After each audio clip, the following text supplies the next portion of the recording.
What's going on? What's going on to all my embracers? All right, guys, we got a good one tonight.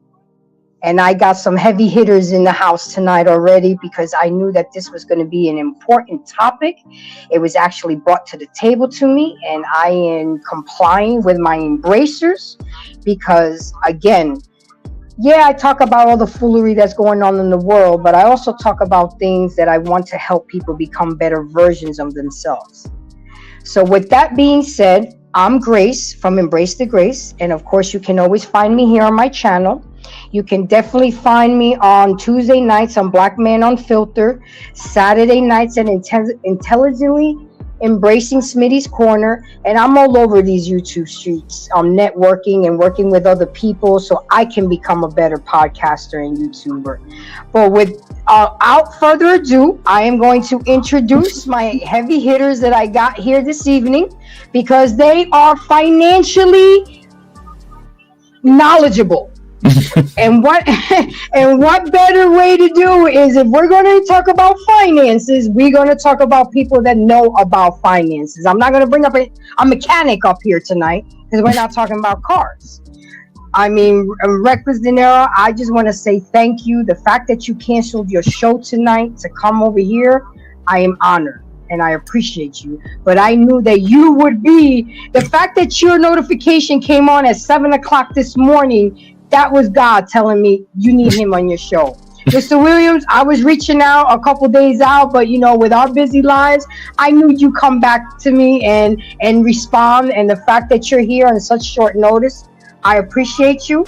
So the first thing I always like to do is, Reckless, I know this is actually the first time on this panel. Introduce yourself, where we can find you. And then we'll do that with Mr. Williams, and then we'll get right into it because I want people to embrace you, go to your channel, subscribe to you, because if I rock with you, then my embracers need to rock with you too. So go ahead, introduce yourself. It's very nice to be here. My name's Reckless Ray. Go by Reckless Ray Dinero, Ray for short. You can find me at Reckless Ray Dinero basically anywhere. I'm over on Twitter. I'm active there. Not as active as I should be over on TikTok, but that might be going away, so it doesn't really matter at this point. Instagram. My core deal and where you can find the bulk of my content's over on YouTube at Reckless Ray Dinero. Awesome. Mr. Williams, how you doing tonight? Doing fantastic. Can you hear me? Yep, I can hear you just right. I mean, I knew you were going to be a regular here because my embracers have been asking about you and they wanted to see you again and hear from you again. So this is about finances. I want people to know your story so they can understand that it is possible. You know, Ray is already there. He's worked his way up there. You are really already there and worked your way up too. I want to give people hope. I want to tell that it's not too late. You know, we got to stop with this slave mentality and keep blaming others for our mishaps. I mean, just like we can Google how to, anything in the world, we can Google how to financially educate ourselves. Or we can rub elbows with people like you and learn from you. You know, if you want to be a millionaire, ladies and gentlemen, you got to hang out with millionaires. So with that being said, last week I was doing a show about how to effectively argue.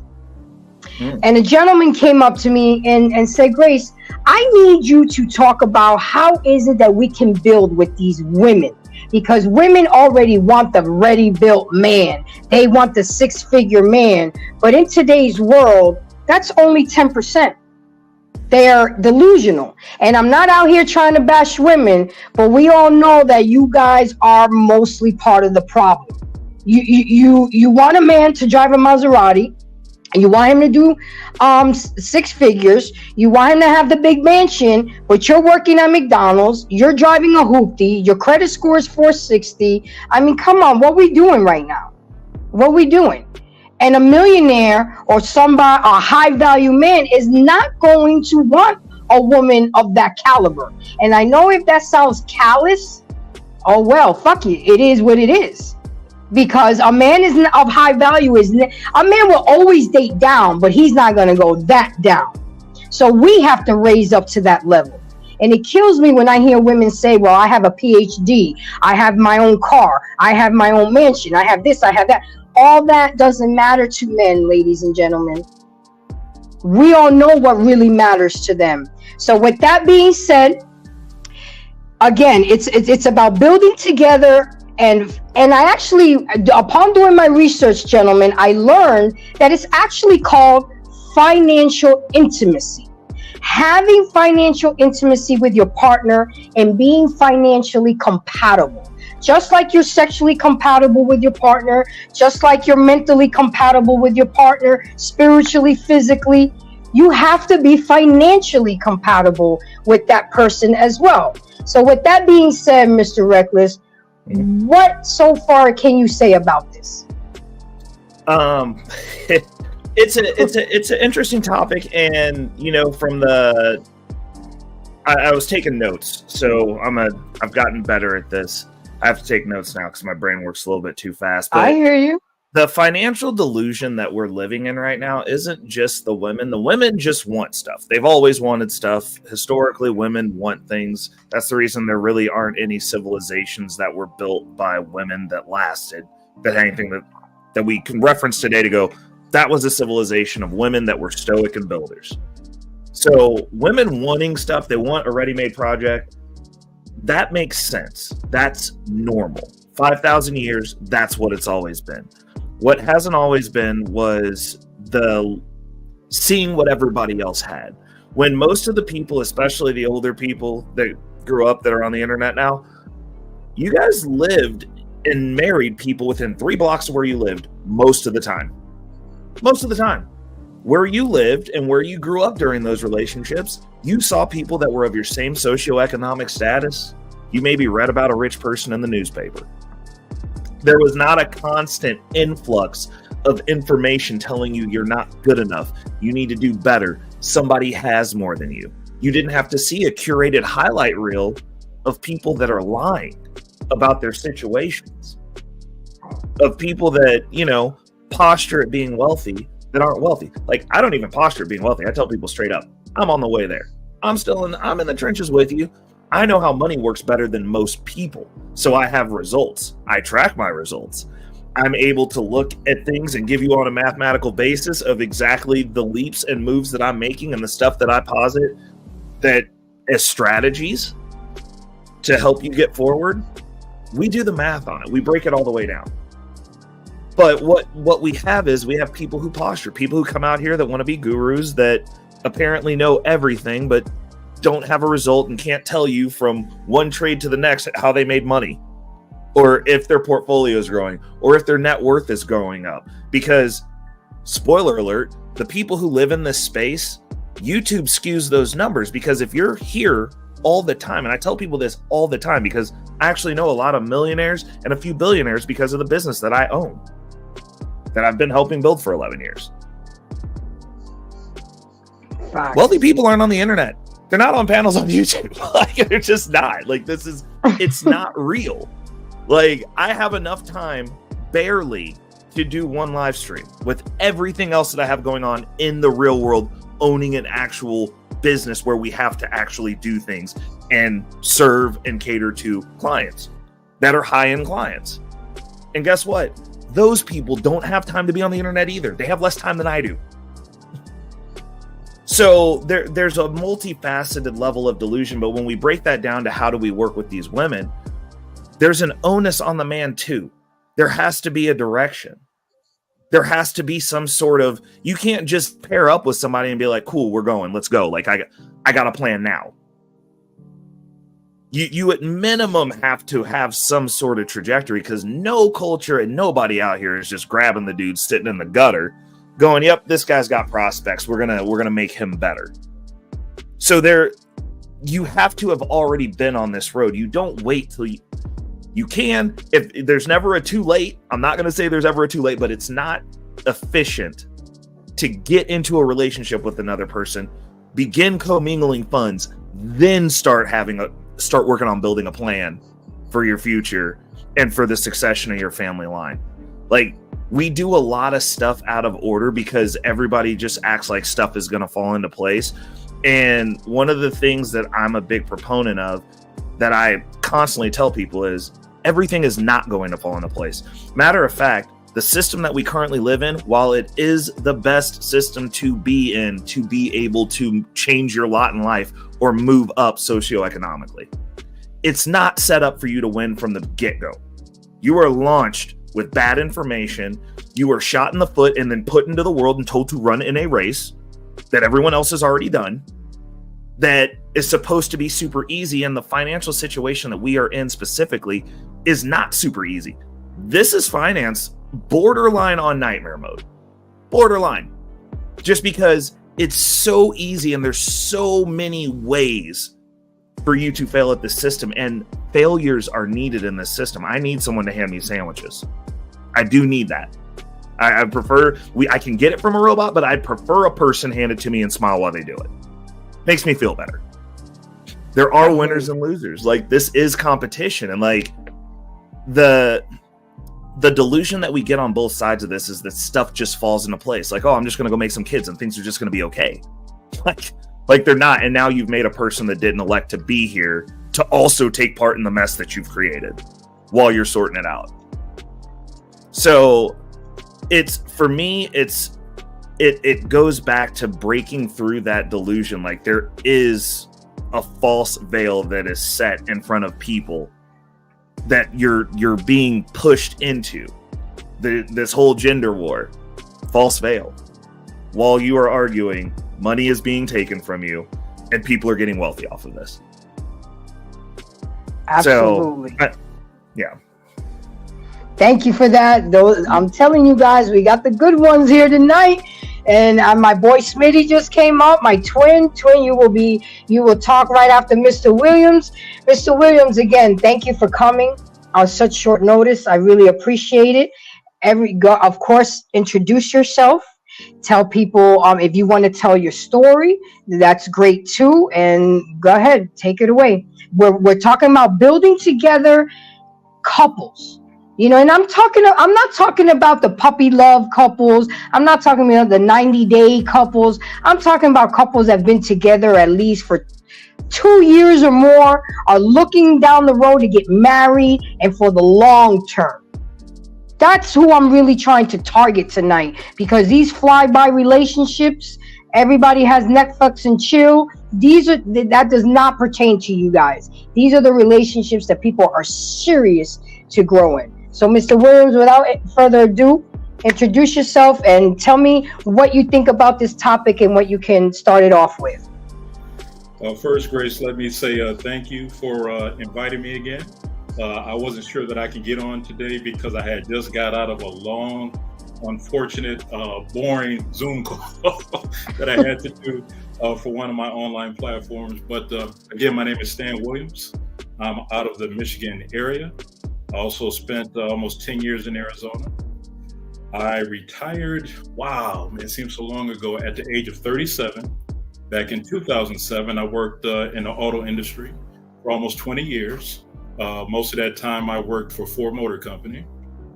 I started my first business in 2003. And I'm going to backtrack a little bit before I get into that story. I'm on my second and last marriage, thank God. My first marriage, I was married for 6 years, and I was married because my fault. Just because you get someone pregnant doesn't mean that you have to spend the rest of your life with them. And I got married out of obligation. So I don't blame that on her. I blame that on me. It cost me a lot. It cost me almost 7 figures to get out of that marriage, but it was worth every penny because you can't put a price on peace of mind. You just can't. But anyway, so moving forward, when I was with my ex-wife, I said, hey, I want to have my own business. I want to become financially independent one day. I want to just be able to go and travel, and I want to go to a dealership and buy whatever kind of car I want and live wherever I want to live. And no, just be thankful for your $30 an hour job. Because guys, sometimes we can be sleeping with the enemy and you just don't even know it. You can be sleeping with someone who don't want you to move forward because I wasn't satisfied making $30 an hour now. Anybody who's doing that, God bless you. There's no shade to people that's making, working at a job. But I just wanted something more for myself, and she didn't support me in that. And so we ended up getting divorced. And so I ended up meeting my ex-wife. If you guys watched the last podcast that I was on with Grace, you guys know that story. I'm not going to go into it again.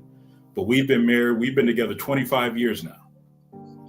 And when you talk about financial intimacy, that's a really cool topic, Grace. When you first sent me that, I was like, financial intimacy. And I really started thinking about it. And what does that really mean? It means coming together where you have to really build something and understand each other, and there's going to be a lot of compromise. See, a lot of people don't understand what compromise means. Because if you want what's best for your partner and she wants what's best for you and vice versa, you can't help but win. There's times when I almost went bankrupt. There's been times when there's a couple of deals that I lost 6 figures on. There's a couple of things that I fell on my face and I'm crying. I'm upset.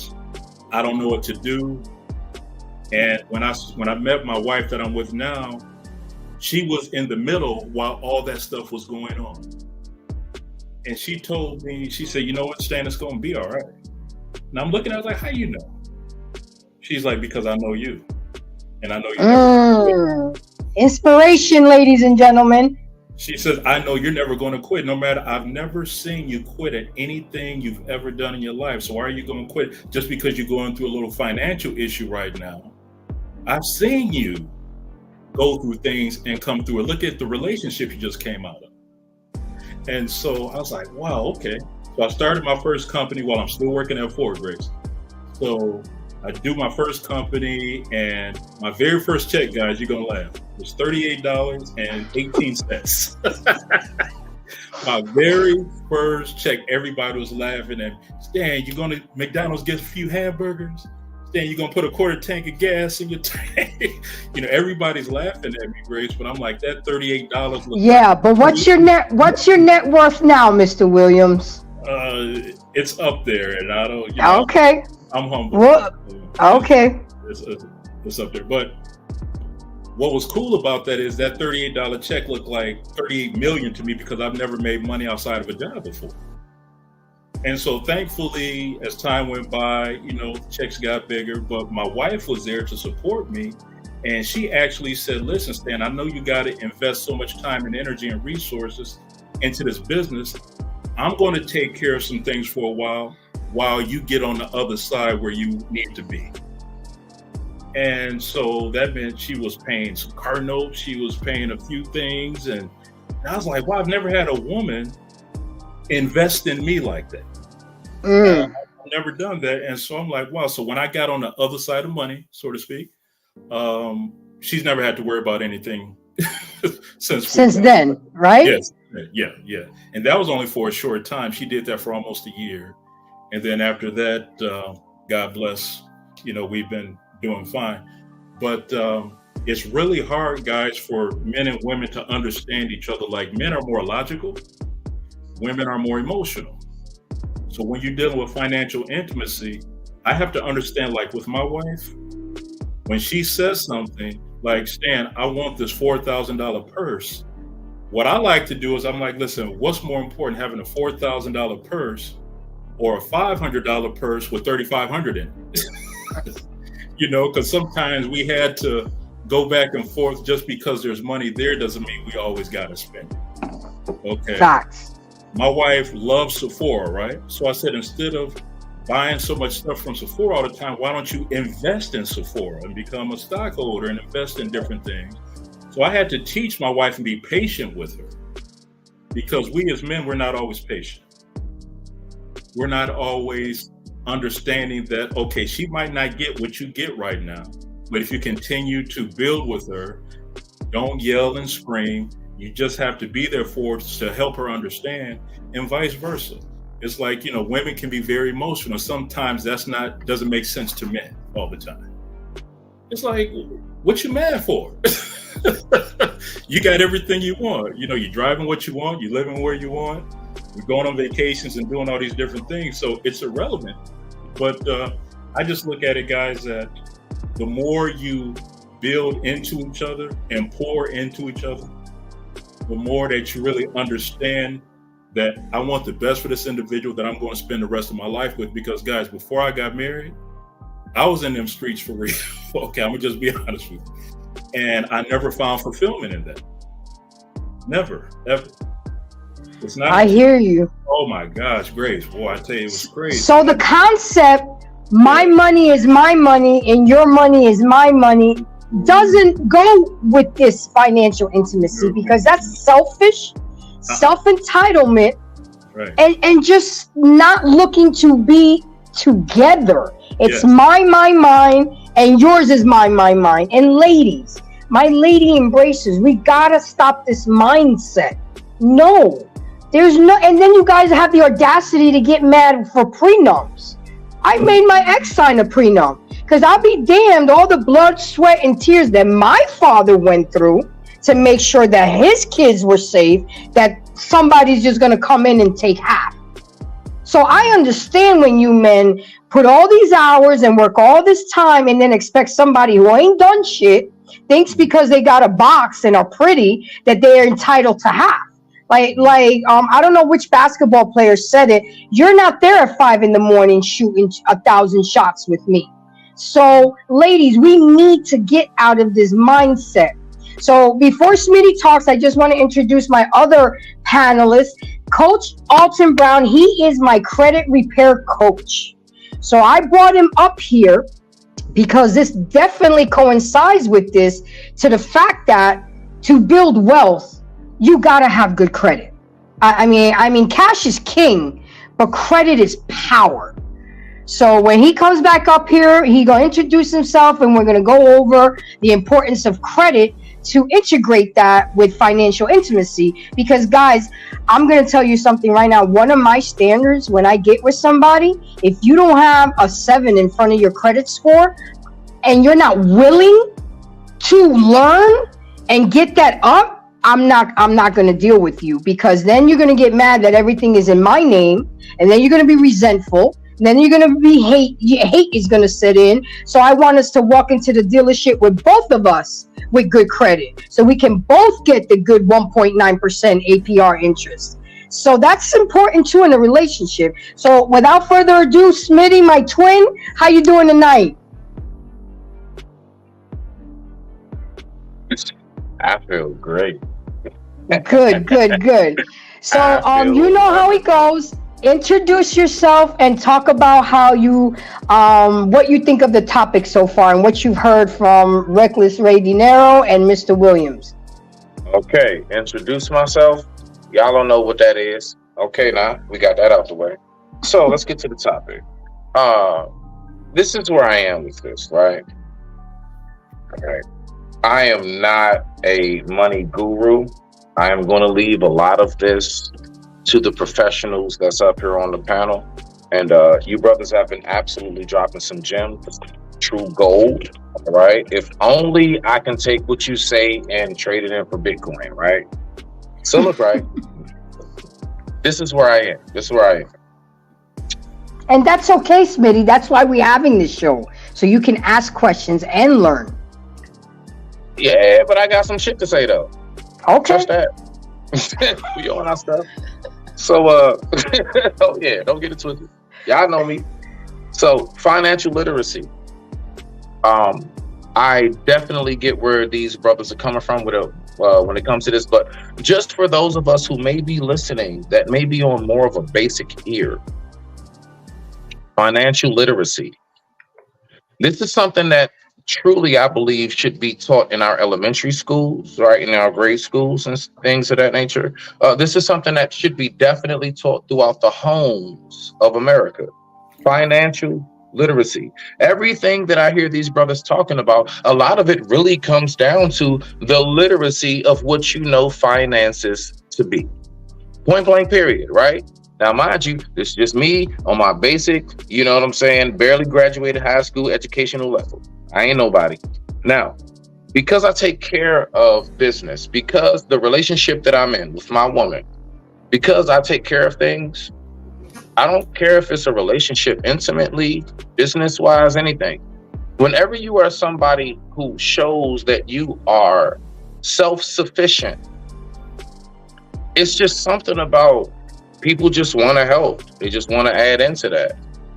You'll just find out of nowhere, people just want to pour into what they see that you are pouring into. You see where I'm at? Now, when it comes to, not going half and things of that nature with the women and stuff like so, I'm just curious, because I hear the brothers up here giving advice on how to cure that. I am more about prevention is much better than the cure. How do these men even get into this position in the first place? I just don't be getting it. Before I even have to have a discussion like that, the reason why I'm with the woman that I'm with right now is because I've thoroughly examined everything. I took time before I even claimed her as mine. Fuck all of that. She got a fat ass or whatever. And the typical things that guys would say as to why they were pulled in, why that hook, line, and sink reeled them in. Well, I don't really go by all of these things, right? How do you get into that position in the first place?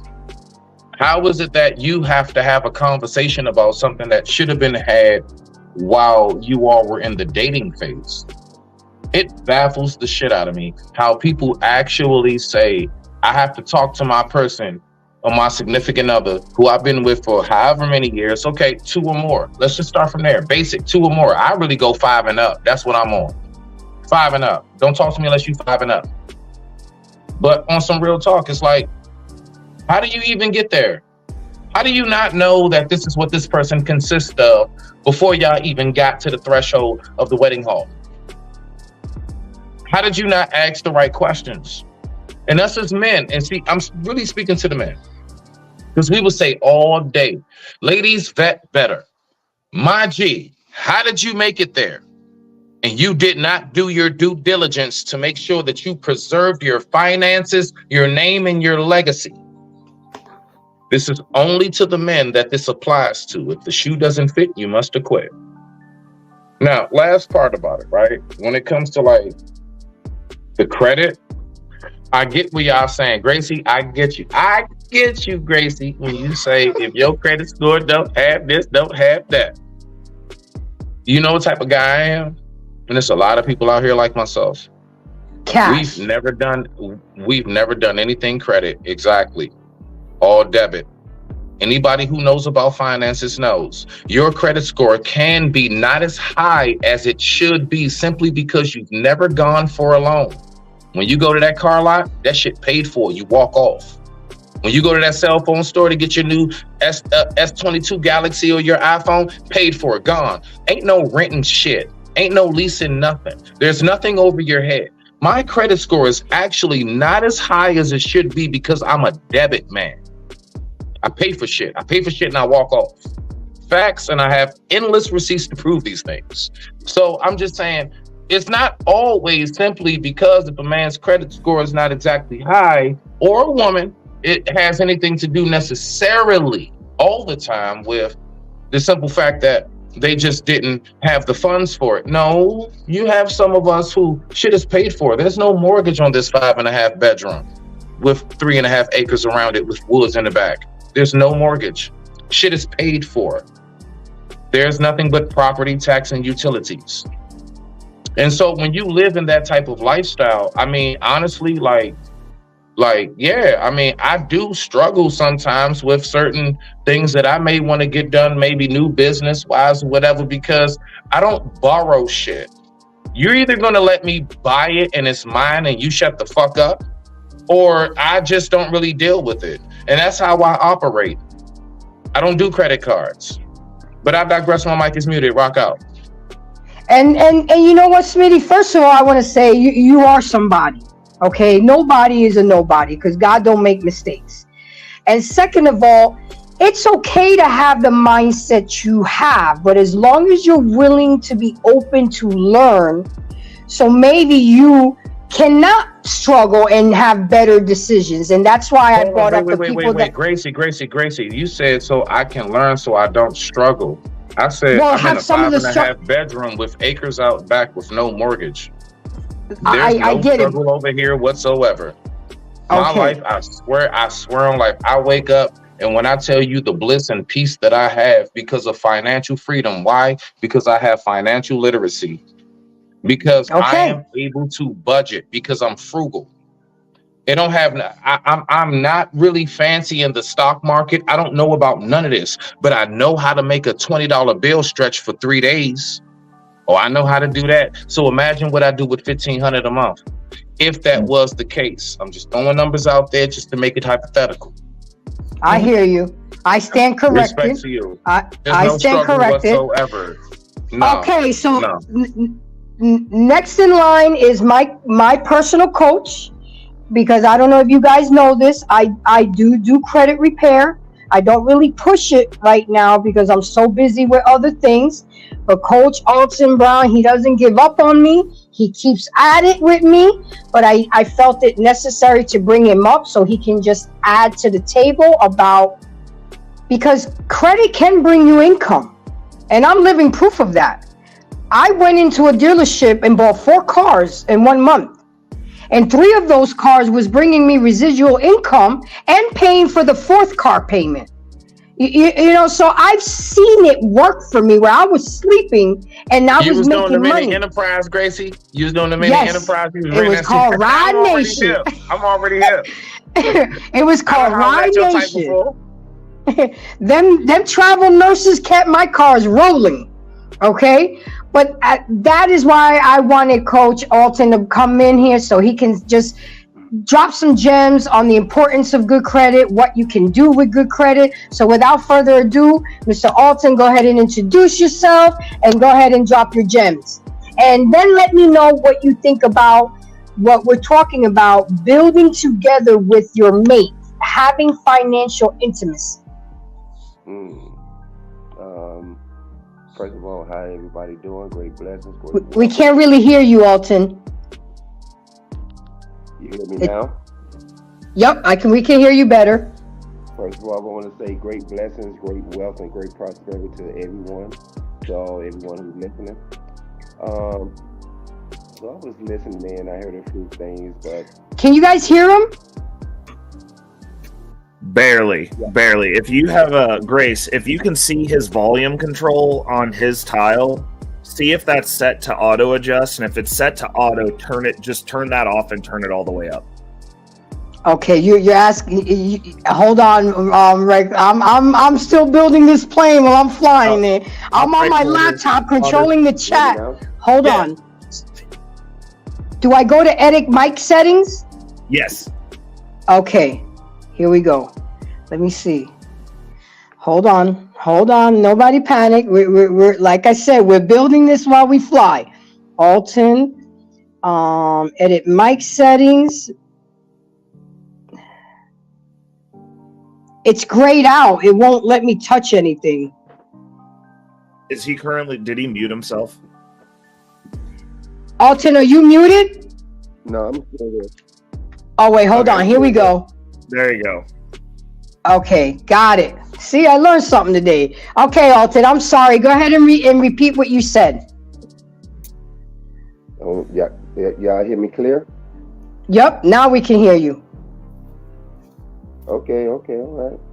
So first of all, I want to say great blessings, great wealth, and great prosperity to everyone that's on here.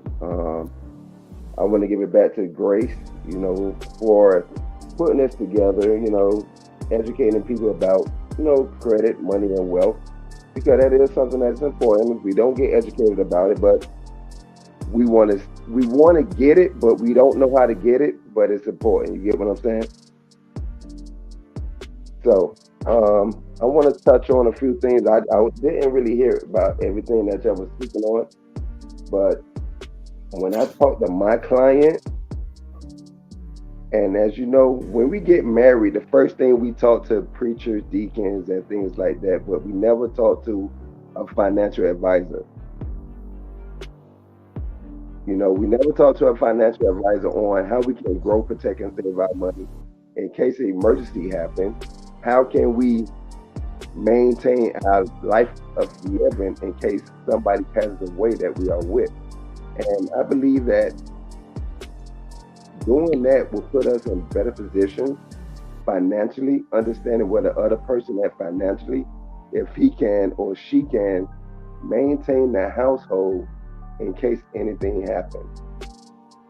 Now, I'm kind of hoarse because I'm kind of sick, so excuse me for the minute.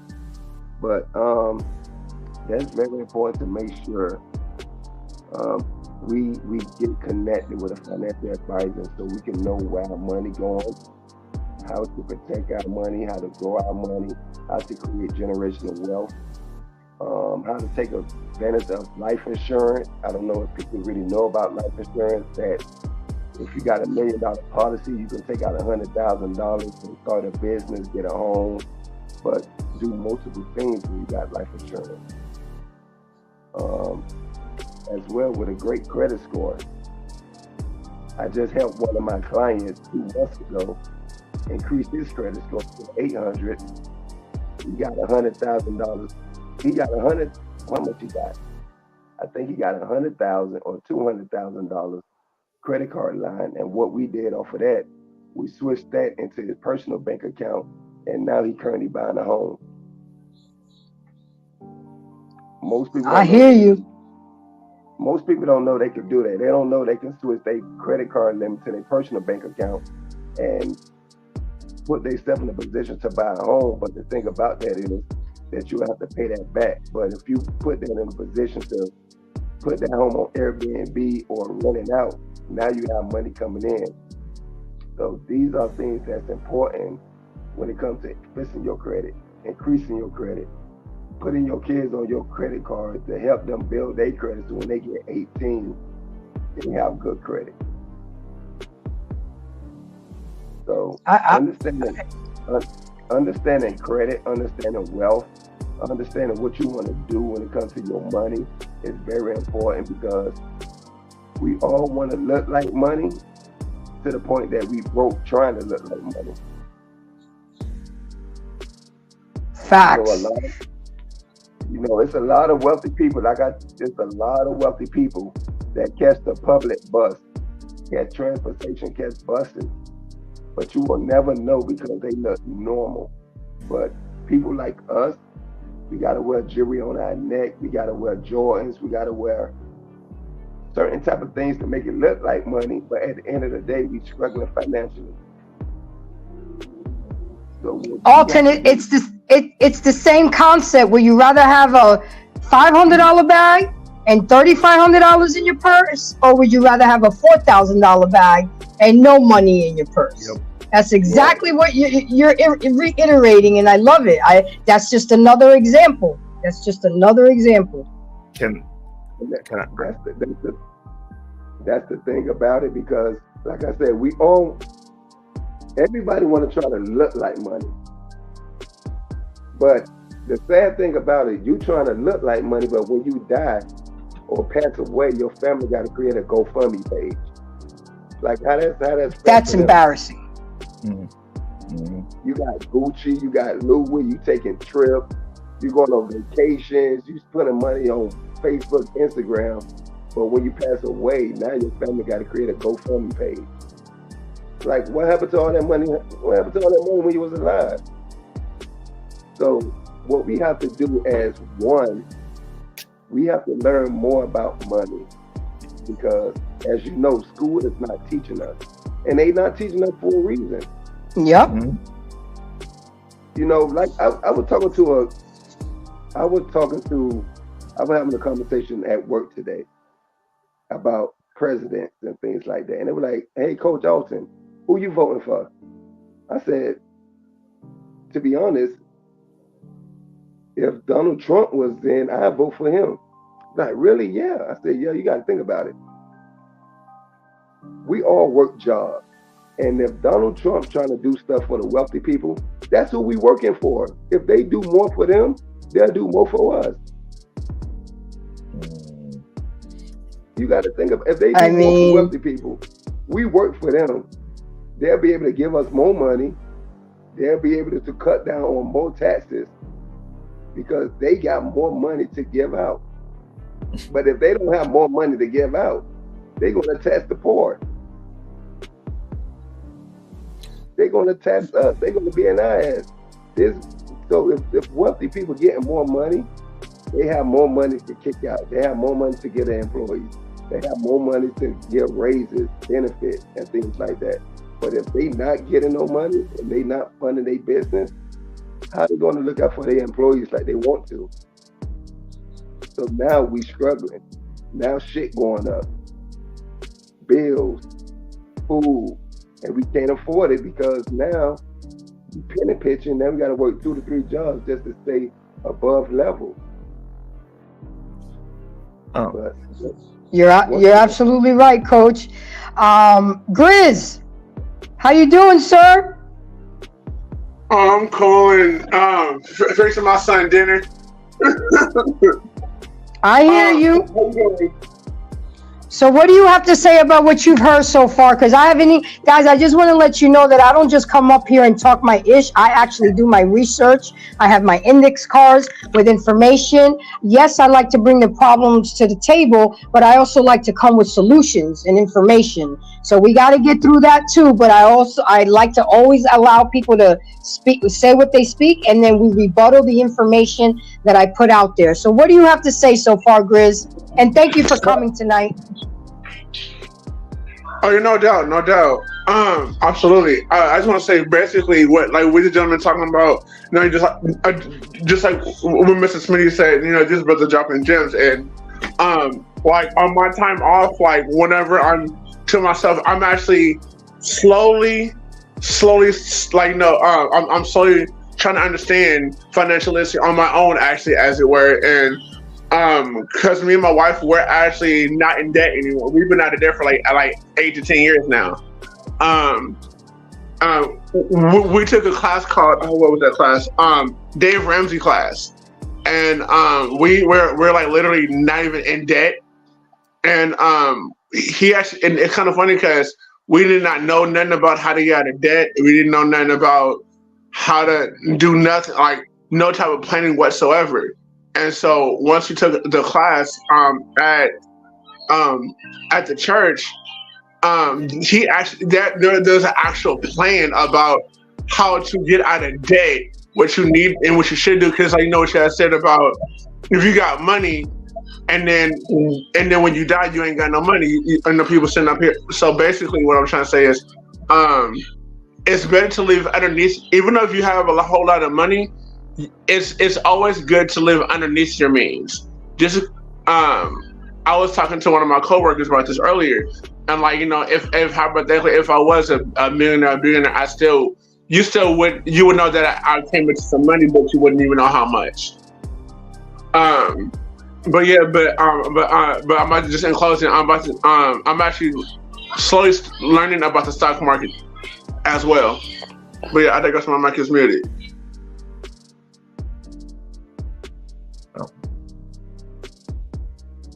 You're muted, Grace. Oh, I got bit by the mute monster. Okay.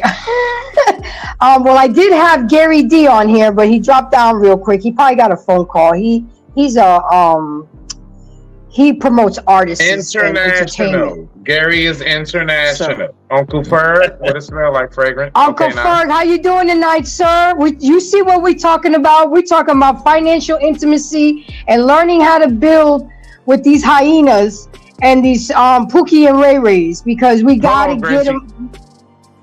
Uncle Ferg, can you hear us? Because he did the whole ear shit. You can hear us? You good? Okay, so you can't hear us? What? What does that mean? Dude, he's just doing stuff to you, Smitty, to get you to talk, bro. All right, you good, Uncle Ferg. You good. Go ahead, Crazy. So I don't know how long you've been listening, Uncle Ferg, but we're talking about financial intimacy and building together, because last week Stanley said, Grace, I need you to do a show to teach these women how to help build with us. We're not all high value men. What do you have to say about that? I mean, can y'all hear me? Can you hear me? Yes, sir. How y'all doing today? There you go. There you go, Uncle Ferg. Nah, you in there. You loud and clear. Loud and clear. Hey, light skin, right? We looking good, ain't we, brother? Hey, bro. Always. Don't start that shit. Don't start that shit tonight. Looking good. Let's stick to the topic, Uncle Ferg. No colorism, sir. Ray, stay out of this, Ray. How you doing? Bro, y'all put me on the team, bro. Like, why you mad? Why you mad? How you doing? How you doing? No, man, hey, listen. Everything I'm hearing is about being a man. It's about focusing on your goals, and I don't trust everybody's money, and I don't let everybody know how much money I got. I'm a Gen Xer.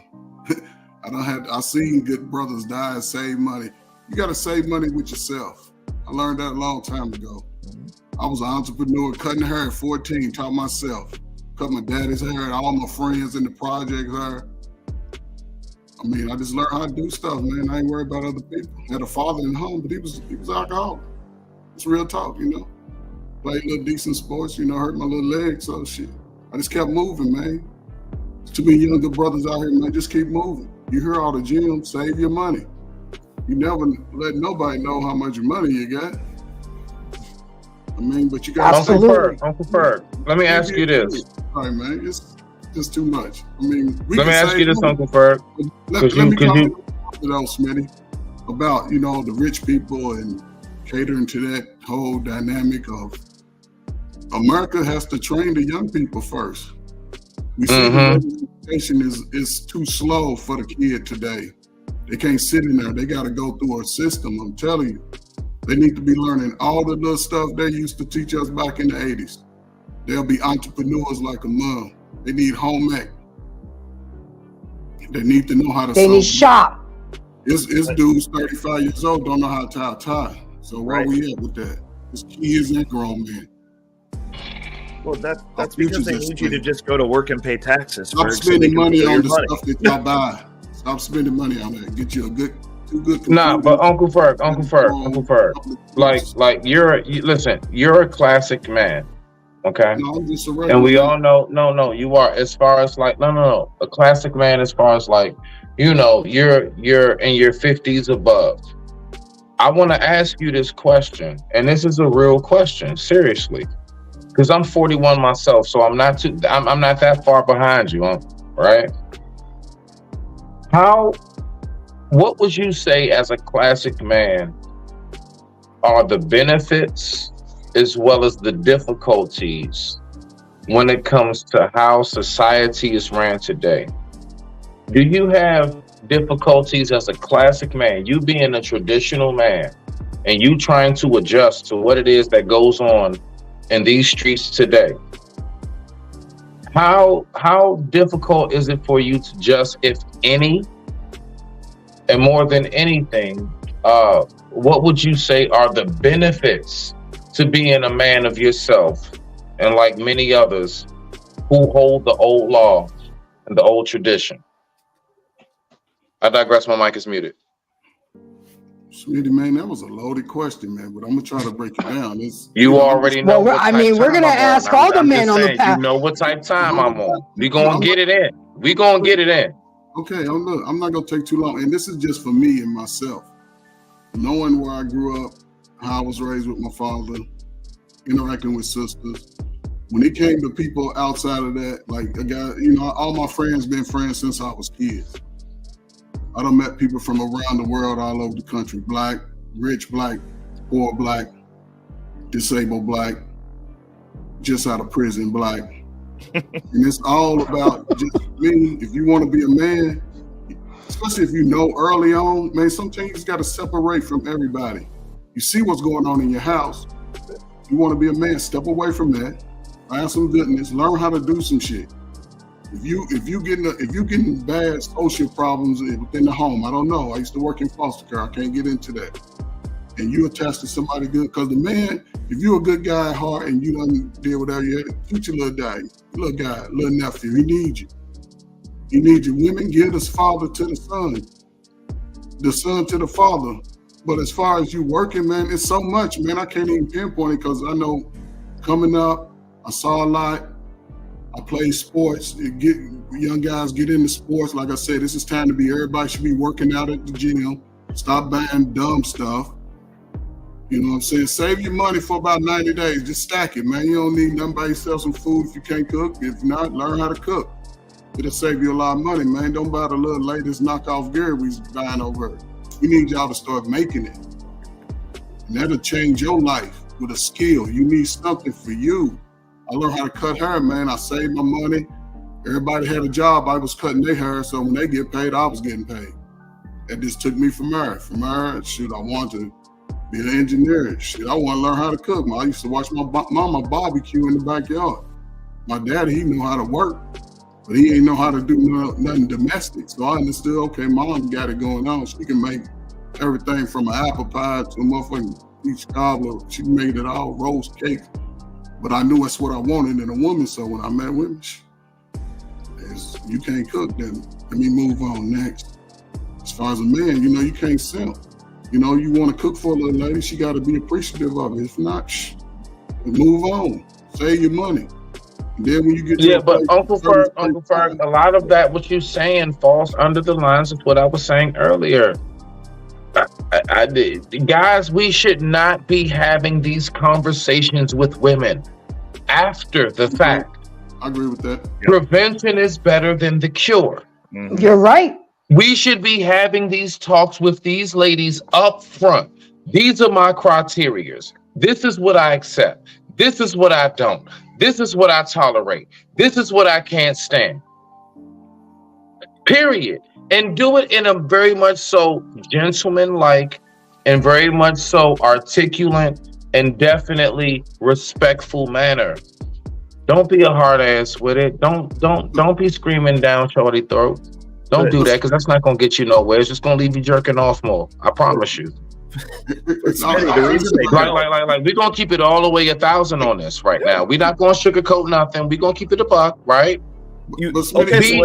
Handle it with care, because if it's really a woman that you see that you want to be with, and you see that she is of some form of quality in whatever sense and fashion that you may see that to be, you should know.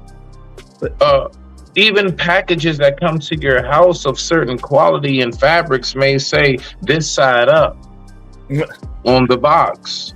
We have to treat certain things. You may open it and it may be so padded, all kind of bubble wraps and everything. Why? Because what was inside of there was to be handled with care. See, you have to take the things around you in life and you have to be able to orchestrate these things into what it is that you actually do in your everyday process. Mm-hmm. And a lot of people don't know how to, I guess you could say, implicate these things into what it is that is incorporated into their, what we would call their daily routine.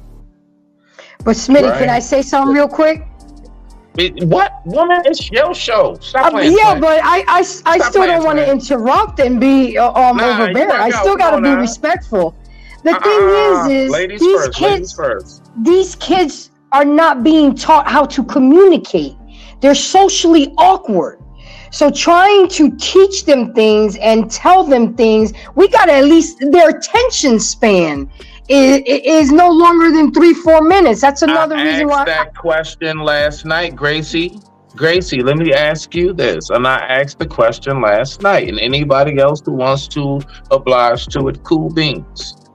I asked the question of, is it technology's fault that our children are so, I guess you could say, socially awkward and weird with it, right? As I would call.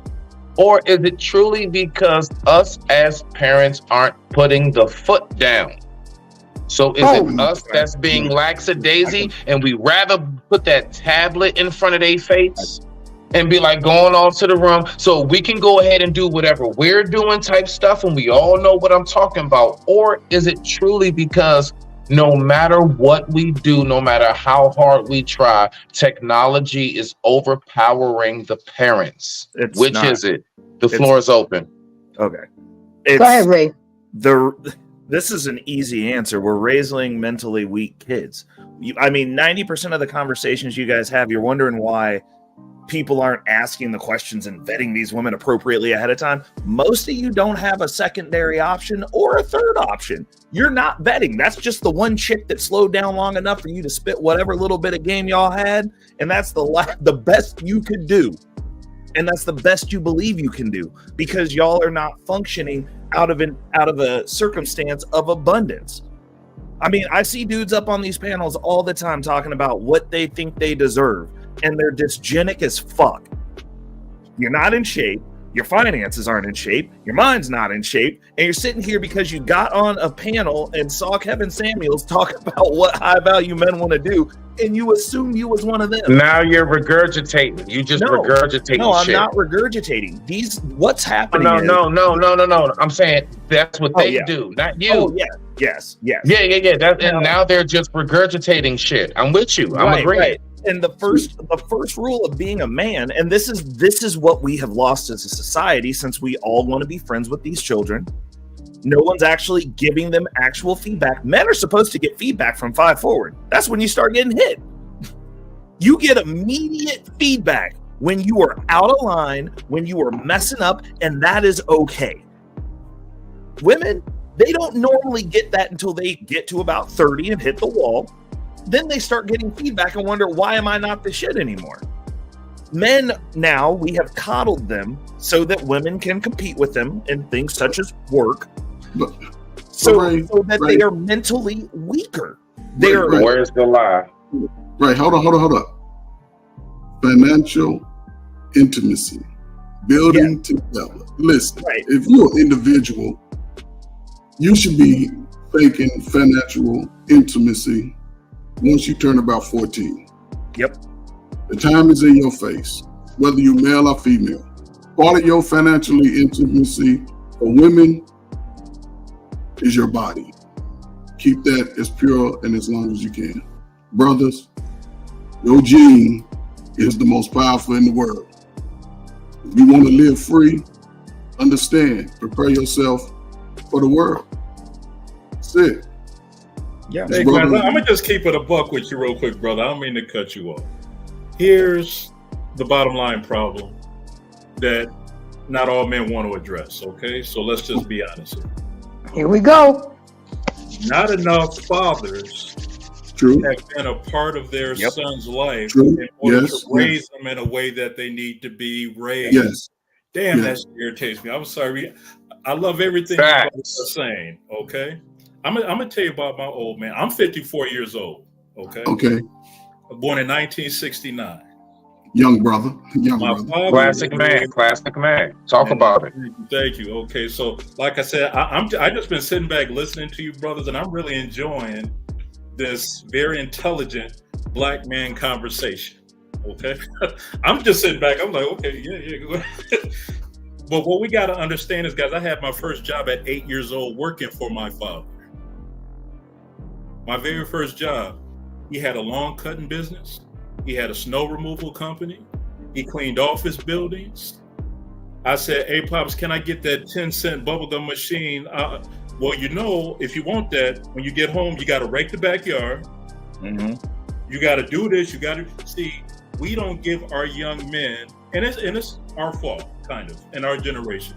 We don't pass down the fundamentals that we was taught. And the working ethics. Oh, no, wait. But hold on. Do we not pass? Oh, I love it, my brother. Do we not pass it down, or has the tradition been lost Oh man, when you say that, I remember. So I'm, 82. So I was born 82, 41. Listen, I agree. I remember the days.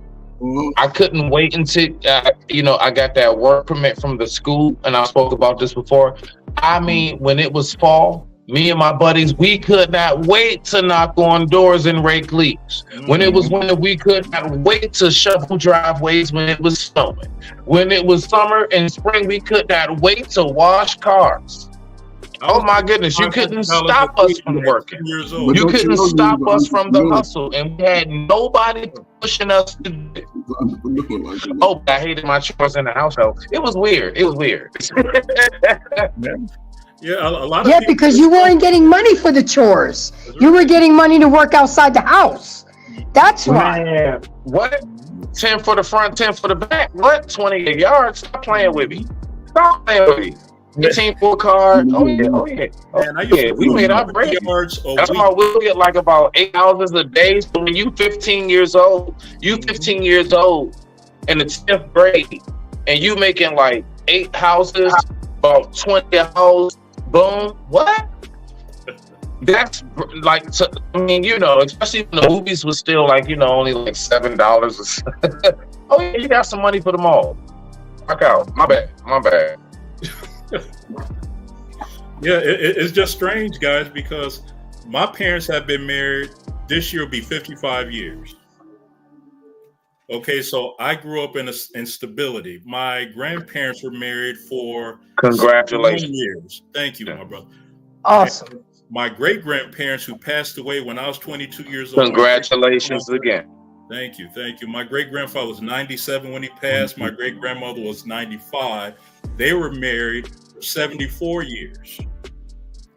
So in my family, we knew what stability. You got long bloodline in your you got that long living in your bloodline. God willing, man. God willing. And so what I did now, I have 4 children and 5 grandchildren. Okay. And I've already taught my kids. My youngest granddaughter is 5 years old. She already knows damn near how to balance a checkbook. There's a lot of that's things right. that we have to teach our young ones in order for them as they grow up, because nobody's going to teach us. The school's not going to teach us. Right. White society is not going to teach us. And then sometimes we have people in our family that made mistakes growing up, whether it be criminal situations or whether it be not getting an education, whatever the case is. I only went to college for 1 year, guys. I'm like, this ain't for me. I dropped out after 6 months. Everything that you need to learn as a man, especially as a black man. So you're saying we don't need college to be successful? No, college is a scam. College is a scam. Do we need college to be No. so my daughter's 16. Should I be okay? So I've asked this question. I shit you not. And you two as financial gurus. Okay, cool. My daughter's 16. She's going to graduate in 2 more years or 1 more. I've been thinking, because I have a nice fund set aside for her. And I've been thinking, should I save that for college? Because I'm a chef. I went to college for 2 years. But then, I wound up getting my Safe Serve certification. I've been a chef for over, 20-something years now. Well, 29. My point is, if I'm not saving for college, what would you gentlemen say, all right, that would be just as beneficial for someone and their kid graduating? If it's not college I'm saving for, what should those funds go to? So for my child to be successful. So it depends on the aptitude of the child. This is what I'll say in reference to college. As far as black people are concerned, there's a couple of issues. The first issue is you're not going to teach your kids to be financially literate within your homes because most of you are not financially literate. Let's keep it a beam. You can't teach what you don't know. That's facts. No one's going to listen to you. Agreed. Okay. So the best you can do is replicate a worse version of what you are when you teach anyone anything. When I disseminate information to people, I've been in crypto for a decade. You're not going to be as good as me. Ever. Period. I'm going to make someone who's going to absorb the information, and then they're going to be a worse version because people are impatient and they don't actually want to go through the steps. That's just reality when you teach anyone anything. Like, I argue with people. Facts. Niggas want success overnight with no work involved, no sweat, no dirty hands, no I lost a sleep, no cold pizza, no none of that. You're right. So what we air mattress on the floor. Right. And so what you hear within specifically the black community is somebody who works with wealthy people, and none of them are black. So it's just what it is.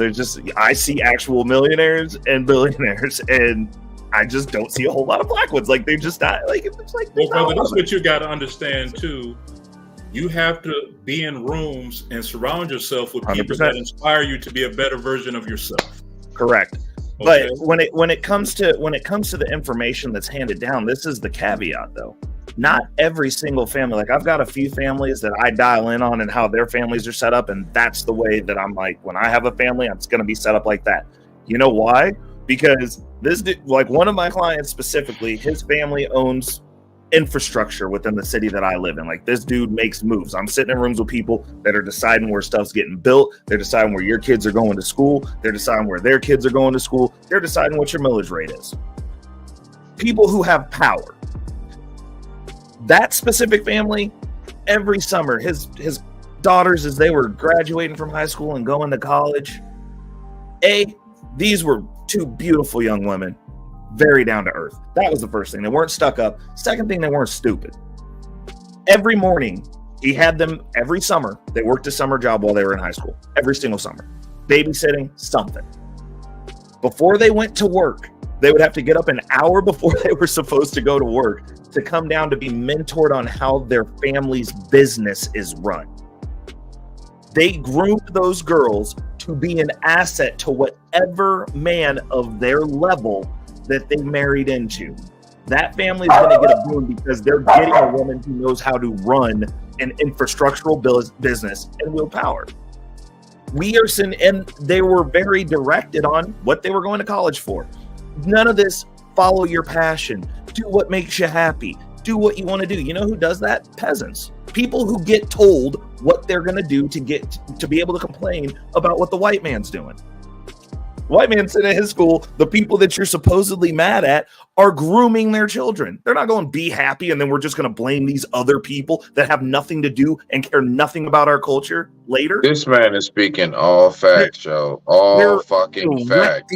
Them. They are children. And they go, you will be abused to this family. How many? Most people who have kids, I don't have kids yet.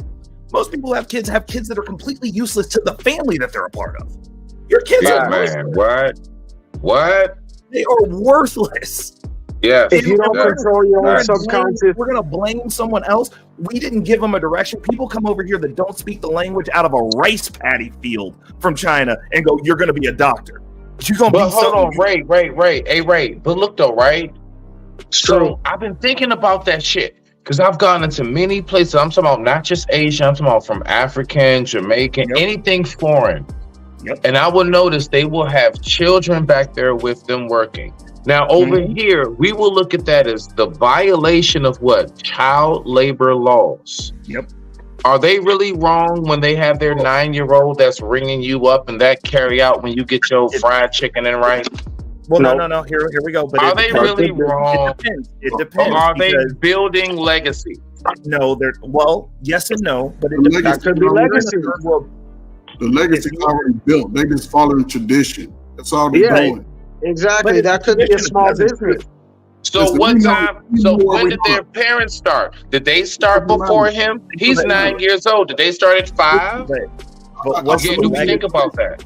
We're leaving out the context of what that legacy is, though. Those people are peasants. There is a legacy. Not always, because Ray, they've been doing it for centuries. Yeah, that could be a small business. I'm not going that they're peasants and that's why they do it. I think that they know to start early. I think they know that. Exactly, they know to start early because you could be. Oh, I'm sorry, I just interrupted someone. Nigga, go ahead and say what you gotta say. Go ahead, Am. No, I was gonna say usually, yo, for real, a lot of times, even families that are, let's say, generational wealth, and what people don't understand, a lot of times you may start at the mailroom of your father or grandfather's company because they want you to show you, hey, there's a hierarchy, you go up the ranks, you learn a little bit of everything, right? It's the same if your family has a restaurant. The new generation doesn't understand this. So they think, oh, I'm sorry, what was that? No, go ahead. No, I'm saying they have an entitled mindset. The Gen Z generation right today is very entitled, but most of the rest of the world, whether you're middle class, upper class, or even lower class, there is this semblance of, hey, we're working together to build something bigger. Even when I was in India, look, the people over there, they don't have, a lot of times, if you're very poor or you're even middle class, you may not be able to have a bank account. So they pool money together. They have these different community funding. Bro, they do more things than people here who spend that same money on a stupid iPhone or Jordans. India specifically still has a caste system. You can't move up. Most places, the reason you see those kids doing the exact same thing their parents are doing in those terrible conditions is because they can't move up. They go, we made it too far. We're not going any further. No, wait. Let me finish. If you're an individual, hang on, one at a time. If you're an individual young man right now, understanding the dynamic of what we're talking about, and this is outside of this. If you're a young man or a young woman, I'm telling you, take advantage of the information. Stop spending money on the product. That's millions and trillions of your dollars coming out your pocket working your regular job. You'll look a lot more beautiful if you really go organic, exercise a little bit, learn something. Women learn how to do something, dance, cook, fucking fly kite. Guys know how to build it, put it together with your own hands. If you're lucky enough to have a father in your life, get to talk to him. If your father was around, talk to him. Talk to him. You don't know the other side of the story. Even if he's out there in the streets, go talk to him. Look at that and say, I'm better. I'm going to be better. I ain't going to talk better. Don't spend the next 25 years of your life saving your money, visiting stuff you want. Stop buying all them. You got enough. If you're over 30, your feet ain't gonna grow no more. That's the size 11. You can keep wearing them, keep them looking clean. Yeah, that's what I'm saying. You're a woman. Look, you only gotta get it right one time. That's it. You done had your fun. It's time to just go, because the world in the United States is shifting. I don't care how much money you think you got. Get your credit right. Save your money. That shit'll work out. Let me get the new panelists in here because they've been waiting patiently. Let me start with Best because that is one of my co-hosts and I do work with him. So, Mr. Best, I know you've been listening. I know you've got some stuff to say, and I want you to, this is a safe place. We have we all. Did you just tell so? This is a safe place like that nigga give a fuck? Come on, stop it! Get in there, so. You had Get in there, so. Stop it, Gracie. Stop it. I'm just making me a drink instead of drinking this water when I come on your show, Grace. Goodness gracious, man. I can't do this water. I got to grab my bourbon. It's a safe space. It can be. All right, can you hear me? Yep, we can hear you. Okay. Yeah. Sometimes it's better listening to speak. So this is listening. I'm here just to support Grace. I'm here just to be here for support, and that's it. You know what I mean? Because my views, I'm not arguing with nobody. You know what I mean? I done tasted life and death, so can't nobody in this panel tell me shit. So I'm not here to argue with nobody. So let them share their views. I'm cool. I'm just chilling. I'm here to support you, Grace. You know that. I got you. Okay. Let me get Kafer. He's been listening here quietly. I freestyle. You got in there, and I love the way you got in there. But let me go ahead and get Kafer, and then absolutely get JVJ next. Kafer, so what do you have to say? Everything that you've heard so far. Give me 1 sec, please. Sure. Do you want me to move on to JVJ and you come back? Yeah. Okay. So JVJ, welcome to the show. Thank you for showing up. I appreciate your support. So I know you've been listening in the back. What say you thus far? Hit me with the question. Well, the first thing, I mean, I haven't even gotten into the informative part because the conversation been so good. But right now we're talking about the importance of building together as a couple, which is actually coined having financial intimacy. Just like you're compatible sexually, physically, mentally, spiritually, finances is also a very detrimental dimension of a relationship that can make or break it. What do you have to say? Finances seem to be one of the bigger things that, especially a lot of our ladies like to focus on. And it's going to take two. But I think a lot of people look at this one income should facilitate this entire lifestyle. And I think that's where we run into a problem when it comes to our female side. But when it comes to our men's side, we shouldn't get complacent on thinking that, yeah, I can cover and take care of myself, but I can't. I didn't want to talk about finance because I heard what some people said. I'm sorry. I was trying to go on with the, to get along. But I heard some things that I was saying. I heard some things that other people were saying when it came to... I just got to point them out. Go ahead. Grace, take your thing down so I can see their names. Because I can't. Okay. I can't see their names right now. I'm back, by the way. We were doing the victimhood thing. Who was That was me. Participant? Who? That was Ray. Me. Can you re-explain your point? Because I had an issue with that. No. What I was saying was, within Black culture specifically, we tell people to follow their dreams, do what they want to do, and we're consistently losing while having the greatest time ever. And no other culture does that.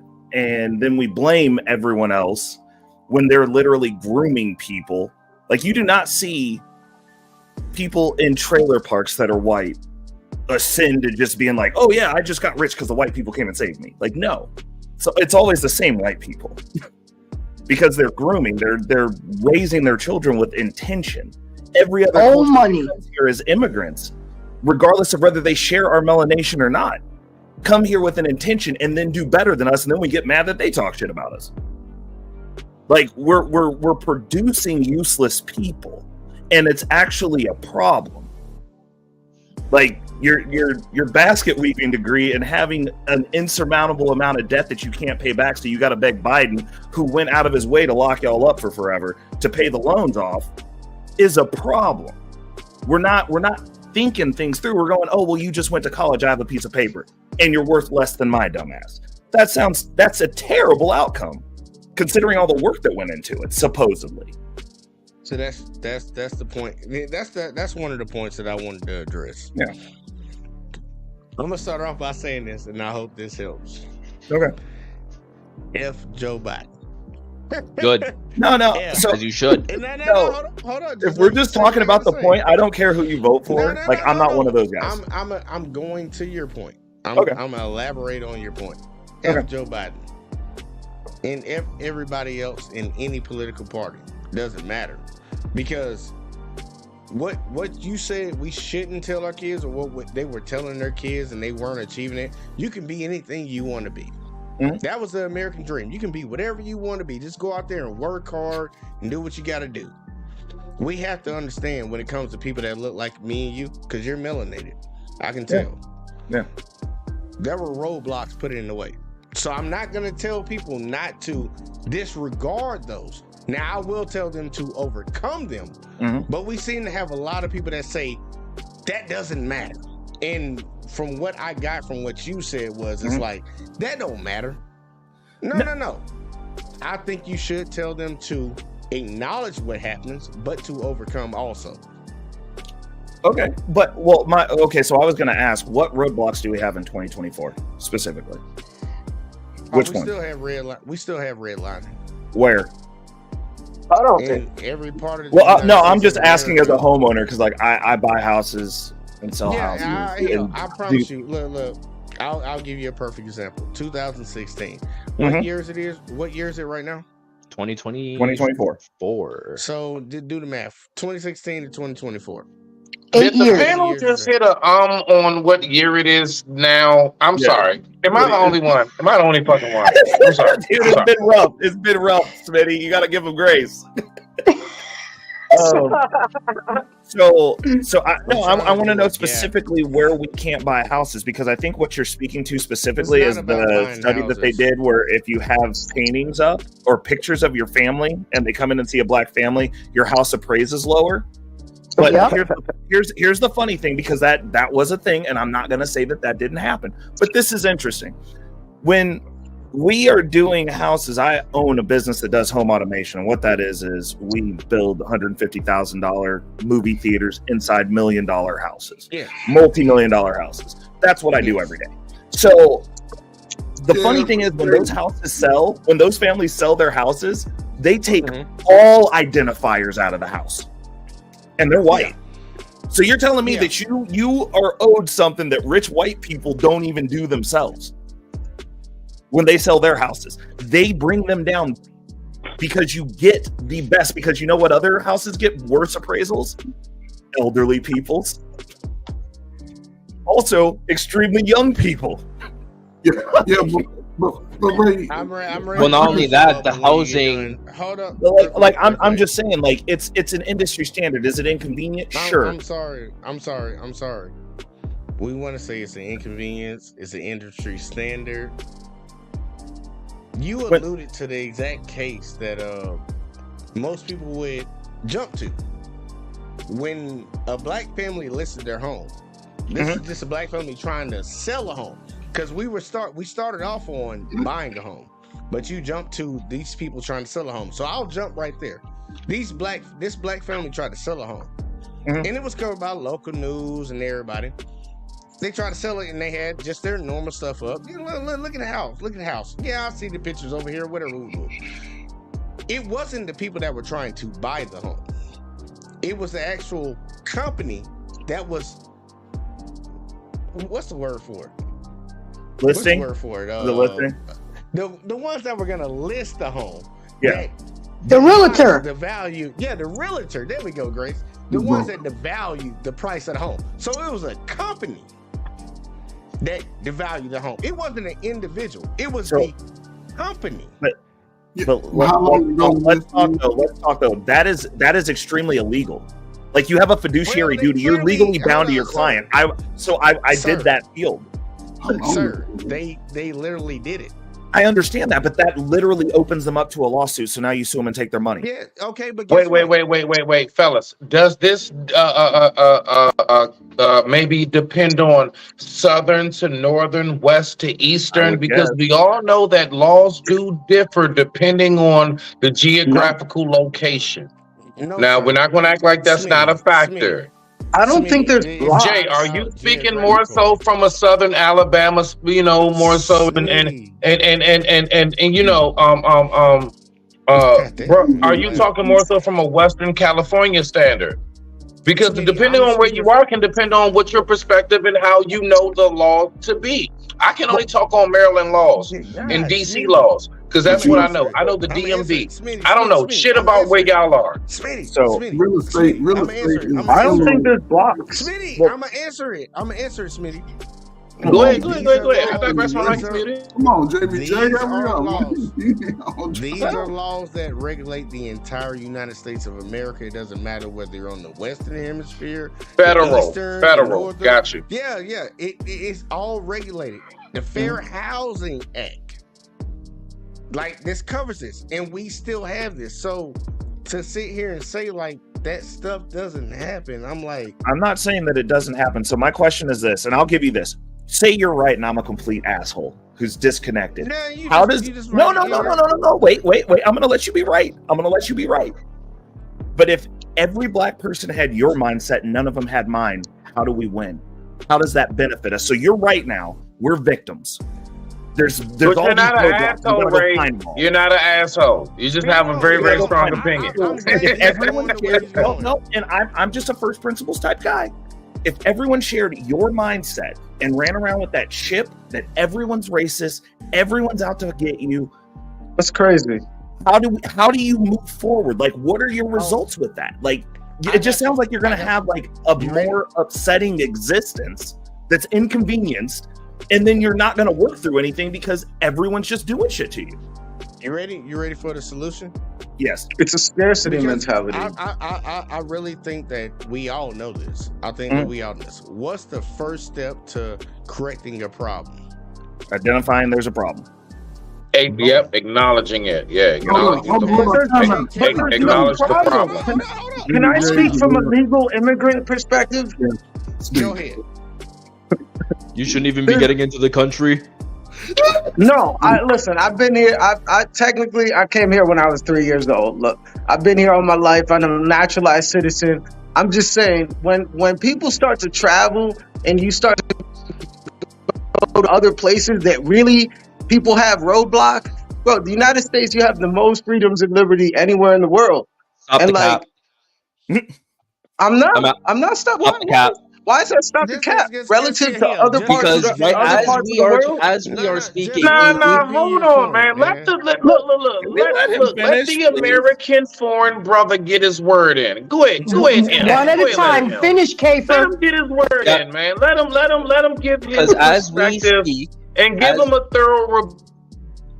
I'm giving him a rebuke right now because the actual reason why I'm saying this is because as we speak, we are having an illegal crisis going on right now. We are having millions of illegal immigrants flooding into the United States as we speak. And instead of us going at each other for being white against black or whatever, we have to come to a realization that the government hates everybody in this call. We are not special to the government. The government hates every single one of us equally.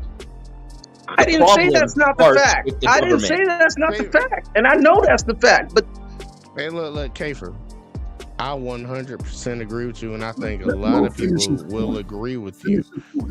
I think that I would look. I think most people on this panel would agree with you. But when we address certain issues, like me combating what Reckless said, it's like, oh, you're taking the victim mindset. But that is a mindset. That is true.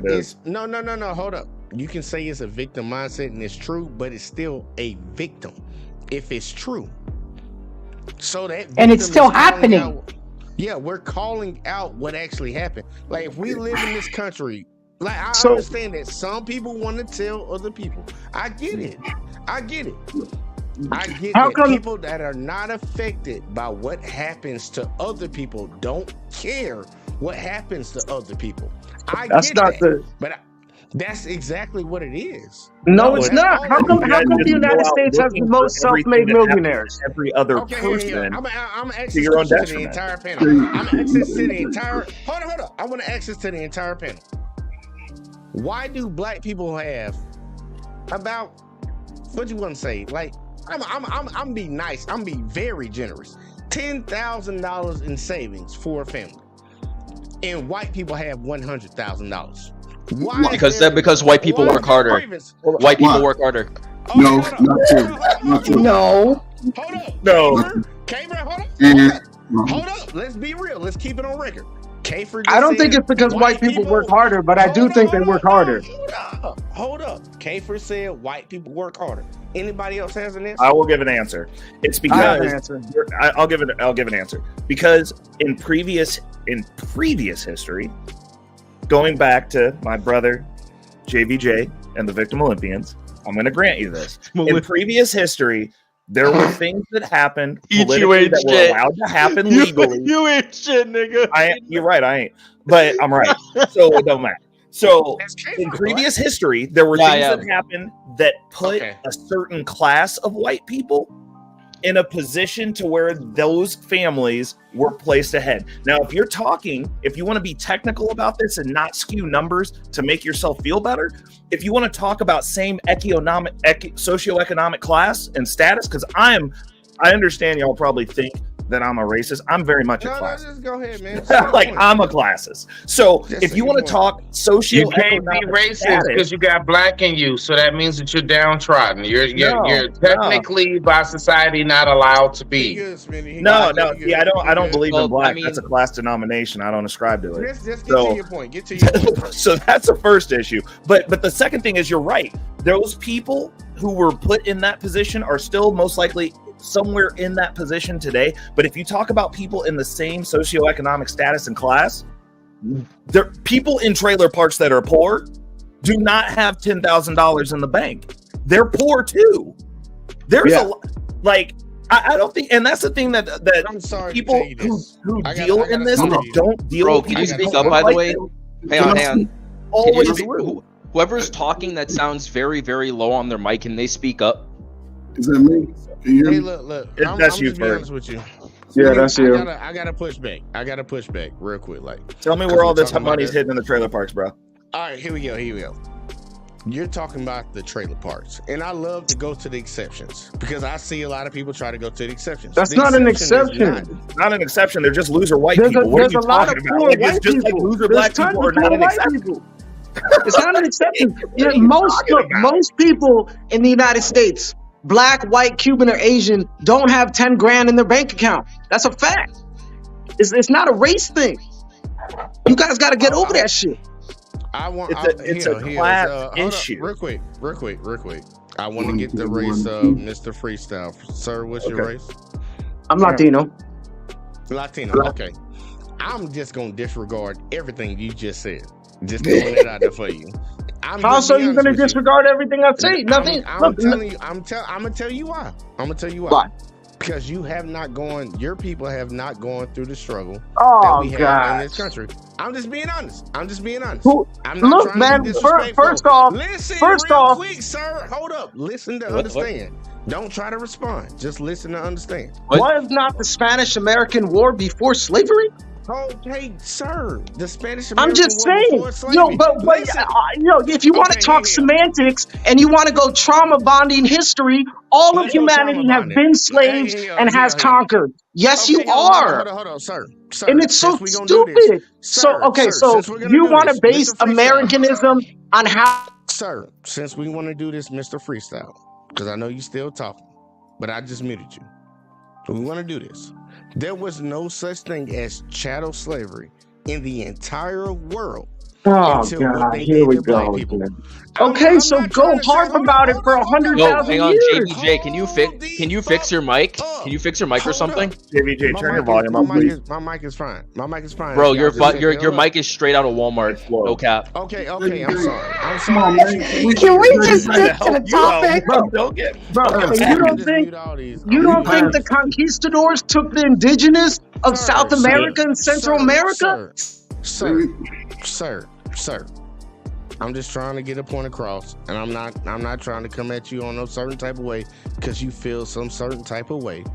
You're the one who feels some certain type of way. I don't feel any way. No. I just feel what's actually right. If you got a problem being right or more like acting like a victim. How is it? And technically, most Latinos have African in them, so we could be playing this victim card just like you. Let him finish, though. Moy, let him finish, then respond. What the fuck? Let him finish. Just let him finish. Shut up. There you go. All right. Well, I'll just go ahead and say ahead of time. Thanks, Ray. You're welcome. I can handle my folks.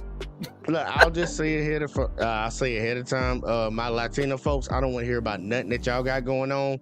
Shut the fuck up, because that's what you just told me. Hold on, that's what you told. This is why I don't hang out with black people. Hold up. I don't blame you, homie. I don't blame you either, man. And you don't need to. Y'all be nice. Bro, black people are the worst. This is why see people. Just right shit, and he jumped in. He's not wrong.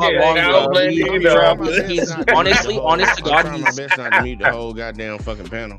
Honestly, to be honest, like, he's not wrong. A lot of black people are so quick to be like, it's every other race's fault but our own. Sir, and I want you to understand something. I want you to understand the mindset I come from, because clearly you don't watch my channel. Sir, you clearly don't watch my channel, because I tell everybody they need to goddamn get on their grind and do what they need to do. But that does not mean that I have to disregard the past of what happens and everything that trickled down from the past, because y'all want to sit out here and act like, oh man, white people got $100,000 in the bank account, and it just comes from black people being lazy. Motherfucker, we built the White House and we built this goddamn country. You're not gonna sit here and try to shit down on folks. No, you didn't. We fought for the Yeah, white. He was right about that. He ain't lying. He just Go look it up in history books and tell me I'm wrong. JBJ. Go look it up. No, hold hold that thought. Hold that thought. Go look it up in the history books and tell me I'm wrong. Since you want to say that dumb shit. Because it was slaves that built that fucking White House while you sitting over there talking that dumb shit. And it's been a lot of revisionist history to tell white folks and people of other races that black people are just out here complaining. Nah, fuck that. We gonna talk about real fucking history. Yeah, Let's talk about real fucking history. When the world come over here and listen, regardless of the message, and this is what I love about us black people. My man done started some shit. I was born in the 60s. It's legit though. It's legit. After Uncle, we're gonna get back on topic, guys. Yes, this is what I'm like. JVJ, you done drew out the whole conversation. Look, as a young black man, I was born in the late 60s, and all my brothers 60s, 70s, listen. We understand the dynamic of the old way and the new way. Mm-hmm. If you out here, you want to start fresh, you got to start now. Take the information that's already been passed. It was a time in our American history, and you understand this. And I say this as far as us in any race in the world. They hear a story, then when they get here, they realize, oh no, brothers and sisters are making trillions. Our problem is we spend too much money on stuff and we stay here. Mm-hmm. Just imagine if you can just tell everybody, it don't matter if they get a cousin, just save your $10,000 for 10 years. It takes $10,000 more than it did 5 years ago than it does now to have the same lifestyle. So you have money, save it for 10 years. If your children are not sure what they want to do, save the money. Don't spend it on stuff. Then when they mature, yes, sir. No, I agree with that. Like, that is a second step. Mm-hmm. No, that's the first step. Right now, where we are for the future. Listen, we should never you're not going to let them save money. You can save money for yourself. You don't need. Listen, get your toys. Get your toys. Listen. Okay, I'm talking outside. Listen, JVJ, I'm just talking outside as a young man outside of this space right here. How old are you, JVJ? 35? 36? 34. Okay, so you my favorite generation of young men. Y'all struggle with everything. Y'all take everything personal. And y'all raised with the same women. Because all y'all in y'all 30s, it's hard to find a woman. And the women, all y'all hard to find a man. And everybody stay over here. Everybody's still going out spending all their money and not saving it for the kids' future. Yep, and then they become broke. And then they mad by 45. So only thing I'm saying is if you 25, don't spend between 25 and 45 wasting money. I'm gonna stop that right there. You're not finna shape a goddamn narrative about me personally. Like, you're not gonna do that. Like, I agree. All right, let me bring in our pain, and then guys, we got derailed, and it's. To that bullshit. It's never gonna end, Jay. We got to get to the topic. Look, can I just leave my last response? Go ahead. Right, this is your network. Yeah, look, Trey Ferg, I agree. There are people out here that play the victim role, just like a lot of people alluded to in this platform, like people that's on the panel. There are a lot of people, regardless of race, that allude to it, but we wanted to specifically attribute that to black folks. They just want to play victim. I agree with that. There are people out here that play victim, but when it comes down to it, we cannot forget the historical transgressions. That's my biggest point. He's talking about, oh my God, I wish somebody come in and fuck your mom tonight and slit her net off, and then everybody over here sit around here. No, we don't, Jay. No, Jay, we don't wish that. We don't wish that, Jay. Hold on. You don't. We don't wish that. That was so out of left pocket, bro. What's wrong with you? It was so out of left pocket that you keep playing around with our history. Don't play around with our history, because we ain't playing around with yours. That's what I want a lot of people to understand. So do you feel they're being dismissive? So slavery didn't start with the blacks. It went beyond that. Guess what? Chattel slavery did. Wait. Let us. No. Hold on, Brody. Let us handle this. Just wait till we get to another topic. And then you jump in. Don't jump in on this one. You let us handle this one. Let us handle this shit. I'm gonna finish my point. I don't like people trying to dismiss other people's goddamn transgressions or other people's pain. It's fine. Look, if you feel like it's just be dismissed, then anything that happens to you, don't say shit about it. Like, I want you to understand, it comes back full circle. So if you want to say that something that happened to them doesn't matter, then guess what? It don't matter when it happened to you. And I want you to keep that same energy. But when it comes to the grand scheme of everything, look, dude, I'm just trying to tell you, this country done did some shit, and I wanted to push back on Reckless's argument. Reckless, you can have your argument, and I ain't got no hard feelings or nothing like that to you.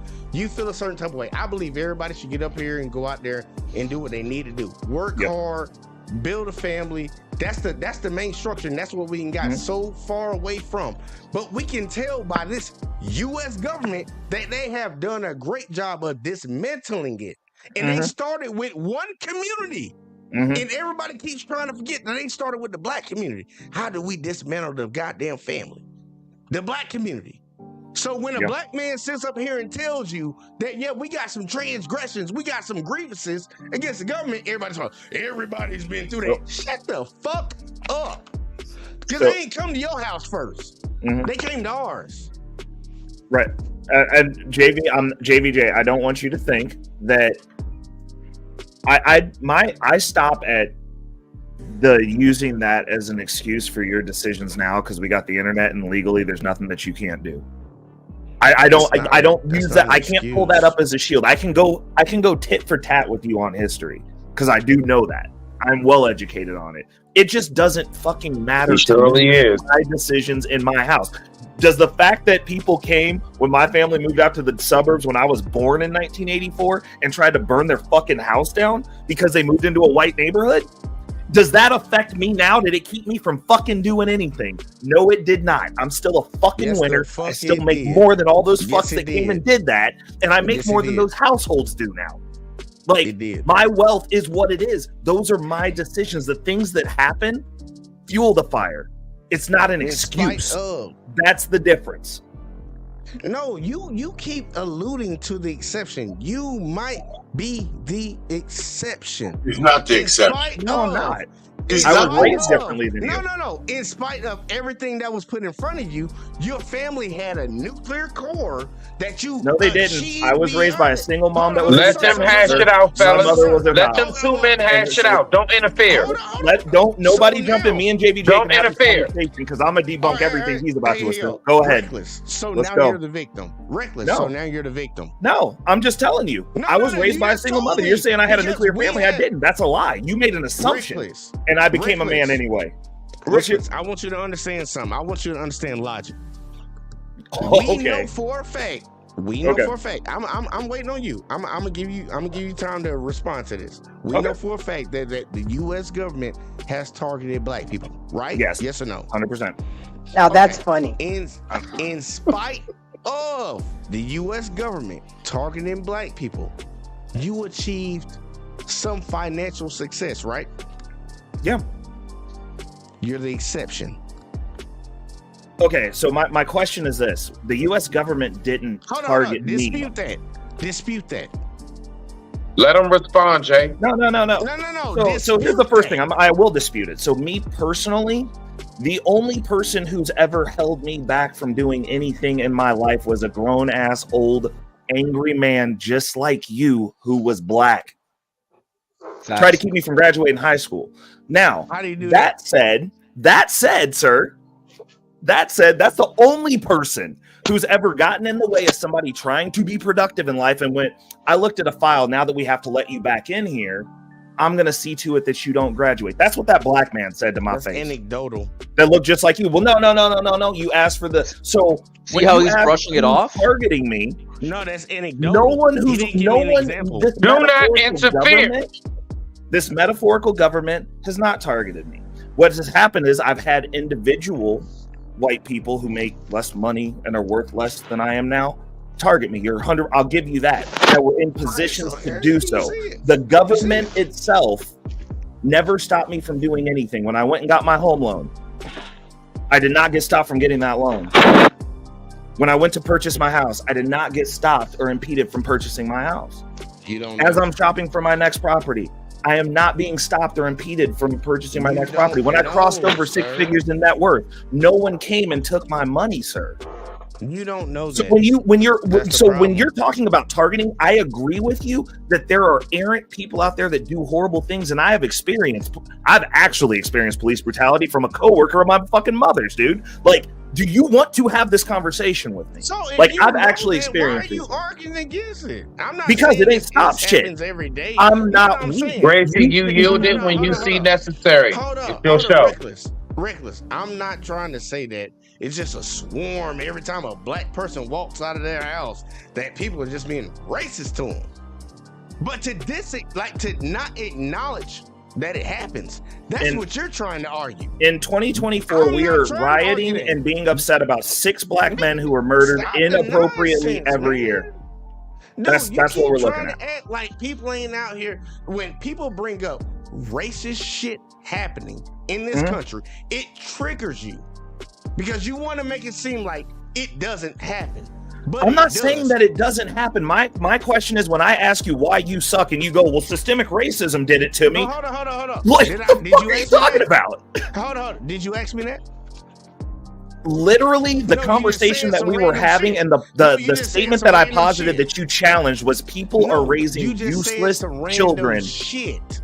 that You just said some random this shit. is a dumb excuse for why they in their personal lives are trash humans and not productive. Hold on. First off. What here? I've never said that why black people that are not successful aren't successful because of racism. Because you already alluded to When the you trailer brought it park people. up, the only point that I've been making this whole time, alluded JBJ. No, sir.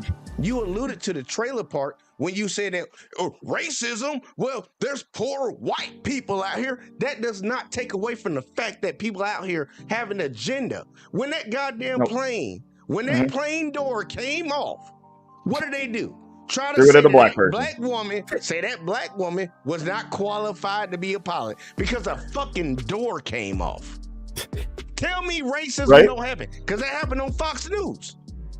Tell me it don't happen. That's a national, because there's only really 3: Fox, MSNBC, Yeah. and CNN. And that happened on a national news network. When Trump decided he wanted to sell some sneakers, they said, hey, them black folks are hip with them goddamn sneakers. Are they not playing on race? But you want to sit here. When Joe Biden said, if you ain't black, you ain't vote for me. If you ain't vote for me, you ain't black. You telling me that these people ain't playing on race and race doesn't have an issue in this country. You want to sit here and be naive, but you want to I don't have think an I'm issue being with me naive. for calling it out. No, you can call out whatever you want, sir. You can call out whatever you But want. then And you would call me if I you will could allow, let me, I can right? allow that. I have space for that, but like, I stop at when it's posited as an excuse. And that's all I'm saying is, if you in your personal life, like, we can go back and forth and offline, we could have this conversation. I'd be right there and in alignment with you. Right. Yeah, that did happen. Does But I would racism always and what come Jay back is to- talking about exist?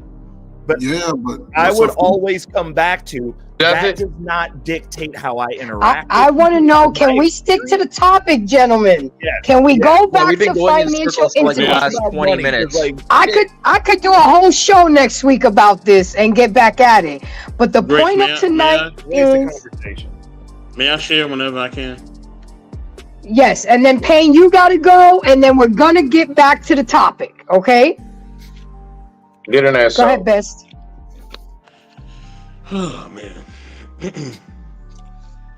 You know, our people are interesting, man. We are very interesting people. We are so interesting. You know what I mean? That's why I'm about to sit back and listen. It's always best to listen before you speak. You know, it's and let me premise my statement before I even get into it. I live in a very affluent community out here in California, similar to Beverly Hills, right? And I come from a community called Brownsville, Brooklyn. If you don't know what Brownsville, Brooklyn is, you don't know about it, look it up. It ain't hard to find. Right? Yes, sir. Okay. So that's like me saying, because I come from Brownsville and I actually live in an affluent community, that poverty and racism don't exist. And that everybody living in Brownsville is losers. And they're not. There's some great hardworking people there. There's some great who strive to do great things, who actually live in impoverished conditions. Mhm. And I will never look down on what people have. Mhm. You know what I'm saying? I would never do that.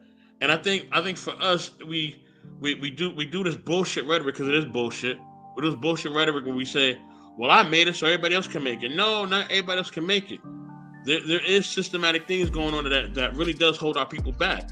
Whether it's redlining, whether it's police brutality, whether it is what it is. We can go down the whole list, but I'm not going to do that because this is a gracious show. And I'm not going to take up a whole bunch of time, because I really don't want to talk about something that's already known. What's already known don't have to be said. You know what I mean? We can go through history. We can go through Henrietta Lacks. We can go through Dr. King. We can go through, Breonna Taylor. We can go through a whole bunch of things in history where our people have been targeted and basically have suffered through systematic racism, whether financially, economically, politically, or socially. So people talking about this, acting like it don't exist, it's just a bunch of bullshit. Just to be honest with you. It don't matter if you're old, young, or whatever. History speaks for itself. And if you don't understand that these things are a problem within our people or within our community, and I'm not saying that we shouldn't work hard, because we always worked hard. Look at all the great black inventors that I know ain't really talked about on YouTube, right? Because everybody want to focus on men, women, and other bullshit that don't matter. Who the fuck Jalen Green is fucking? Who gives a fuck? Right? This is what we want to focus on. You know what I'm saying? Instead of focusing on all our great people who are graduating from colleges, who are inventing things. We have invented so many things out of this, not just in this country, but within the world. The cell phone, the electricity system, there's so many things that we invented, but we don't point that out, right? That's not getting highlighted. And look how many things that we invented that has been stolen from us through time. Even to this day, we still know these things go on. You know what I mean? We look at our great musicians. Look at everything that Prince had The iron. through. Look at everything that Michael Jackson is going through. You know what I mean? Potato chips. Exactly, E3. There's so many things that has gone on through history, even currently, even in Stop modern talking times. about food, Gracie. Even in modern The times. potato chip was invented by the black man. Exactly. Even in modern times, right? We see where our brothers and sisters, like I said, our brother Prince, you know what I'm saying? You know, we see how his catalog has been bamboozled and used, and our brother Michael, how his catalog has been bamboozled. It's nothing new. So let's stop with this rhetoric and this bullshit, man. It's a delusion. Which is why I want to say that in the beginning, because I really don't want to hear a bunch of stupid shit that people say when it don't make sense. Because I don't want to argue and I don't want to go back and forth. It's just senseless. It's dumb. Okay, so let's get our pain in there. Let's talk about something important. Hold on. Let me land my plane. Grace, let's go to your topic. I want to hear what you got to say, and let's move on. All right. Okay, are you landing it? I think that was the landing. I'm done. Okay, all right, R-Pain, go ahead, say what you got to say, and we got to get back on topic. We're already at almost 2 hours. Grace, what's the original topic? The original topic is financial intimacy, learning how to build with your mate. Okay, hey, listen, one of the things that's so funny, I hear all these kind of conversations. I'm older than a lot of folks. Trey Ferg called me up here by mentioning the old man and shit. All of a sudden, I just happened to hear it and shit, and I punched the button and shit.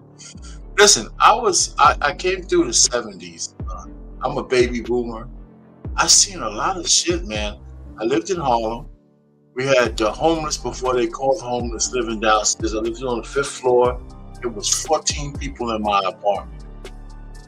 I shared a bedroom with my cousins, female cousins. We had a bunk bed. I had a cot in there, and we had to live in a room with an Irish setter. If you know what Irish setters are, they're big fucking dogs, man. So then we had a crack on the wall, and we had to draw lots every night to see who was gonna sleep by the wall, because roaches came out of that motherfucker that night. So we lived we had one bathroom. We had married couples in there, and my grandmother always loved the homeless, so she always had a homeless lady in the front room and shit. And we couldn't even go in there. So I sit back here and say, the only thing I thought about is that if I ever made it, I would never let my kids ever see that shit. When I was 8 years old, I was in New York. I had to travel from the Bronx to Manhattan to go to school. a bus, a train, and another bus. At 8 years old, that shit would be child abuse today. With all the fucking crazy people out there, they sent my ass in the morning out to school. I had to get on the bus, I had to get on the train, do snowstorms, do all of this shit. You know, all I'm trying to say is, I don't dispel all the bad shit that happened to black people, but the point really is we need to start extolling how much shit we came through, and we're still fucking here, man. That's what we need to be talking about. We're still here. So that doesn't dispel all the bad shit that happened to us. We're still here. We got CEOs, we got presidents, we got all kinds of fucking women. You know, even though I don't like some of their politics, in big high places. We have mayors, we have government. I mean, we're just Brother R. Payne.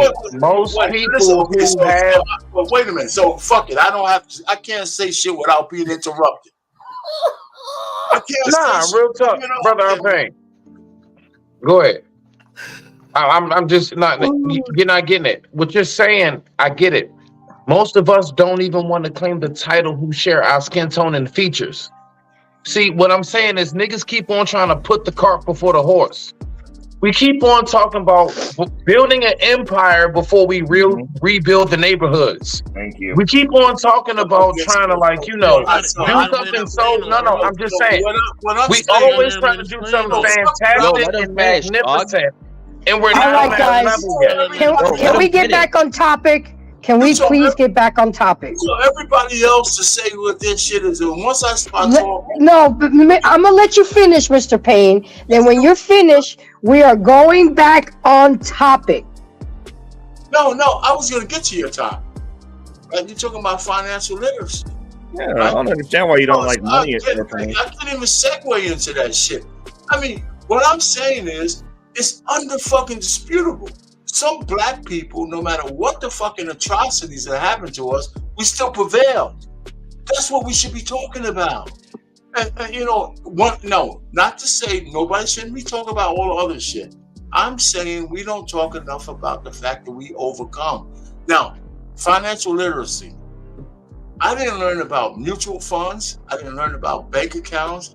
I didn't learn about, I was almost 40 years old. It was a Japanese dude who sat me down and talked about fucking mutual funds and stocks and shit. I was almost 40. And so I got that together, right? I'm retired now. If I told people what my retirement income is now, people won't believe me, right? Because I can live off in New Jersey off just my retirement.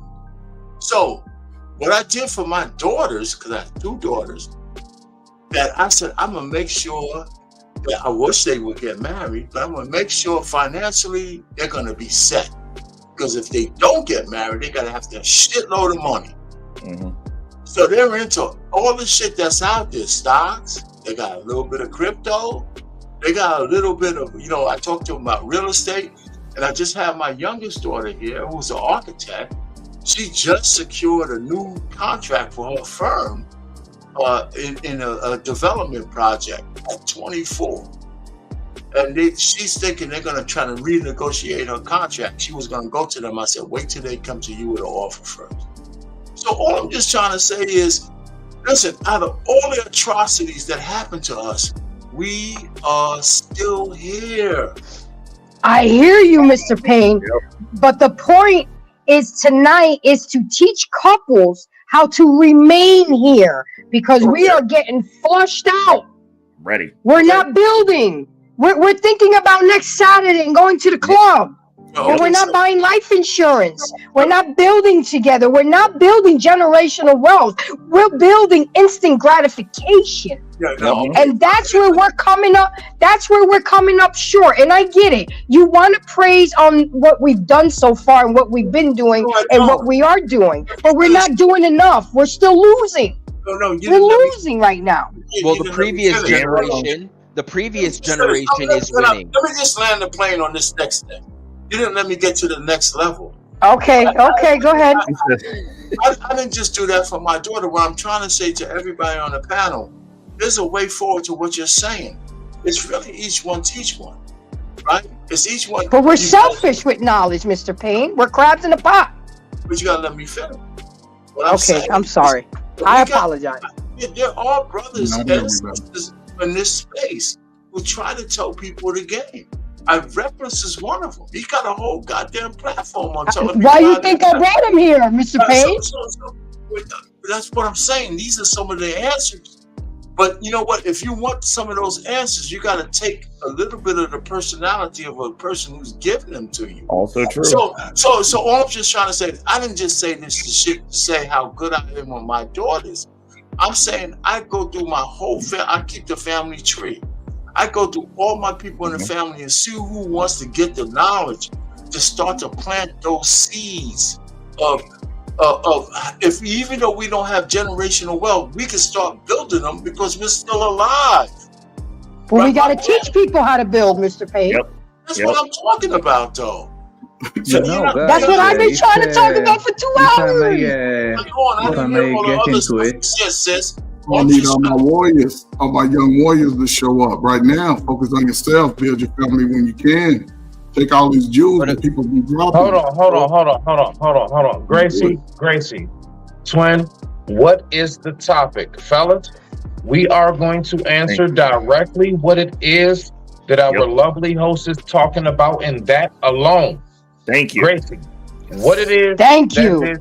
Guys, I appreciate the conversation, but we got to stick on topic. We're already at the 2-hour mark, and I ain't reading that one in this. And I know that everybody's time is valuable. So let me get 5 minutes, okay? Let me get 5 minutes. Take all the damn time you need to. It's your show. I don't know sometimes, but it's okay. Just drop the cash app, okay? All right, here we go. Financial intimacy is how you enjoy the fruit of being one in your financial life. And when you approach it properly, it can greatly reduce the amount of stress and conflict over money. Financial intimacy in a relationship and or marriage is just as important as any other dimension of intimacy, because couples don't understand how to achieve financial intimacy. What does financial intimacy look like? Financial intimacy exists when there's perfect harmony between both partners about the subject of money. It ain't this bullshit, my money is mine and your money is mine. And we have to get into the mindset of the one pot theory. I wish Mr. Hink would have showed up because he's an expert on that. Financial intimacy exists when there's perfect harmony. Financial intimacy occurs when two people in a relationship are 100% honest about their beliefs towards money.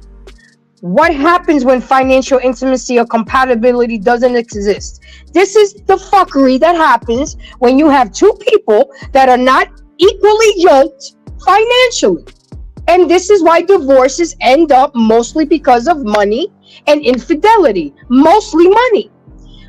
Secrets about debt and gambling. 44% of Americans keep money secrets from their partner, including these related gambling addiction. Secrets might be hiding checking accounts, savings, or credit cards account from the other half. And I hate to say it, I'm a woman, but we are guilty of doing that because all our lives we've been raised to be, you have to have a exit strategy fund. You have to make sure you have money put away for a rainy day. If you do shit right with your man, there won't be rainy days. Again, with Smitty's perspective, prevention prevents rainy days. Or they always do it right the first time. Or they always tell women or girls in today's society. Everybody have to have money in a rainy day if you think about it. Yeah, you gotta have. But you have to have it together. That's the point I'm trying. Together, everybody's like my dad used to say, "Hooray for me and fuck everybody else." We can't grow like that. We have to water each other's plants.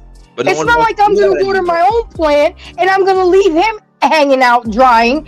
I mean, come on. Yeah. And this is really towards the women because the women are the ones that are selfish, self-entitled, think that they all of that because they got a box and they pretty. But what's gonna happen? What's gonna happen when you get traded in for a newer model because you're not being cooperative? You're not working with the man. Now he didn't reach that level. Women, hang on. Women want in today's society the 666 rule. My man's got to be above 6 feet. My man's got to be making more than 6 figures, and that's a fact. And the six pack. Don't forget the And that's why they're gonna buy a dog. That's why they're gonna buy a dog and die alone. Okay, because winter will be coming for them, and they laugh now and they think it's cute. But I know you guys, everybody in the chat, have been seeing all these videos of single women crying in their 40s, talking about woulda, shoulda, coulda. Yep. And that's all I'm trying to prevent. That's the question. How many people here are married with somebody they're trying to share money with? I'm married. That's the question. I'm married. And so ask them how they're doing it. That's what That's why I have. Reckless is not married yet, but he's doing it. Mr. Williams has been married for 26 years. Uncle Ferg has been married. He's married. I mean, Smitty is in a relationship right now, working shit out. You, Mr. Payne, you've been married. I've been married. I'm not married now. But we're waiting for you to ask us how we're doing it. How are we doing what you said? That's the question. You just said a lot of stuff. Some of us are doing exactly what you said. Ask us how we're doing it. I wish I could have, but I haven't gotten through my information, and that's why I brought up people like that on my panel so I can ask them. So, okay, Mr. Payne, let's do it. Reckless, how you doing it? How are you getting to where you're at financially? So what are you doing? And break it down like you're talking to a high schooler. Okay. No, this is cake. So I do the inverse of what most people do. Like, I look at all money as tools. I understand people think that, like, oh, you're flexing, whatever. I don't flex. Like, that's not my deal. But money is a tool. Money is the ability to facilitate things. That's all it is. All of the things that we use to make money, credit is a tool.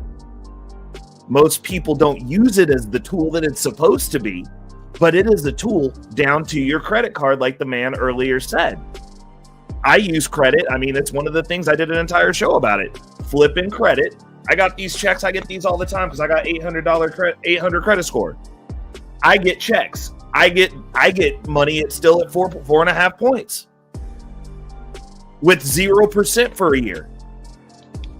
I turn that into assets. I don't buy rims. I don't go on trips. I don't get Gucci belts.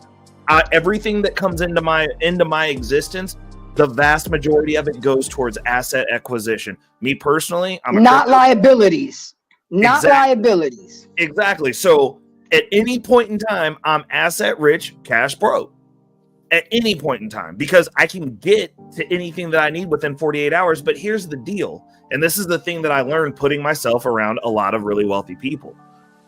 Rich people don't sell assets. That's the reason y'all are mad. You're going out there talking about, I'm going to buy Bitcoin. I'm going to sell it in 10 years. I go out and I go, I'm going to buy Bitcoin. I'm never selling it. And I'm waiting until we get the ability to leverage it like we used to have. Because I personally cleared out and got my down payment for a house leveraging Bitcoin. You know why you leverage Bitcoin? So you don't incur a tax burden. You can do the same thing with your stock portfolio.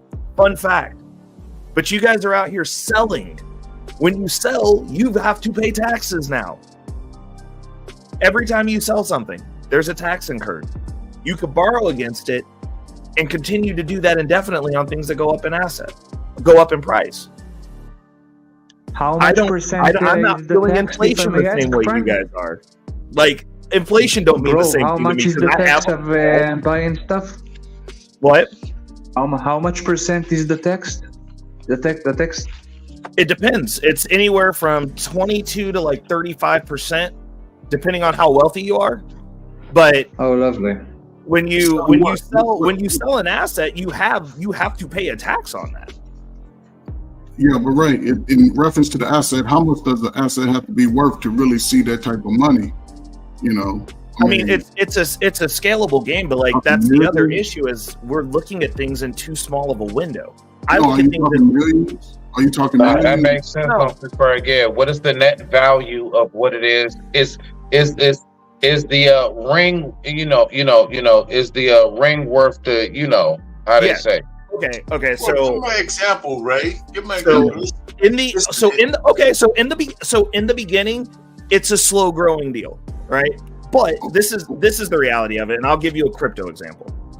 If Bitcoin goes up 500% over the next bull run, and you put $500 in there because that's all you had, and that $500 goes up 500%,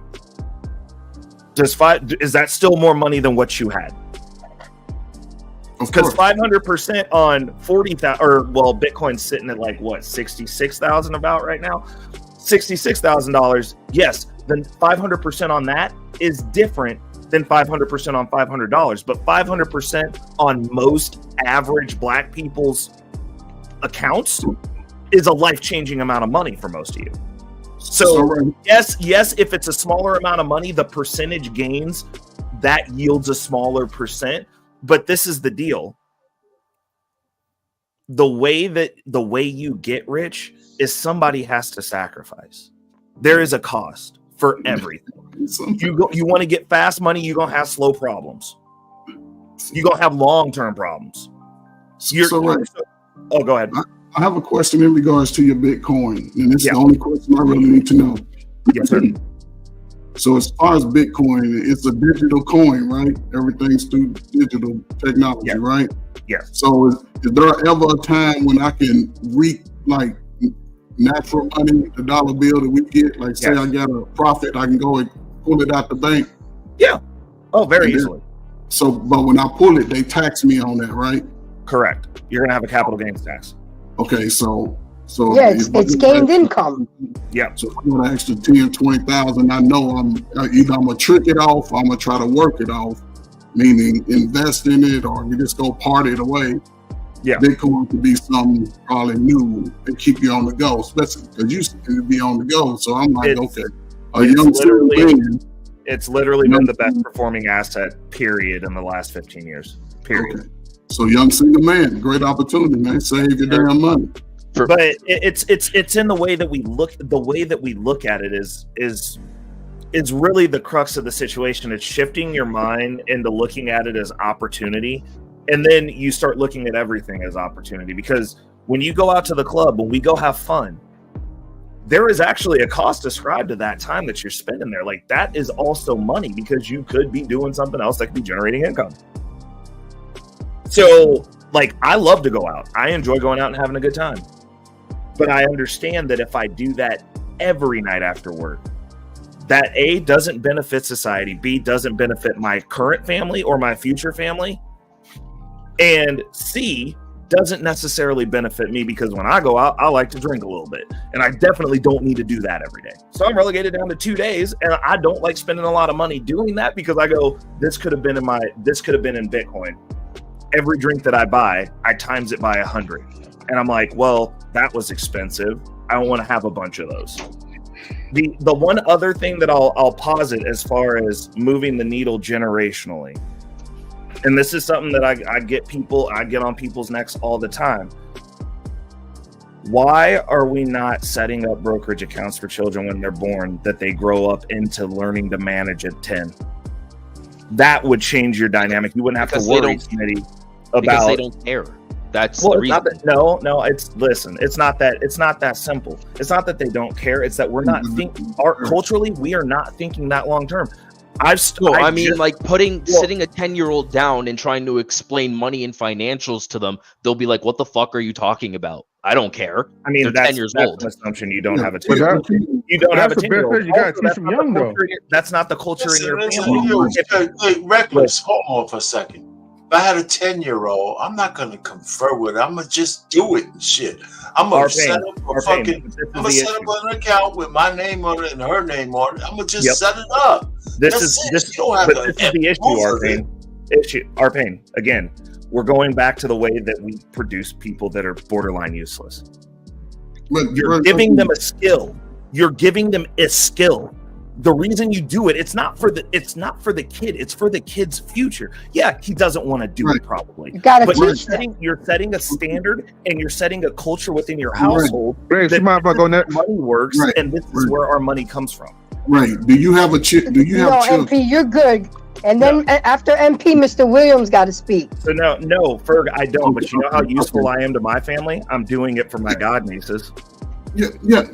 Great job. Uniform. So I'm influencing not just my family. I am worried about my family. I actually give a shit about my bloodline. But Ray, everybody do. Not just the ones that I'm going to be making eventually. And since I don't have them, I might as well start now so that way I can influence them because their parents aren't on it like I'm on it. So that gives me influence over my family. So when I have my stuff set up later on in life for my kids, if my kids are duds, I'll have a pool of children that I can recruit to carry out my legacy with my money. I'm trying to build my family out like the Fords. I get it. Y'all worried about y'all individual kids. I need a team. I need recruits. I need my will exuded well after I'm dead. And I will have that one way or another. All right. So with that being said, let me go ahead and put M3. And then after M3, I got to get Mr. Williams in here because he's been quiet for too long. And I appreciate your patience. Go ahead, M3. Good evening, everyone. Salutes to Mr. Best. Salutes to you, Grace. I'll be real quick because I have to leave in a minute. But I just want to say, this is definitely a valuable topic when we're talking about finances. I was going to just add my 2 cents into it. I think, honestly, to kind of set you, your spouse, and your children up for future, it starts off with the basics. Again, I hear people, I think Trey was saying something about saving, which I do agree as far as saving to get started. And 10 grand, it could get you a lot if you know how to utilize it. But again, with 10 grand, I wouldn't keep it in a bank account for too long. With 10 grand, I would try to look for some other vehicles where I could invest that 10 grand to slowly make it go up. Or if you want to take a high risk for some people, there's people that play options or whatever. And there's people that actually find little stocks or stocks that, companies that they believe in to make their money grow. There's IULs, there's other vehicles that people could actually use. But the main thing is that when you have money, you don't want to just let it sit and let the banks pretty much bank off whatever that you're saving up. You know what I mean? You want to get the most of your return as much as possible. So yeah, all the stock. I'm sorry, when I think Mr. De Niro, I can't remember your first name, but when you was talking about leveraging your money, I definitely agree with you on that part, right? And learn something new about that as well too, as a way to pretty much from paying a lot of taxes and stuff. So learning how to be educated so you could pass that education to the people that's around you, to your children, that's going to help set up to their future. If you're trying to get married to somebody, right? Let's say you're in the courtship to dating to engagement, whatever type of phase. Hopefully, you find your spouse that actually has the same mindset that you have when it comes to investing, when it comes to money management. There we go. Because the worst thing you want to do is marry someone and then you find out later down the road, oh man, this person is really bad at money. This person has an addiction to spend. So a lot of people think that you're well-to-do the more money you make, but really it's the more money that you're able to save and to also utilize to invest. Our people, we're not really financially intelligent when it comes to that because our people hasn't really taught us about investment and stuff. When I learned about investment, I didn't learn about that until I want to say 2018. I didn't learn about options until 2020. And that was because one of my homeboys did the research on his own, start playing around with the stocks. But other people was doing that for for years, reading books about that. I had no clue because I was not financially educated. I had to read like Rich Dad Poor Dad to even learn about buying a house and to learn how to use like homes to invest in. But I was always taught that you only live once. So go spend 20,000, 50,000. Go spend your money on the car, nice shiny car, because you're gonna die someday anyway. So you might as well enjoy your life. Well, you know what? I wish I had somebody that would taught me like the right way, or I wish I listened to the right people who were at one point talking about stocks that I did not understand.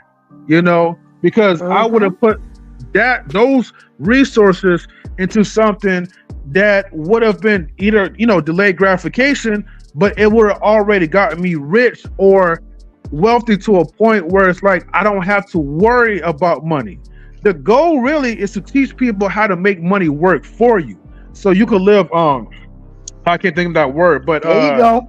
But residual income. It's called residual income. Residual income. Thank you. It just flew out of my mind for a second. But yes, residual income. You want to make money pretty much your slave. You don't want to always live to be the slave of money.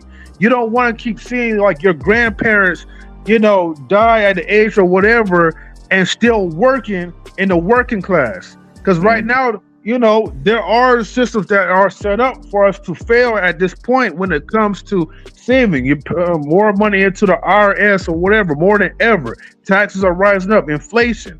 So how do you avoid that? It starts off with the mindset. It starts off with you wanting to be willing to make that money, to educate yourself and be surrounded by people, right, that already knows the game and that can help you to learn the game as well too, though. And sometimes you got to put in a little bit of money to even educate yourself even further, because nothing in life is always going to be for free anyways.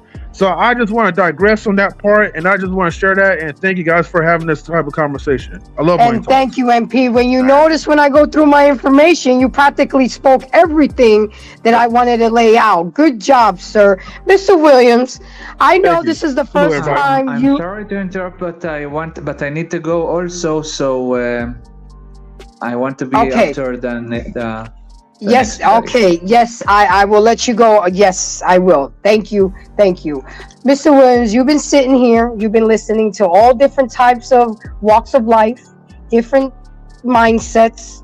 You've lived on all spectrums. What say you? Yeah, this is definitely one of the most interesting conversations I've heard in a very long time, and I like to sit back and kind of see how people maneuver and articulate themselves, and it's been quite entertaining and informative at the same time. I'll say that. And that's the goal. That's the goal. Yeah. So this is what I did for me, and everyone has their own way of doing things, and I want to see every person on this panel and everybody listening to your show, Grace, get all the success that God has in store for them. Okay, I don't care how you do it.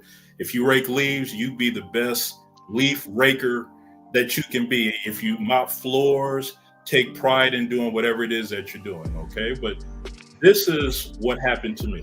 Okay, my great grandfather, who's half black, half Irish, owned a construction company. My grandfather, who's half black, half Native American, owned a plastering business. My father, who's a black man, he started his own janitorial service, lawn care, all that stuff, okay? I worked in the auto industry for 20 years.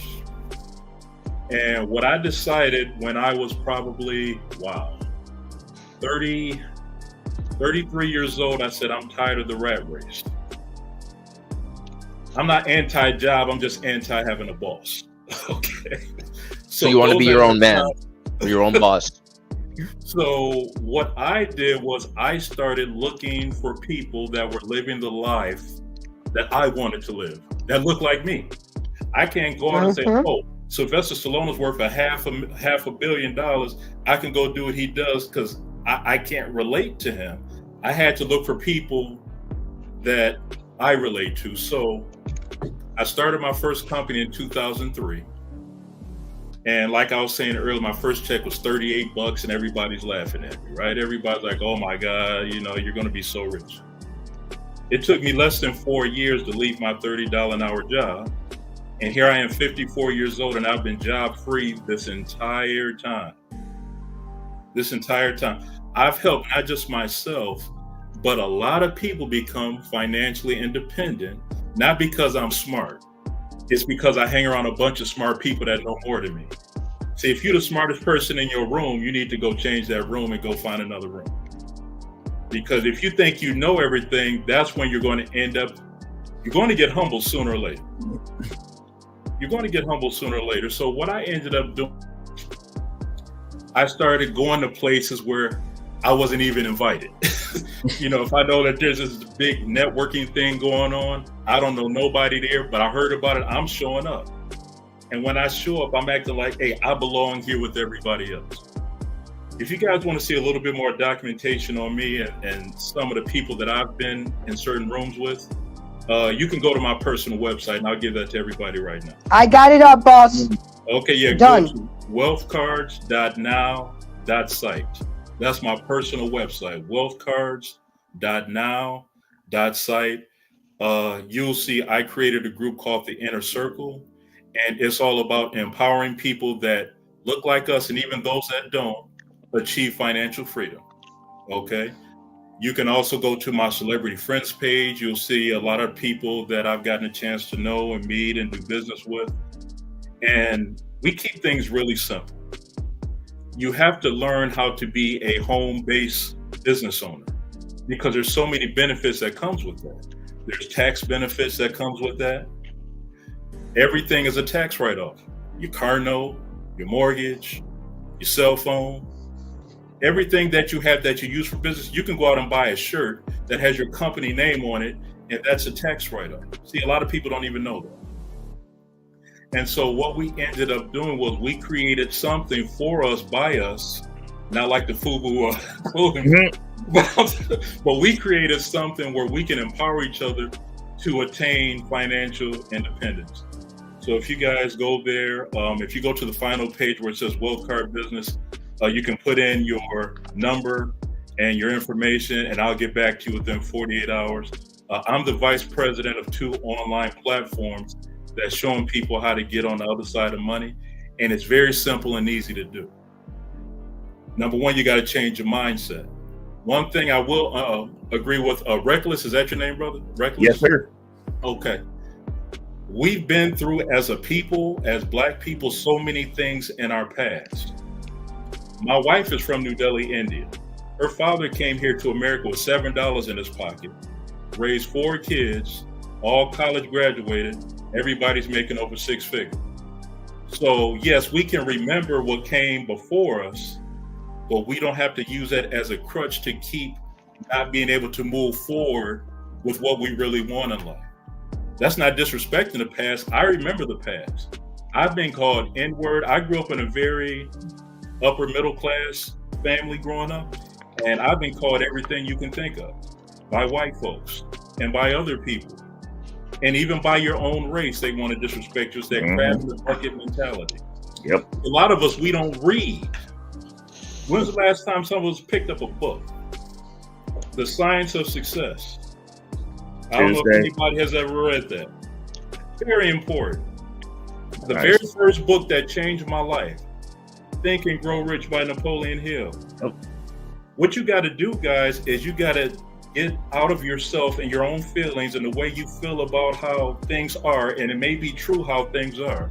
But don't let that stop you from achieving your true greatness, because the only person that can stop you is you. That's the only person that can do that. So what I encourage everybody to do, and I know I've been sitting back listening to a lot of back and forth and a lot of different kind of energy, which to me isn't positive to move our thing forward to help each other get on the other side of money. But I digress. I'm gonna sit back and I'm gonna let everybody do them. But I got on this platform, number one, to support grades, and then number two, to let us know that we can all work together and come together as a community and be able to do something powerful. I'm gonna tell you guys one more thing that I did that's really important. With all of my companies that I own, I set up my parents as founders in my companies where they get back in money for the rest of their lives. I set up all 4 of my kids as founders in my company where they're making money while they sleep. My wife is a founder in my company. Both my sons are founders in my company. And so every time we make money, they making money and they looking in their account, they like, what in the world? How'd I do that? Because you have to set your family up for success at an early age. One thing I will also agree with Reckless on is like, okay, yeah, your 10-year-old might not want to learn financial literacy and might not want to be a part of that right now, but there's nothing wrong with you putting those seeds in his head at an early age. You have to. What are you going to wait till he's 28? Now he don't want to hear shit you're trying to say. That happened to me. Greeting people at Walmart. He's okay with that now. He's okay with mediocrity. You can't do that. So while I empathize with our plight as a community, I'm not going to allow nothing to stop me from being who I'm supposed to be, and that's rich as hell. Period. I know that's right. For me, so with growing. With that being said, how do you say your name? Vagato? Yeah, I'm gonna stop right there, guys. Call me V, my dear. Okay. Thank you for coming, Mr. V. I appreciate you supporting the channel on whoever's channel you came through. But go ahead. What would you like to say on what we've been talking about? Yeah, first of all, the guy that let me in already left, but you have people in the comments, and also we have a person here that knows me in some degree. But in any case, about what you said, you know, if I'm not from your community, but if I was in your shoes, I would, buy stuff that can make me money in the long term. For example, if I can buy a house and then make people, live in it, and then, rent in it. So I will, in a number of years, get part, if not the majority of the money that I put to own the house. That could be a good way to make money. Absolutely, real estate. Real estate is one of the top ways to make money. It's real estate. It's an asset. And if you ever need money, you can pull the equity. You can pull the equity from the house, God forbid an emergency or something, and you have people there paying for your mortgage, plus a little bit more to make money on the side. But the thing, guys, I didn't learn this. My dad knew how to make money and how to spend money, but he didn't know how to manage money. So what happened to me?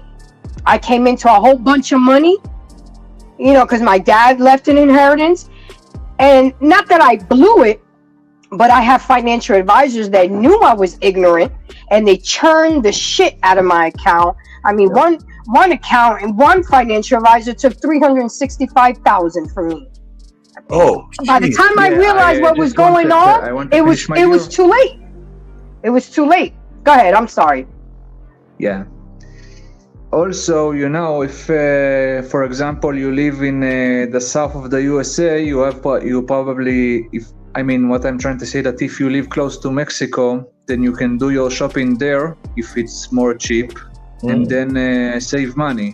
For example, if you want to buy a car that is that you need to pay $1,000 in the USA, and in Mexico you need to pay $100, then buy it and it has the same car, then buy in Mexico. Yep. It costs. Is it eligible to come across the border? Can I register it once? I was about to say that's going to be the caveat, is you got to do some research. But yeah, if you're buying property, just hit. If you're buying property outside the country, pay them in their currency. Don't pay in dollars unless they're giving you a discount. No, you also can buy apartment and real estate outside of the USA in some primitive or poor countries.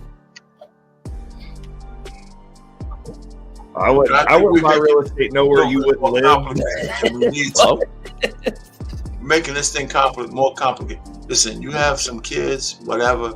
You got social. I don't have kids yet. No, not just you, but just in general.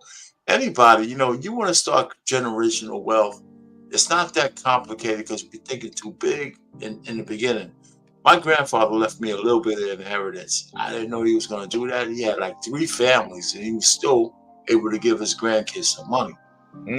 But if you have kids, or you have a relative who have kids, they get a social security number.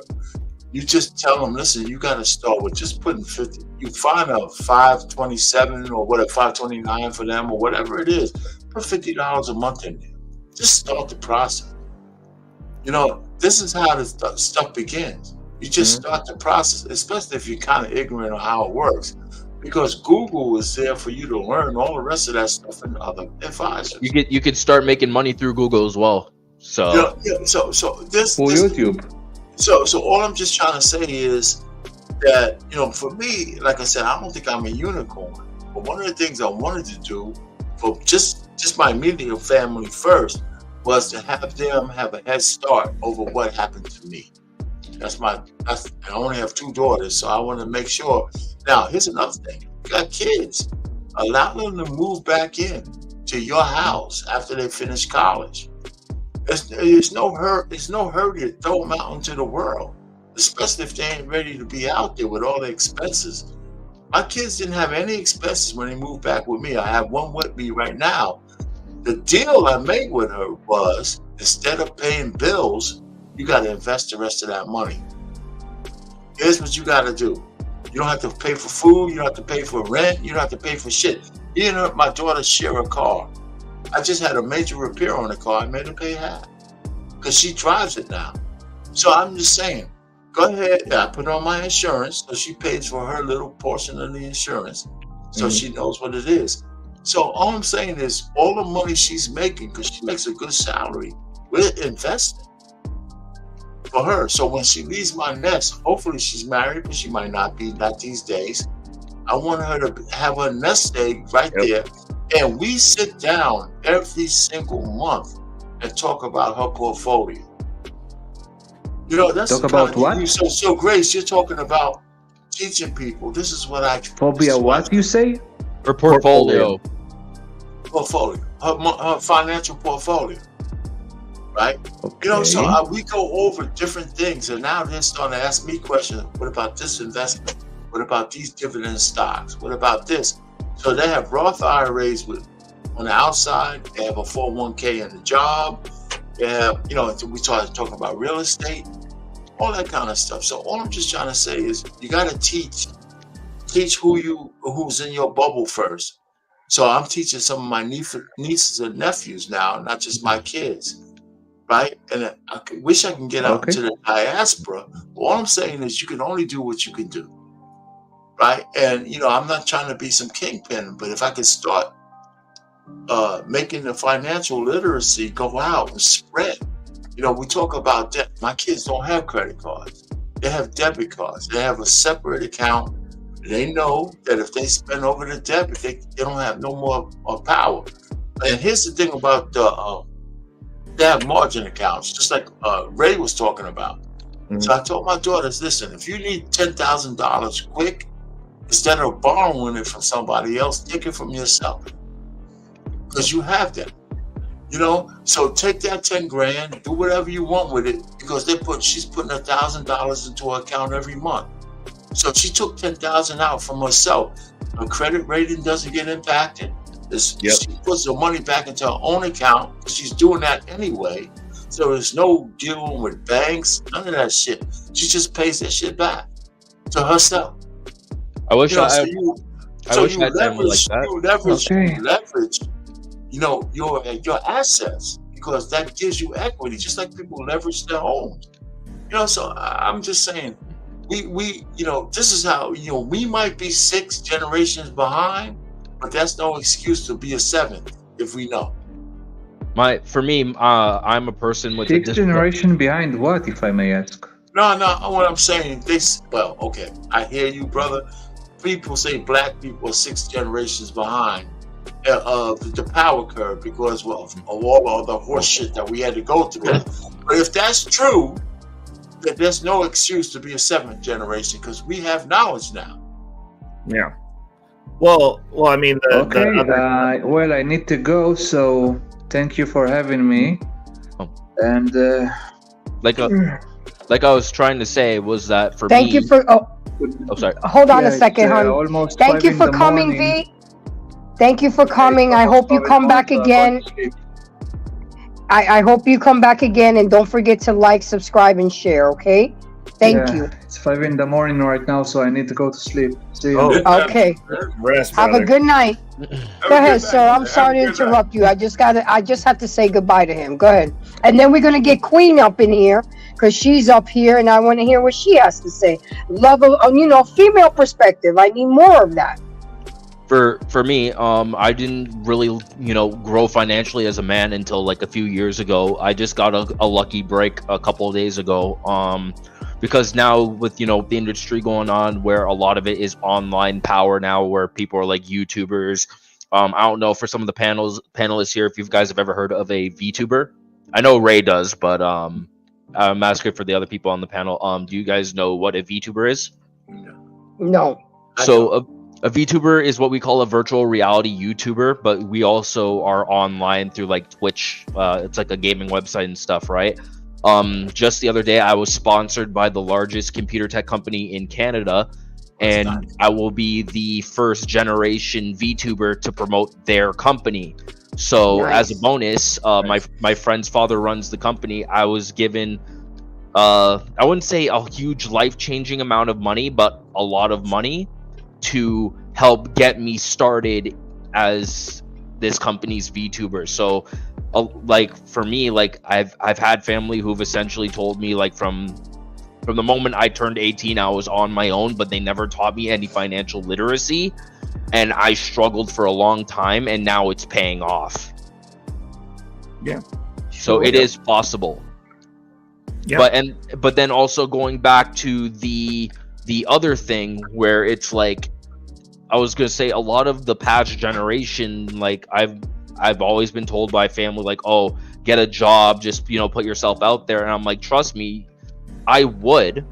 But with the way society is now and how money is getting scarcer and real estate and like prices on homes have gone through the roof and are skyrocketing, it is damn near impossible for the current generation to really get anywhere. You know what I mean? And going back to what I said, like with the government, they don't care about us. They want to care more about illegals and all that type of shit before the American people. So do you guys know why this is happening? I mean, I know I get accused of being a conspiracy theorist, but do you really understand why these illegals are coming over here and why they're clothing them, housing them, educating them? Because the government knows that we are going to rebel against the government when we all finally wake the fuck up. So they're using these illegals, bribing them by feeding, clothing them, and how so they can fight against us. So not only will they wipe us out, they're going to wipe out the illegals, and now America still has power, because to America is all about power at the end of the day.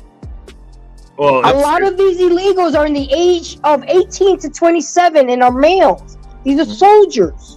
Yep. These are soldiers. These are armies that they're creating. And the Supreme Court justice, that one black woman, whoever thought that was a good idea to put her on the Supreme Court, she straight up said that these illegal immigrants should be allowed to own firearms and should be allowed to just walk over. Justice. She's from Chicago. Yeah, bro. If you read The Creature from Jekyll I hope I don't get a strike for this, but I got to put it out there. I mean, you guys got to see what's going on. Well, I've never heard of Chinese men jumping over a wall. Why are they coming over illegally? Right.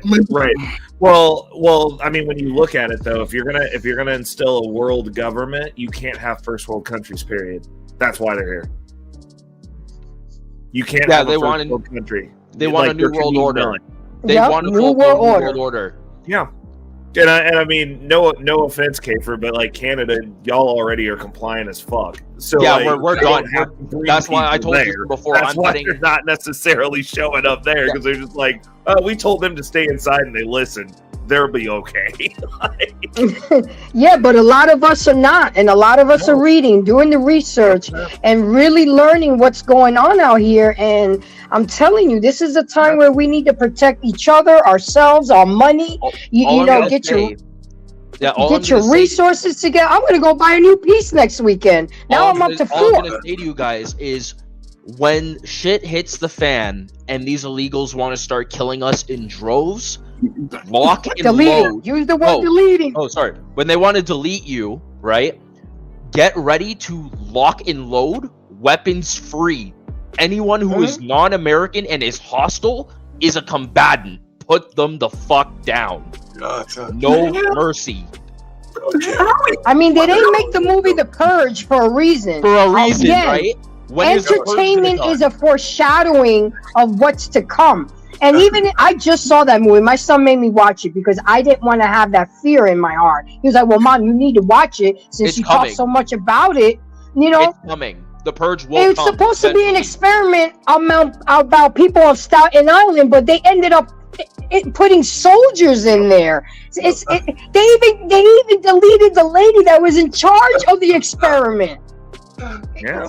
Oh my God. Oh, and have your passport ready too, so you can get the hell out. I was like, I don't advocate getting Don't rid. expect any more emotional intelligence on that shit, man. I'm telling No. you. Well, Just be ready for anything, but don't worry about that.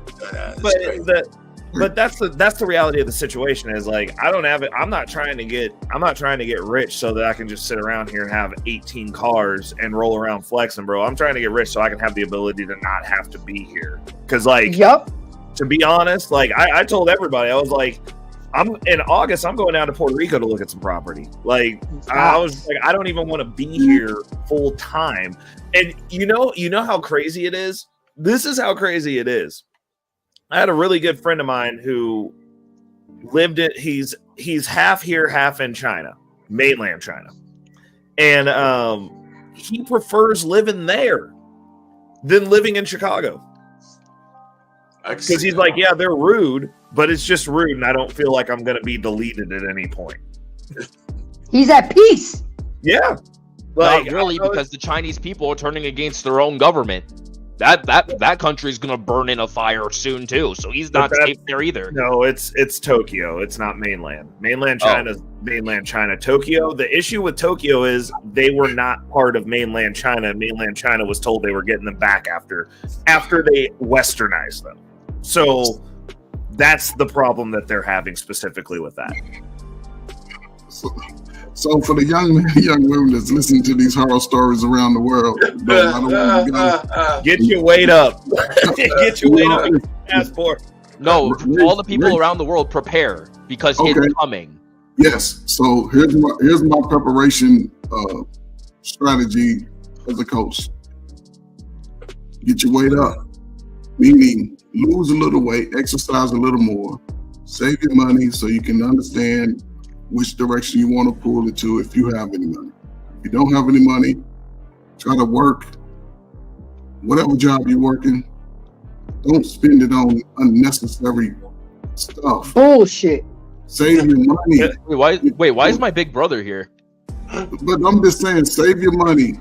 If women want to go direction of transactional, you still got to be choosy about how you spend your money. Just don't be out here slinging money and slinging bad little stuff. No, don't do that. Protect your seed. Women, y'all give y'all sons to their father, our righteous brother. It'll change your life. Let the man raise the man. And then we do a lot of talking about, when we got to this age of 40, hindsight is a mother. We didn't know this shit at 14, 15. We had the desire to do it. You did good in school. You added your numbers and multiplied and read some shit. You came out all right. You learned the skills that the teacher gave you. You paid attention to what the parents gave you. You ain't complain about shit. You had your little job, your little money. Don't talk about money to people about how much you make. No, don't do that. Keep it. Just show up with it like, yeah, man, you know, they'll see. And when you get age of maturity, then you can relax and talk to your grandkids. Even if you didn't have a father, you get there, man, just be humble about whatever you done accomplished. Find another little baby, boy, girl. It ain't got to be yours if it is. Man, you can change the world in 20 years. We talking about other people coming to possibly taking over. It's the same thing. The 1%ers want to keep everybody else in chaos. We in chaos. Yeah, So but then folks- these 1%ers, they think they're safe until But the they people aging pull up out. to their homes. They aging out. See, they all aging out. They all in their 80s and 90s. That's why they do all these little formulas to try to make it tricky and be like, you can stay alive 100,000 years. No, they aging out, so they push their dynamic. That's just part of it. They put people in certain places to push a dynamic. The women are promoted in America regardless of what it is, but that's chaos for the men. See, the men, we lose focus because the women are chaotic. Shut the women out.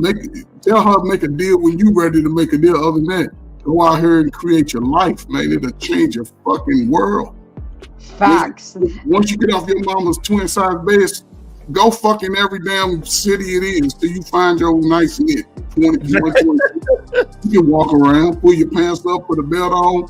Chick walk up to you, she smell like roaches. Get away. Brothers come All up right, to so you. I'm sorry. let's get Queen in here because I know she's been waiting patiently. So, Queen, what say you? I know you've been hearing backstage and on the panel. What you have to say about what we've been talking about? I know we've been all over the place, but it's okay. Are you talking about financial literacy or like? Well, I don't know where it started. the topic is about financial intimacy, being compatible with your mate and building together. That was the goal tonight. It really was. Okay. You know, and we got some of it in there. You know, I still got a whole bunch of shit to go over, but you know, it is what it is. But the goal is, a lot of us, my money is mine, your money is mine, and we don't really try to build with each other. And then we want that ready-made man with the Maserati, the 5-bedroom house, 4-bath, money in the bank. But we out here working at McDonald's, driving a Toyota Camry with a 430 credit, and not willing to build with a man. Only 10% of men are high-value men. What are we not good in? The plumbers, the electricians, the construction workers, are they not good enough to build with? What do you think? Well, I think people are just into social media too much where they believe the hype. So you believe the hype of what you see. You know, you see the chick walking around with the Brazilian yaki down to the floor with the dust buster lashes and the nails to scratch the world's back. That's how long they are. And you think that they just, because of what they look like, they just get anything they want. And it's not true. You know, half of it's fake facade and borrowed, and they owe their life and their ancestral line to pay it off. I do believe in building. I don't believe that anybody comes to the table fully ready. You know, that's why it's the table. You set it together, you prepare the food together. You know what I mean? Like, you don't just come out ready to go. Like, there's gifts that you have that your mate may not have, and that's what the balance is. I mean, I grew up in a family of 6 kids, dog, you know, whatever else, and 3-story house, 2-family house. We traveled, we did whatever. We were middle class, as they called it. And I watched job loss, where one parent lost the job, so the other parent took it on. But hey, it always worked out somehow. One parent worked in the day, the other parent was home, got us off to school, and that parent worked at night. And so there was no need for a babysitter. There was teamwork. Was teamwork. Teamwork makes the dream work, Queen. Yeah, I just don't believe that, you know, you got to just come come with all high value. That's all BS. Like who walks around saying, "Oh, I'm a high value person"? That's somebody who is not high value. They living through their zeros and their dollars, which can disappear at any given moment. Because when you live through the money in your bank account, as we all know, money comes and money goes. Absolutely. So that's the value. For the financially illiterate, sure. If that's all, even people who aren't financial illiterate, you know, stock markets crash, things happen. You lose stuff, fires, damages, you know, like people lose stuff every day. But if you value what's in your bank account, then that means you're not a value. And if you got to walk around promoting that, that means you're not value anyway. And I believe in teaching. I work with a lot of young people. I am a social worker. And I believe in teaching them, you know, look, like, okay, cool. You came from the foster care system. Utilize these programs. There are programs out here that will get you through school. You don't have to pay nothing. We pay you. We give you an apartment. We give you money. Like, save your money. I've had so many success stories where I've had young people come out of the program with 6 figures in the bank account alone, just from saving their money in a youth savings account or saving their money, budgeting. Like, boom, you ain't got to have the latest and the greatest, but let me get that for you. You handling your business in school, boom, here's a program. I got a grant. Here's a computer. You don't have to do that. And I think it's just teaching financial literacy and just, you know, reality checks. You know, I've had a lot of young people who didn't want to do nothing. Then when I see them later, after I left the job, I see them later in the community. Man, Queen, like, I should have listened to you. Well, how you doing now? Don't worry about what you should have done. What are you doing now? Well, I went back to school and I'm doing this. Okay, cool. Well, you got it together. It took you a little longer. You were a knucklehead. I wanted to chokehold you, but you know, it's all good. You got it together. But I really love how I'm seeing a lot of young teachers teach kids like about self-esteem. There's a teacher, Aaliyah Pagnick. I think she's on the East Coast somewhere, but she teaches her kindergarten class financial literacy. They have to pay rent for their chair, and she does it on TikTok, and she'll say, "What's today?" And they said, payday, and so she gives them the money, and I saw that. Okay, your rent's due, $5 for your chair, and you know, you gotta pay your bills, $2 for this. And you know, it's important to teach your kids financial literacy. It's important to you know, to put them in a place where you weren't, instead of just hating. Oh man, being bitter Betty and bitter Ben. Like, really empower the young people to really do what they need to do. And it don't take much to invest. You know, you can invest $5. If all you can save is $5 a paycheck, save it.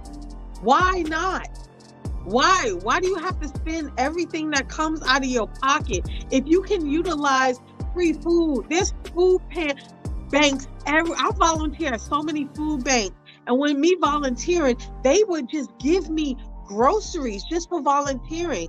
I remember one time I didn't buy no meat for almost 6 months. That's how much meat I got from the food bank, just from volunteering. And then I would come into my apartment complex, knock on doors of families who I knew were 3 and more kids, and say, "Hey, I have some extra tomatoes. Y'all need this? Y'all need some bread? Y'all need this?" And I would just literally bring food to the community in which I was a part of. Different family members or friends who I knew lost jobs or whatever else. Boom, I got 12 dozen of eggs. I don't eat eggs like that. Anybody want a dozen? People rolling up to my house like I was a drug dealer or something. I got eggs for you. Just drive by. Boom, here you go. You know what I mean? So I think we have to do better also as a community, like, you know, taking care of each other. You know? Absolutely. I have friends now who have, like, you know, we live in an urban, you know, in a very city life, you know, area, you know, and they have a small backyard, but they have chickens. They're growing vegetables. And every time I see them, they're like, "Hey, I got a dozen of eggs. You want them? Boom. Thank you. You want any money for it? No, I'm good. You good." You know? So what do I have? Okay, well, I got this connection over here. What you need? So we just have to do better, but I think it's really important for us to, I think we can do a lot of talking and just not a lot of moving. And I'm just not in the business anymore to just do talking. I just want to make moves. I want to make moves in silence to the point. I take people who want to go with me, but I'm going to make moves to the point where you look up and you be like, who the hell is that? That ain't Queen. Yeah, it is. And my kingdom, we good. We good in my kingdom. So if I'm going to school right now. I'm trying to get back into grad school to get my master's, to get my license, right? I don't need these things. I have my own nonprofit. I'm working a job that's kind of flexible right now. And, so I'm just doing what I need to do to always elevate myself. I'm always trying to figure out what me and my household can do to be better and greater so that we don't have to work so hard anymore. I'm tired of working hard for other people. If I'm gonna work hard and work smart, not hard, right, but Queen? I'm gonna work hard for myself so I don't have to work like that no more. A lot of the biggest issue as well is mainly the fact that it's every man for himself. Like, people don't just do things out of the kindness of their hearts anymore. They expect something in return. It's a give and take kind of situation. So your situation. You could also say the opposite side of that is a lot of people expect stuff to be done for them. That's not true. There's a lot of people out here who have great hearts. I'm sorry you haven't met them. That's not true. A lot of people are not living like that, especially with the pandemic. A lot of people in the community that I'm a part of, all races, have great hearts and are willing to help each other out. There are a lot of people out here who are willing to do that. There's people in, I don't know. I'm about to do start my thing and highlight some of these people that are giving back in the community. We see them all day long. They walk around, all they do is go buy donations of what they get on Instagram, and they go and get homeless people jobs, give homeless people haircuts, feeding the homeless every day. There's people who are grinding out there. There are people who are really trying to take care of people. There are a lot of people who are trying to do good.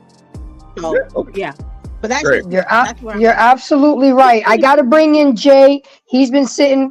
Jay, did you want to say anything? Did you want to add to this? I'll add something, but I'll say this first. I'm surprised, Kiefer. I'm surprised you're up here. That's my big brother. Yeah. Maybe he liked the conversation. Yeah, he just hanging out, bro. Let him breathe. No, of course. I'm not judging him, but it's just surprising to see he's up here. That threw me off so bad when I saw it. I was like, what?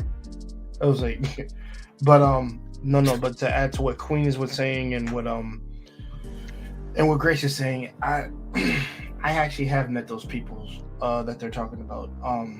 Hey, listen, I got a free thing of eggs, literally fresh off the farm that are brand new, and I ate them because they know the best thing ever.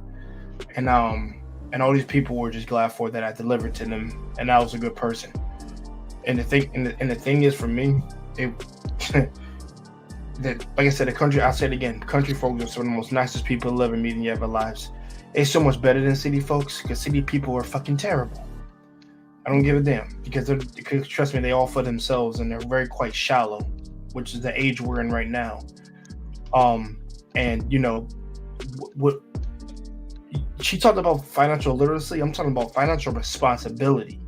There's something else that needs to be enforced.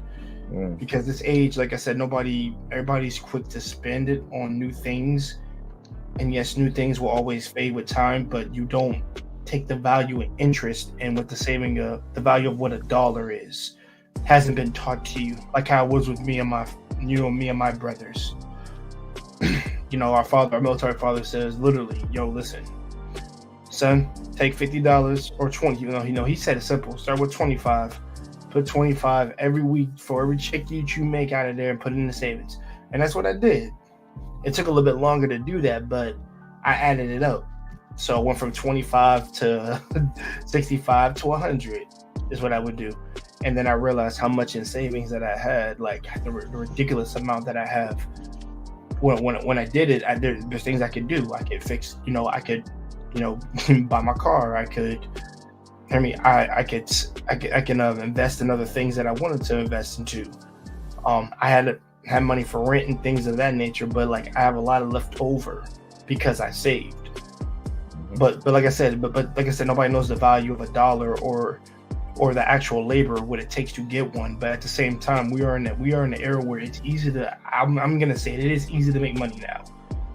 Like it's not rocket science anymore.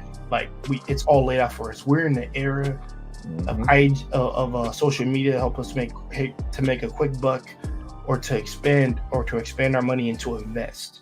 So there's no reason why you shouldn't be taking advantage of the times that you're in now to freaking, to use it in order to help yourself, to further yourself, and even together with someone else.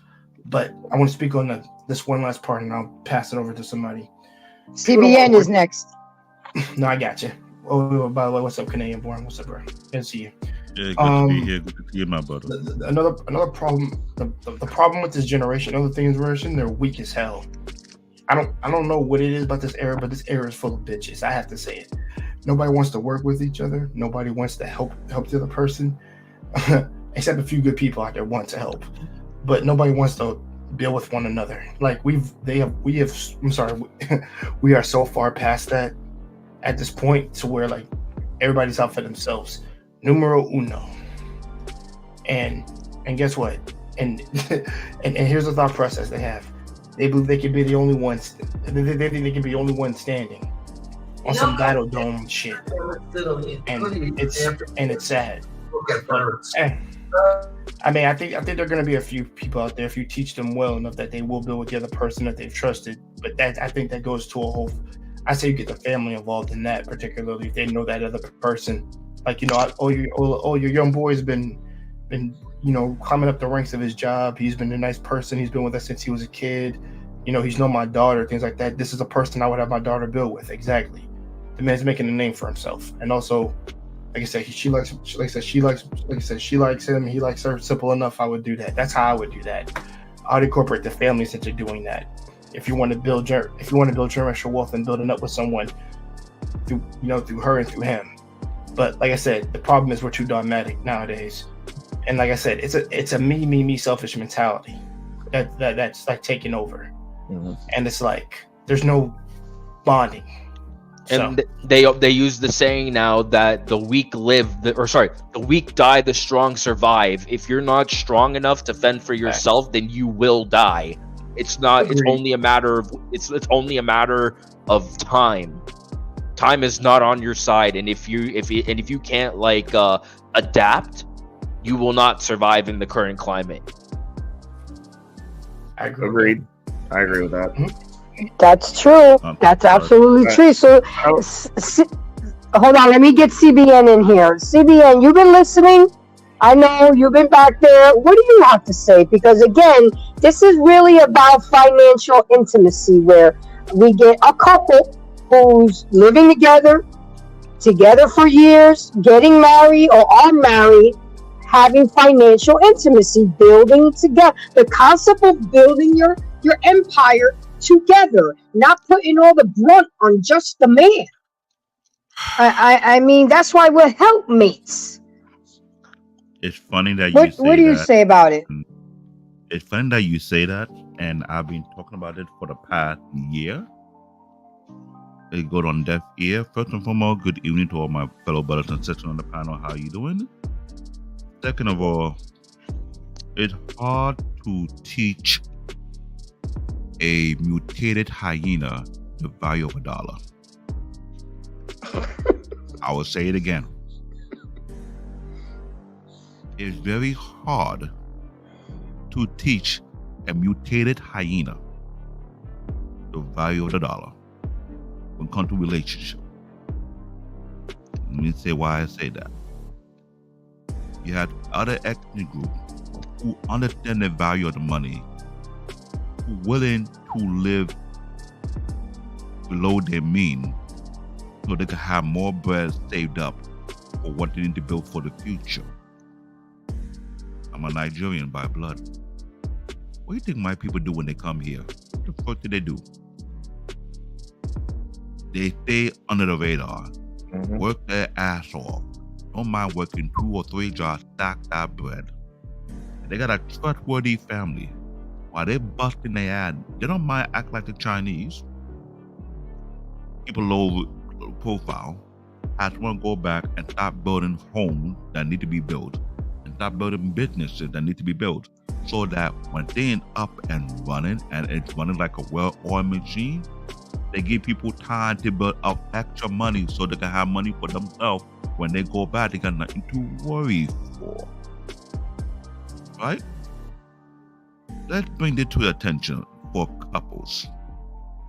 Why do we have people who don't want to throw out money through the window just so they can have a vacation here, vacation there? But when the time comes, they got nothing to show for because they keep wasting money like it's water. No house, no foundation, nothing for legacy building, just for right now. I got one pair of sneakers that I've been using for almost 2 to 3 years.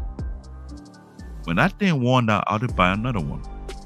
Compared to someone who got about 14, 15, 16, 17 pair of sneakers for what? Different occasions.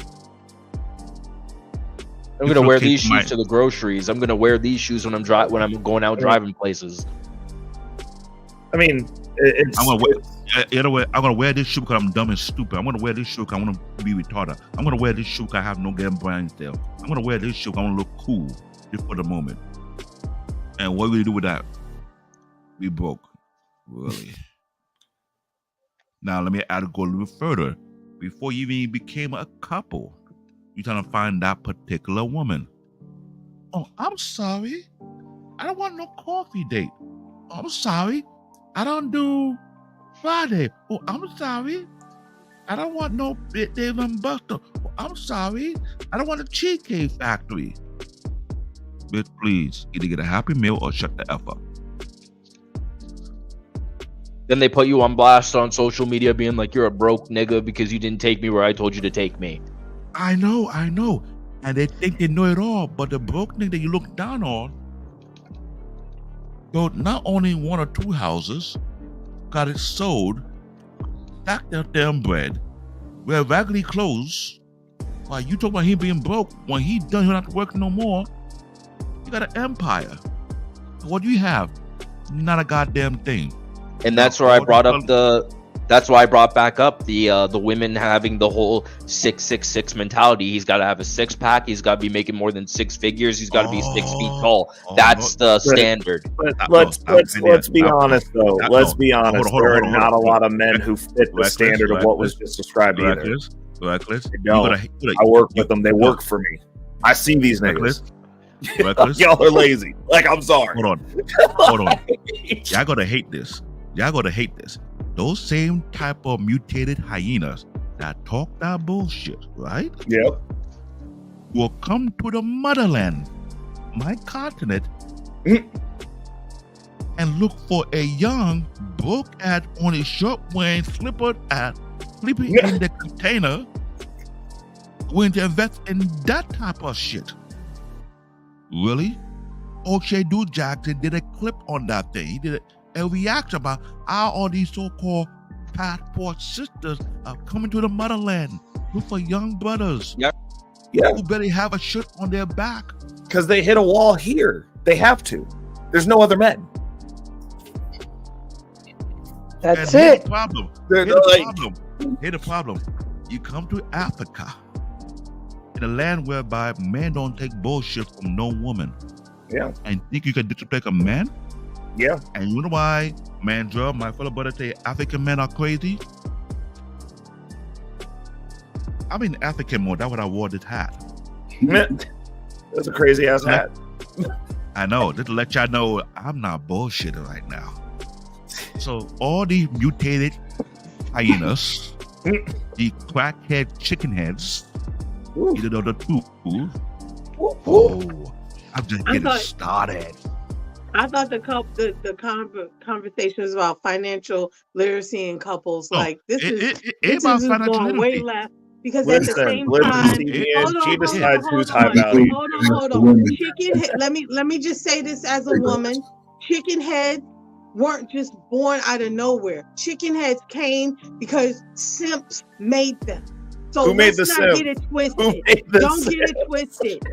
simp. Women act the way that they act because men cater to them. Just like you're saying, these broke down hyenas, it's the same thing as that these men who say they want a good woman go chase after the 304s and the hoes and the thoughts. So you chase after the ones with the BBLs, I know. the lashes and I the know. hair down to Yep. I know. down to the ground. That's why they keep coming out. But, They're I but know. producing Queen, them I know. because they're Queen, are they showing that marrying they're them? winning. Are So they marrying them though? Stop with It that. doesn't Stop matter. with That's that. why it's Stop with irrelevant. Wait, that. sorry, what I I mean, missed? I mean, Wait, what was I the don't what I missed? understand that there's a difference between what gets Just say- paid with and what No, gets married. what did I miss? Picking What did I up the miss? foreign women because you think they're going to submit to you because you can't get a real woman to submit to you in the U.S. Let's Actually, not I go know. there. But Don't but go the foreign there. women are It's real both women as ways. well, It's genetically both I speaking. know Let's keep Stop it a bean. I am bashing women. no. Stop Those are real bashing women. men. Let's We keep it a both buck. do the Women are same supposed to thing. submit to We men. both do the That's same that's thing. biology. All women We both I who do the can same bear thing. children are real women. Stop, Just so you stop, know, lady. stop. Stop. Good Guys, Lord. one Let's mic. relax, man. You know, she's right, man. Why do we take this shit there, man? Why do I'm we glad take you this know. shit there? I'm Listen, glad listen, you listen, know. listen, I listen. know. Oh, let me just say this. And I'll stop off and let you fucking guys go off in the goddamn diaspora. Listen, if you want to have a woman in your life, you got to negotiate her. You got to. I had to negotiate with my wife back in the day. The negotiation's different now. Yeah. If you want to be married, there's a new negotiation. If you don't want to be married, just continue to do the shit that you're doing. It's not that complicated. Wait a minute. If you want a woman today and she's working 50 hours a week, you got to talk to her different than if you're going to spend all your money. If you could keep her home and you could pay for all the shit in your house on with only 26% of the men can do. That's one negotiation. If she has to work for 50 hours a fucking week, you can't sit down with your dick out thinking you don't have to do nothing at home. Financial literacy means that if she's gonna pay, you don't let her sit around and say, my money's my money. That's bullshit. Me and my fucking wife, she was making 40 grand a year in the 80s. And what I told her was that what I did, I'm gonna land it here, is saying, listen, you got money, I got money. I'm gonna pay for the bills, but the whole way we live is gonna be based on my income. Because everything she had was gravy. But did I let her fuck around with that money? No. She had to put that shit in our investments. She had to max out her 401k plan. She had to do all of those shits, and all the residual money she had left, that was for her to get her hair done. That was all that other shit because I wasn't gonna pay for that shit. And so I'm glad you said that. wait a minute, man. Before you fucking cut me off, and I'll let you say what the fuck you guys want to say. You gotta stop the bullshit, man. If you want a woman in your life, you gotta understand that traditional today is a little bit different than traditional back then. Right? If she's working 50 fucking hours a week outside the fucking home, you can't sit around with your dick out just thinking she's supposed to be your fucking woman. You gotta do shit. You gotta compromise. You gotta make sure she's doing her shit, you doing her shit. But don't let her think her money's her money and not yours. That's what you gotta do as a man.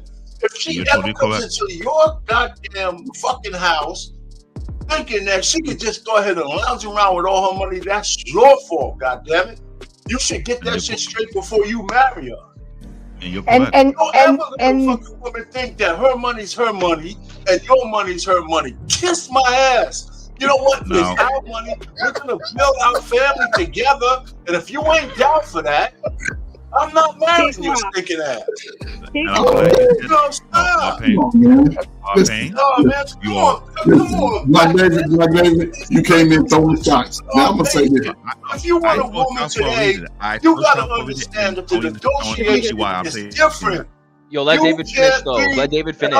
When was the last time you negotiated our pay? Like 80 years ago. Bullshit, man. Stop. Negotiated the last rap for our pay. And here's another thing. You guys gotta stop telling women that they're a PhD, her shit doesn't matter. It doesn't. It doesn't. It doesn't. Because if she worked hard It might not matter to you for marrying her, but after she did all the work, and for you to tell her that shit don't make no difference, it's stupid. How she, if you fucking was a Arpain, here's the issue. Arpain, we've been talking for like literally 5 minutes straight. They're not married out there, so they can't see that. Land it, You please. gotta acknowledge that. You don't have to say I'm Like married. right now, old man, listen, old man, literally, you are acting emotional right now. You are acting like a woman. You're acting like a woman. You married, motherfucker? I am married. No, he's not. Yeah, I am. To who? He's actually married. I've been married for 36 years, man. It's a negotiation. You don't have to lose your manhood just because you fucking acknowledge your woman. What the fuck does it matter with you guys? Nothing. Alrighty then. Where's that airplane? Your blood pressure. You sit down here thinking Check you your gotta Apple Watch. a woman because you acknowledge that she's a goddamn woman. Stop I it. acknowledge every woman's a woman. They can have babies. No, man. You know what, man? You know what? I'm sorry. Grace. I'm not gonna argue with you. No, you're just being you. I get it. I get it. That's not being real. It's called being emotional, acting like a woman. You're a fucking asshole if you don't know what you're talking about. Hold on. If you don't married incel, you don't know what the fuck you're talking about. Hold on. You can be married and incel. From YouTube talking points, motherfucker. Big one. You got I was hold with a woman for 36 on. fucking years. And I had to negotiate that shit for 36 years. I got 2 fucking daughters. One's a millennial, one's a Gen Z. They live out in the goddamn real world. That was like 30 years ago. You need to know how to talk to them. Don't worry about it. Don't worry about it. Don't worry As a about it. man, because the goddamn nature of women hasn't changed, just like the nature of man hasn't changed. The only thing that's different is the tools we use and the tools we abuse. And if you don't know how to cut under that shit, you're gonna be out there talking about fucking women on the internet. That's all fucked up. Man, come on, man. Get your shit together, man. I totally understand. I had enough. God, you know what? I'm old. My elder. I don't need to have my blood pressure. I know up that. there. I know. Talk about me when I'm going, God. I don't need no more. Old man, calm the brakes, OG. Jesus. Let me say this. I like what Arpain said, but I don't think he see the big picture. This is why when I let people know, when we let me paint that picture, you understand where I'm coming from. Arpain is 1000% correct. But hear what I've been saying for a while. Jay know this one, Reckless Ray know this. I keep saying, what demographic of men are you dealing with? Yep. I've been saying that for the longest, for more than a year. Haven't I not said that before? Yep. When you bypass the man of substance, structure, and order, who got a focus and a goal to try to achieve, and you look at that man like he was a bumper cut, he didn't meet the status quo of society norm. What do you think happens? Yeah. How many of these men that Kevin Samuel have been speaking about to the time he was alive, saying women, black women, ignore the kind of man and pick the I made a mistake and pick I didn't realize and pick I didn't know he was no good shit, man. Right? And the one they refuse to pay their mind to, who didn't fit the narrative, did not fit the quota because he had a budget, but he got the goal. It's something that he was working toward to, right? He didn't want to waste his money on unnecessary things, but because he was not savvy or got the swag, they overlooked those kind of men, did they not? Yes. And what happened to those men? They become Fortune 500 company owner, wealthy ass men that now order the study. They want the kind of men, but would never get no love while they're in middle school, high school, and in college. Shall I go on? Because I'm here to give the TKO punch on this conversation. So when you bypass the good substance of other men who will not only build your life and carry to the future, because you don't want to build, but you want a finished project, what do you think going to happen? Why you think acting go teach their young boy to be a man of substance and not be the man of nothing? Yep. This is why I say when you come to me, you gonna let him? I like to shut it down, African style. I mean, that is why you have too much baby mamas. That's why we have some uneducated women who don't know how to manage money, and men who also think they're going out there because you got a $2,000 sneakers, but you broke as hell. You can't pay your rent, know your bills. Yep. Seriously speaking. But the man who wear a complete outfit worth less than $50, he is no good, but he got almost $1 million in the bank. Or you overlook that, brother, because he wasn't looking flashy. He wasn't looking fly. He had a vision he trying to build, but he wasn't good enough. He shows up. He shows up to the date in a Lamborghini. Let me jump in. Listen. I want to get in after Ferg too. So I want to ramble like the old men. I'm old now. My answer might not be the popular on this. And I'll say this, and Black David, it has nothing to do with you, man. You're a hell of a brother, man. I like you, man. I know. Let me say this. Look, as far as like in these spaces, I listen to I don't know what generation you're in, but it's like a lot of y'all have had experiences, and you always revert back to what the issue is already there that we're facing. We spend a lot of time talking about the women who's doing this and the guy who's a shithole. No, listen. It's part of what it is right now, and that's why this financial intimacy has to begin with the intimacy between a man and a woman, and the finances have to grow into that. And it doesn't. And going, I'm telling you, go back and forth because men age out too. About 45, if you ain't did nothing and you still complained about stuff, you age out in the job market too. You useless goods. You're on the downside. In which job market, Ferg? But pretty much, if you're gonna do anything with your body, you're pretty much too old. That is a complete lie. Well, I work in my business is in construction. Ferg. There's no one who knows how to do anything. That's my life is construction. It is, then you know that they don't even have to give these businesses down to because we don't have Americans that want to work. So in some instances it is, some it ain't. What I'm saying is this. You 25, get your ass out of YouTube, go live the life. Stop listening to dudes who ain't got no woman, ain't got no marriage. Go live the life, find out about it all. It's women all over the world. Light skin, dark skin, skinny feet, big feet, tall, short, they built like it. Big feet. My whole thing is like what you just said. Like if you're because if you say no. Let him finish. No, but it has something that has to do with what you just said. Let him write it down and let him land his plane. We can get at it in a second. I'll speak to the brothers. Listen, and you get guys that come from other countries who had their grandfather and great grandfather, and they reading scrolls of what their history in America. We ain't had it. We had Jim Crow laws put in our face. We invented more shit coming out of slavery than any time in American history. But you don't hear about that. You don't hear about that. You hear about the fake drug that they keep throwing in our inner cities and drugging out half the youth before they even get to an age of understanding. So you may not understand it, but I ain't speaking on that. We still have the ability, despite all of this, even into the 21st century, going into our next millennium, have been able to do it. Right now, we are so divided based off nonsense. That's why I say, speak for your individual. Get out, take all of this information that you learn from anybody, save your money, whether you put that shit in a shoebox or you invest it. Saving means don't save it for 10 years. Sit back about a year, watch the flow, see how that shit grow. Pull it out, play with it, put that shit up somewhere, have it like grandmama did. Grandmama came from nothing and you died with the house that your mama probably let go or your father let go because they was out there tricking and had $20,000 when she left.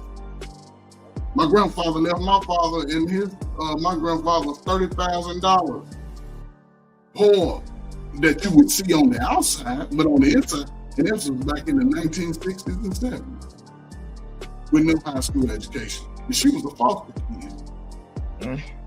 All right, so we're gonna let Ray go, and then I'm gonna go for the next 10 minutes so I can get my information because Queen was right. You guys, this channel is about embracing better versions of ourselves. We already know we're fucked up. We already know there's a lot of problems, but I like to bring the problem and then talk about the solution, but we cannot get stuck for 2 hours on some shit that's not on the topic. And I appreciate all the engagement. I do. Trust me. But I'm not even half through my shit. I want to be able to show people how financial intimacy, a relationship when it doesn't exist. And I want to show you the 4 pillars of it, having financial literacy. And I want to show you what things we can do to have financial intimacy. So Ray, drop your gems, and then everybody gonna be mic muted for the next 7 minutes. Okay. In regards to back to the topic of financial intimacy, it is important that, especially those of you who fall into the average retrospect, and that's what you're doing, or that's the cap of the best that you can do, that you're not doing this alone. It's going to get real hard. And like when I say that, I'm like, men, we already understand that we're working to death. Like that's just what happens. But for the women, like once, like they were saying earlier, like once you get to a certain point, like that arduous day in, day out, like I'm still cranking out 60 to 100 hours a week, and I'm doing pretty well. And I still work hard because I enjoy doing it. And then I still go out on the weekend. I still enjoy myself. I still have nights. St. Patrick's Day, got 2 hours of sleep, went in, led the team, came home, went to bed early, ran this week. That's just what it is. That did not affect me. I'm not on mood stabilizers, mental health drugs to facilitate this. Like, it's just a standard. And that's a standard that we've moved away from. But like, as a culture, like we have to get past learning how to be around each other and work together. If you're coming in from a defensive standpoint where you feel like you gotta protect yourself, I was like, every relationship I've been in my life, that chick's gotten all the game that I've had, regardless. Because I'm like, I don't need to lock a chick down with money. I understand that some people function on that. Unfortunately, I got a few other things going for me aside from zeros in the bank. I actually take care of myself. I'm not a dysgenic fuck. I can protect a woman that I'm with. It's what it is. Like, being able to see the value in each other, like, just want to clarify this and I'll land it here. As far as the nobody cares about your PhD, nobody cares when you throw it in my face because I don't have a PhD. Matter of fact, I'm only a high school graduate, never went to college. How about that? I'm worth more than you. If we're gonna make this a competition, we're gonna compete about things that matter. Like, I'm worth more than you. You went to college, collected a bunch of debt, now you're throwing it around in people's faces as though that's a limiter when you're not winning at existing. So when it's thrown in that conjecture, like, no, nobody cares about your PhD. Like, I don't care. Like, I don't have one of those, and I'm worth more than you. Like, if we're gonna go metric, you can't throw one piece of paper out and not look at all the rest of them. Like, there's a bunch of stuff that comes with that, and like, yes, there's a lot of time that goes into that, but a lot of people get PhDs in useless things, and they're worthless as humans. Matter of fact, they're a walking liability because that means you're bringing a bill that I now get to pay for an experience that I never had. I paid for your college experience. So I only don't care in that specific scenario where it's thrown in the face like, ha, you're stupid. I'm just going to go, ha, you're poor. And you're going to be poor forever. Like, those are, let's talk about it. When does that pendulum shift? When does that happen to somebody who's financially literate? When you're starting off hundreds of thousands of dollars behind the 8 ball and I'm hundreds of thousands of dollars ahead of you and that 8 ball, like, where are you going to save up this money? That's the only time that I care. Because, like, if we're going to compare, we're going to compare as men compare, which are measurable things. So, yes, your piece of paper makes you smarter than me. We live in a country where real dumb people can make it. So, it's what it is. But no, back to the topic, because it is an important topic, and we really do need to broach how we're supposed to get along and get together and make this work out, because the middle class is under attack and they're getting wiped out, and that's always been a class. I mean, in all honesty, families win. families won at war. Civilizations that had bonds that were not nomadic individuals took over the civilizations that were nomadic individuals that was just out doing what they wanted as individuals. And as much as we talk about not wanting to be traditional and not wanting to do this, and I'm an independent woman, we're very traditional in the slave mindset, except for you don't even get free rent and food now. You get to go to work and be a slave. We don't want to talk about that, though, because we're rolling back at a fast clip to slavery. Because if one party can make up money and you need money to exist, that makes you a slave to the person that pushed the button. We're going back to that. They needed families then. Now we all in individual houses out here just hustling to no end, and then not even trying to get out of the bondage that we're in when we have the opportunities, because we'd rather go look like we're rich to impress people that don't even like us. Make it make sense. I'll let it go there. I'm sorry, Grace. No, you're good. Ray just cooked Sunday dinner. Thank you for that. So we're going to go back to what happens when financial intimacy or compatibility doesn't exist. I talked about secrets. 44 of Americans keep secrets from their partner. Financial imbalance. How much one earns is also a huge issue. When each partner brings a different income to the table, this creates problem with security in a relationship, or thinking that one is better than the other. The higher earner feels like they're subsidizing the lifestyle of their lower paid partner, while those who earn less may be concerned that they're not good enough for their other half. Financial intimacy may also be lacking if one partner tends to splash more than the other. These are things that make it not right. Communication breakdowns. It's no secret that money can cause argument in relationships. In fact, financial decisions are frequent sure thing of conflict between couples who are married or living together. Research reveals that 7 out of 10 Americans have disagreed with their other half about finances in the past year. And this type of communication breakdown can have detrimental consequences, including the end of a relationship, divorce, or just plain causing the ship to sink. And then lack of trust. Financial infidelity. This occurs when one partner tells outright lies about money, often out of fear of their partner finding out the truth. It's like having an affair due to the information concealed from a partner and the hurt that it causes. 41% of Americans claim that they likely end their relationship if their partners was dishonest about finances, and 20% say the damaged trust would make it extremely likely to call it quits. So in other words, that all those things I just talked about is what causes shit to blow up, relationships not to work out financially. You can't lie to your partner about your money. You can't have secrets about your money. You got to talk about your money. You got to be honest. If you're willing to ask that guy, what's your favorite position? Okay, then you got to be willing to ask that guy, so how do you value money? I ask a guy, what's your credit score? I'm a credit repair specialist, so credit matters to me. I've made a lot of money because of credit, so I appreciate credit. Now, I don't disqualify you if your credit is low.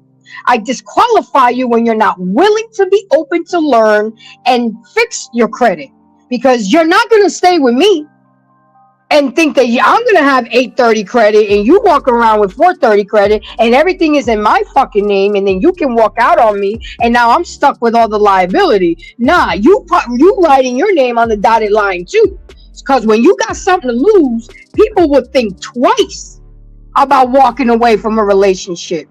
That's why the motherfucker that ain't got shit can easily walk away. But the motherfucker get left holding the bag that has all the money and the bills in their names and everything in their credit. So that's one thing that does matter to me. I don't fuck with men that have low credit score, because we cannot build together. And that good credit is a strong foundation. So now the 4 pillars of financial intimacy. Number one, and a lot of you guys already said all this, but I'm going to reiterate it. Saving. Saving is about putting aside a portion of your income for future use. It is crucial for both short-term and long-term goals like emergency funds and long-term goals like buying a house. Most of us don't even have an emergency funds nowadays because of the world that we live in. Groceries is so high. Gas is so high. We are actually dipping into our savings account just to survive. But you still have to make the sacrifice. Stop fucking with the Uber Eats and cook. You don't know how to cook? Drop a Cash App, like, subscribe, and share, and then go grab a YouTube channel and learn how to cook. Just like Kevin Samuels used to say, do you have a cookbook? No, but bitches got roses and they got this and they got that, but they don't know how to cook. But then you wonder why the work wife brings your man lunch every day. And he come home talking about he ain't hungry because he hit his belly full already. The work wife and fed him. The side chick then fed him. And vice versa. I'm not bashing the ladies. I gotta say that. I'm not bashing the ladies. Y'all men too. Y'all keep secrets with money too. Y'all keep your gambling debts a secret too. Y'all do some fuckery too. But everybody knows that on this channel, I'm an advocate for men. So I'm always going to push forward for the men. Why? Because I was taught at a very, very early age to appreciate, respect, and value men. Without men, us women won't be able to survive. No matter how much independent you are, how many degrees you got, how many Birkin purses you got, how many cars you got, how many big mansions you got, motherfucking come through a tsunami, all that shit ain't gonna matter. But a man that'll grab your hand and lift your big ass and get you out of that tsunami, that's what's gonna matter. That I'm just saying. Budgeting is the cornerstone of personal finance. It involves tracking your income and expenses to see and understand where your money is going. The numbers don't lie. If you smoke weed, put that shit in your budget. So you see that you're spending $160 and you gotta account for everything. The weed, the blunts, the lighter, all of that. That's your weed entertainment. Once you start seeing those numbers on your budget and you be like, damn, I spent that much money this month. I'm gonna have, at least it'll show you, babe, you gotta cut down on this shit. You're drinking too much. I mean, we spend, again, the melanated community, and I did a show on this, spends $3.6 trillion. Do you guys that we spend more money than this country of Canada? The melanated community alone, and 20% of it we buy bullshit. 20% on luxury goods. That 20% should be on stocks, mutual funds. I mean, come on, man. We got to get out of this slave mentality. We got to stop blaming the white man. We got to stop blaming grandma. We got to stop blaming big mama. We got to look at the mirror and look at ourselves. Look at ourselves. What the fuck are we doing? What are we doing and teaching our kids? Ray, I commend you. You don't even have kids, but you are putting together a family unit, a tribe, because a family that builds an empire stays together. His godchildren will end up teaching and be a good role model for his kids when he's setting the platform, laying down the foundation. And Number 3. Are you African? No. I just know what doesn't work. I've seen it. So we doing all the opposite of everything. I mean, if we're gonna learn from the mistakes of others, then I'm doing everything the opposite of what I've seen, except for the hard work, because my family does work hard. But everything else, I'm like, y'all screwed up. They screwed up everything. Besides the definition of insanity is doing the same shit over and over again and expecting the same result. Mm-hmm. So what Ray is doing is breaking the cycle and generational curse of fucking insanity. That's what he's doing, and he has taken it up. And he said it many times, because I watch your show sometimes. I just don't say nothing. The one about credit. I mean, you're there. I've learned from you. what he's doing is he is laying down the foundation for generational wealth. Not just his kids, but the nieces, the nephews. Then those nieces and nephews are going to have kids, and their kids are going to have kids. And that's how these other folks have old money. Okay? We can't even pay for our fucking funeral and gotta go on GoFundMe. How embarrassing. Do you guys not feel embarrassed when y'all see that shit? That the family has to go to a GoFundMe, but you're driving a Mercedes, okay? You got all Gucci and Louis Vuitton, but you can't even afford your own funeral. My dad bought 4 plots. When he got married to my mom and had us 2 kids, he bought 4 plots right away. So right now, I don't even have to worry about where I'm going to be buried because I already got it. You know what I'm saying? I already got it for my son because my mom decided to get buried in Dominican Republic. God bless her soul. So my son got it then now. I mean, that's planning for the future. I don't even have to worry. But now I have to buy something for my son's family and keep it going and not have him going crazy. I have life insurance on my son since he was 7 years old. Because you never know. I have a black son. He could just be walking down the street and God forbid something happens. So the third pillar is investing. It's all about creating and growing the wealth you need to enjoy a financially secure and happy future. It's about putting your money into something. It's the process of using your money to earn more money. It involves putting your savings into assets, not liabilities, not bundles, not Jordans, not PS5s, not frivolous shit that's not going to make money for you in the future for you and your family. And we have to do stocks, bonds, real estate. And number 4 is assets. When we talk about personal finance, assets are anything that you can convert into money. Houses, stock bonds, mutual funds, cars, shit. Your grandma's silverware that's been passed down for generations. Assets are things that can be turned into money, liquid money. But we don't get that. We're too busy trying to impress the Joneses, trying to make pretend. My dad was a millionaire. He used to wear New Balance, jeans from Kmart, and flannel shirts.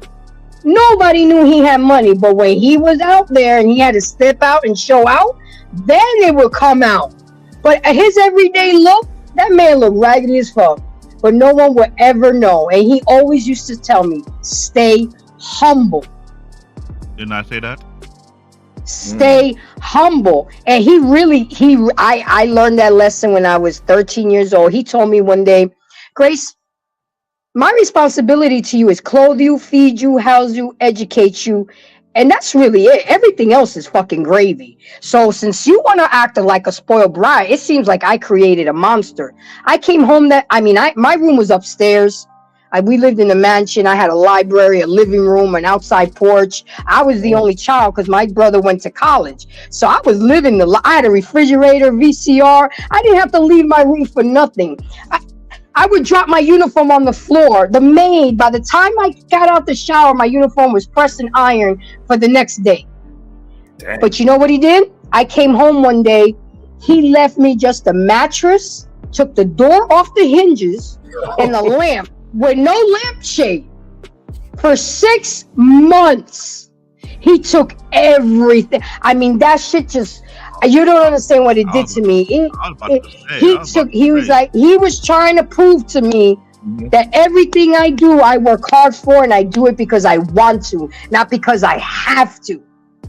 That entitlement and that brattiness that I had in me, he took that shit out. He took that out. And I'm like, Dad, the door? You took the door off the hinges? I don't have no privacy. He's like, you don't get no fucking privacy. You don't pay no bills here, and nobody goes upstairs. You're the only one upstairs. So what kind of you got your bathroom door? Close your bathroom door. I mean, my dad was a tough Sicilian guy. He didn't play. But you know what? I will never forget the feeling when I had to come home and go sleep on a mattress on the floor. I mean, it was a California king, you know, but the fact remains that it was on the floor. But and this is what I'm talking about. What was that? Is he alive? No, he passed away in 2003. I wanted to autograph. That's why. So now that I talked about all this, I got some solutions. Let's talk about solutions, guys. Now we've been spending hours and hours going back and forth. As usual, we preach here at Embrace the Grace that it's about having the real, hard, and uncomfortable conversations. That's the shit y'all gotta do while y'all in the dating phase. Just like Smitty was saying, you gotta ask those questions early on. You gotta vet that woman. You know, I had a gentleman last week who said, fuck bitches. I didn't got with 3 of them and they all took money from me. I turned around and said, well, wait, have you taken accountability for the hyenas that you've chosen? You can't blame all women. Look at who you're attracting and who you're choosing. Maybe you made it easy for them to take your money. But so at the dating phase, just getting to know each other, this is a great time to learn a little bit more about the other person. Ask subtle questions to judge their views on finances. So, hey, how do you value money, Ray? Do you find out if you share similar beliefs and financial aspirations? Look for the red flags. Do they like to party? Do they like to blow money on stupid shit? Do they spend the light bill money on a bundle? You know, you got to see those things early on. You can't cry about some shit that you know you saw, but you were blinded by the box or her looks, and vice versa. You can't be blinded by the tall, dark, handsome guy, and you knew he wasn't shit. You know, you can't expect gold from a freaking lemon. It just doesn't work. Now, when you guys move in together, now things are getting a little bit more serious. The next step when moving together, this is a big money decision. Are we renting or are we buying? Are there these are the times that you guys, before you move in, you got to have these conversations. Sit down and discuss your money management plans. Ideally, this real conversation should happen before you officially move in. How will the bills be split? Will we have joint accounts? Will the rent be split 50-50? Or does each one pay portion based on their salary? These are conversations you have to have before. But everybody's thinking with their dicks and their box and their emotions versus logically and looking at the future. We have a very bad habit of looking at the trees in front of us when we don't look at the whole forest. And then we want to fucking cry when the forest is up in flames. And I'm not going to show empathy for you because I'm going to ask you, well, did you see the red flags? Did you know she was like this? Did you ask him about this? No. Then that's your bad. That's your fucking bad. There is no right or wrong answer. The point is to have the real discussions to ensure that y'all on the road to financial compatibility and that you're comfortable with the plan. Buying a house together, that's the next step. Is often the next stage of living together has gone well. Financial intimacy here means discussion of how you afford a down payment for your first house. We'll each save 50%. Whose name is the property going to be in? Typically, this would be joint. Discuss how the mortgage will be split regularly, monthly bills, and maintaining the property. Are you both committed to saving money towards home repairs and cosmetic updates? Or would one rather spend the money on expensive vacations and status purchases such as a brand new car? And this is why it's so freaking important to know and understand a person's financial motivation when you're dating them, not after the fact. It's too late then. And it's funny that I put getting married last because that's how it was actually listed in my research. Don't you guys think it should have been getting married first? But in the world that we live in today, it's dating, moving in, getting the house, and then getting married. Yeah, that's fucking ass backwards in my book. But we living in a different world. You date, you court, you get engaged, you get married, you live together, you buy a house after maybe living together for a couple years, and then the children come. But you see how backwards it was? Planning a wedding and a honeymoon can be expensive, although it doesn't always have to be. Before getting carried away with a dress and a venue and all the other wedding bullshit, Have the real conversation about how much you'll plan to spend on your special day. The cost of your wedding is only one aspect of marriage worth being financially intimate about. Consider having the conversations of possibly signing a prenup as well. I hate when people get offended about signing a prenup because a person has a right to protect what they're bringing to the table. You didn't work for that shit. Of course I made my ex-husband sign a prenup because my dad was the one that worked all his life for that, to make sure that all his kids were taken care of. You think I'm gonna have him just take half of my shit? So I empathize with the men. It's not fair. And most women become millionaires and rich because of a man.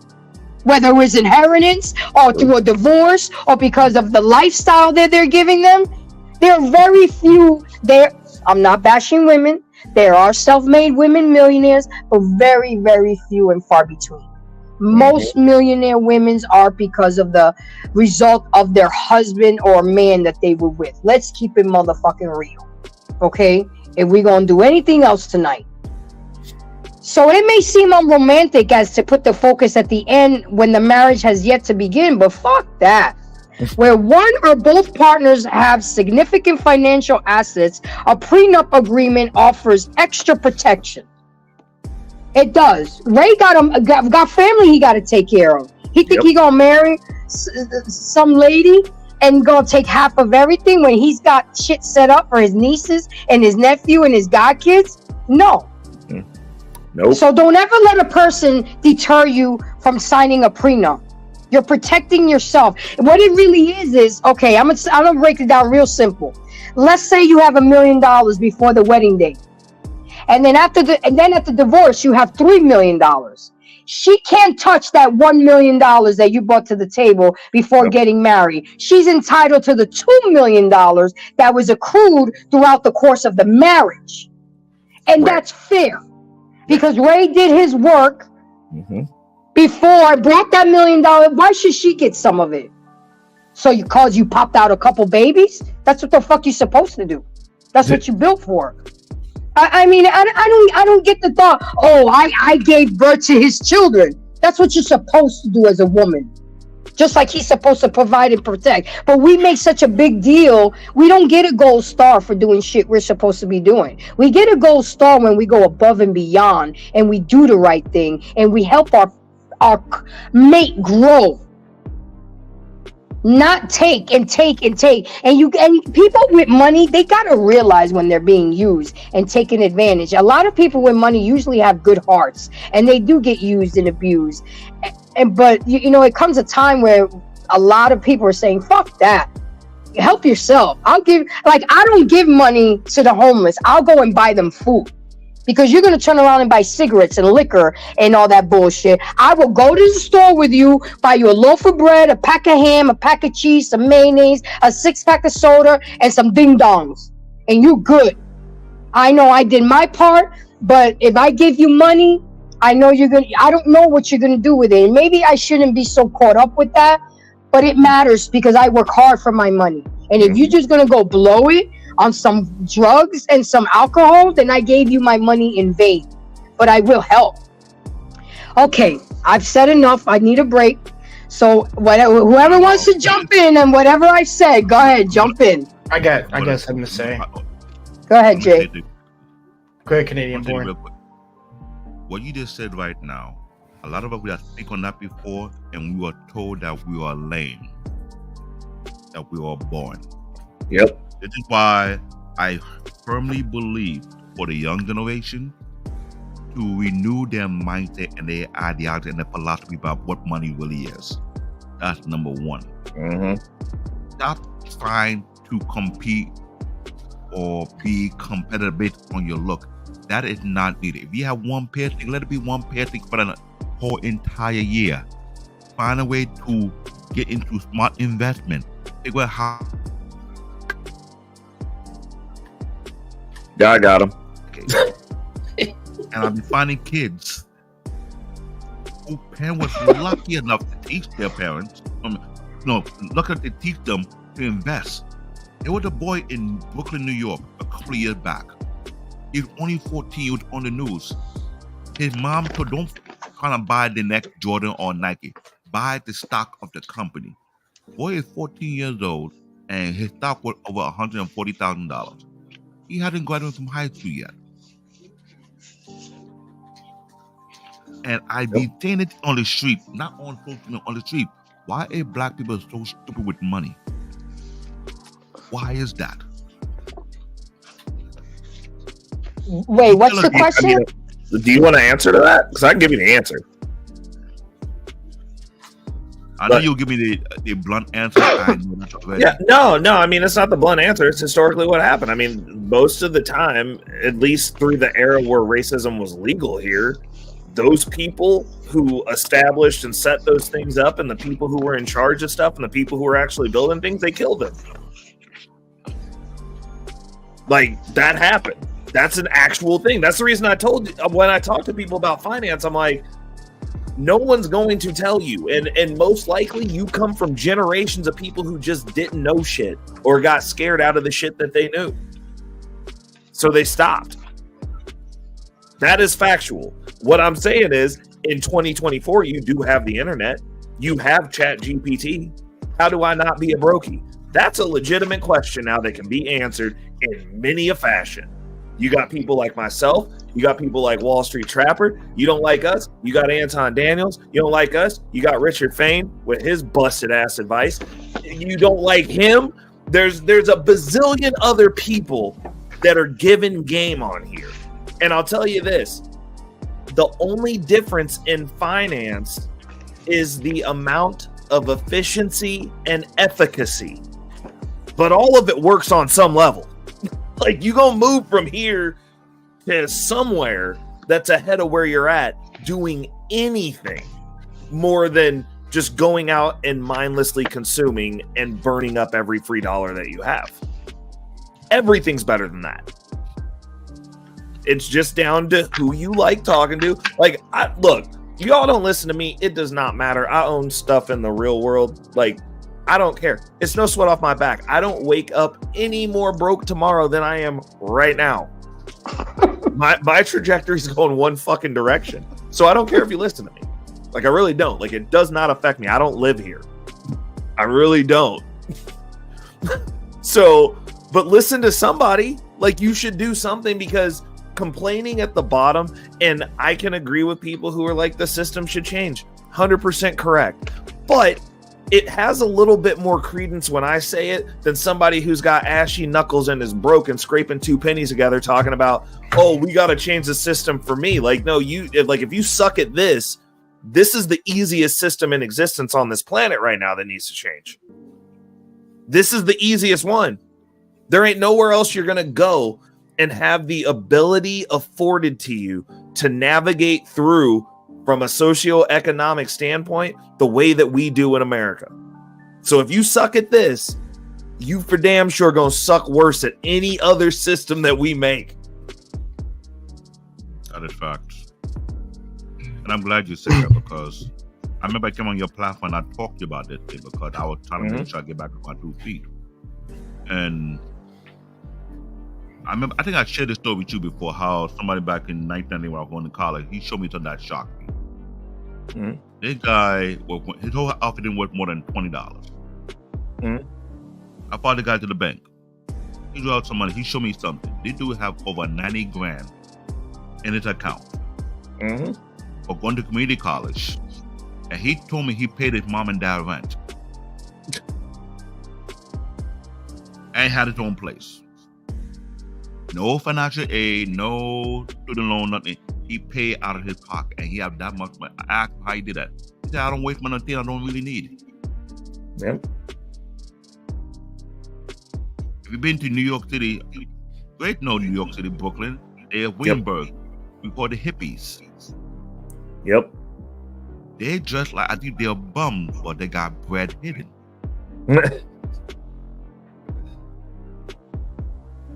I want to look like a hippie and have my bread hidden and trying to compete with these bunch of mutated hyenas and pack that chicken head and these simp gods and they follow us.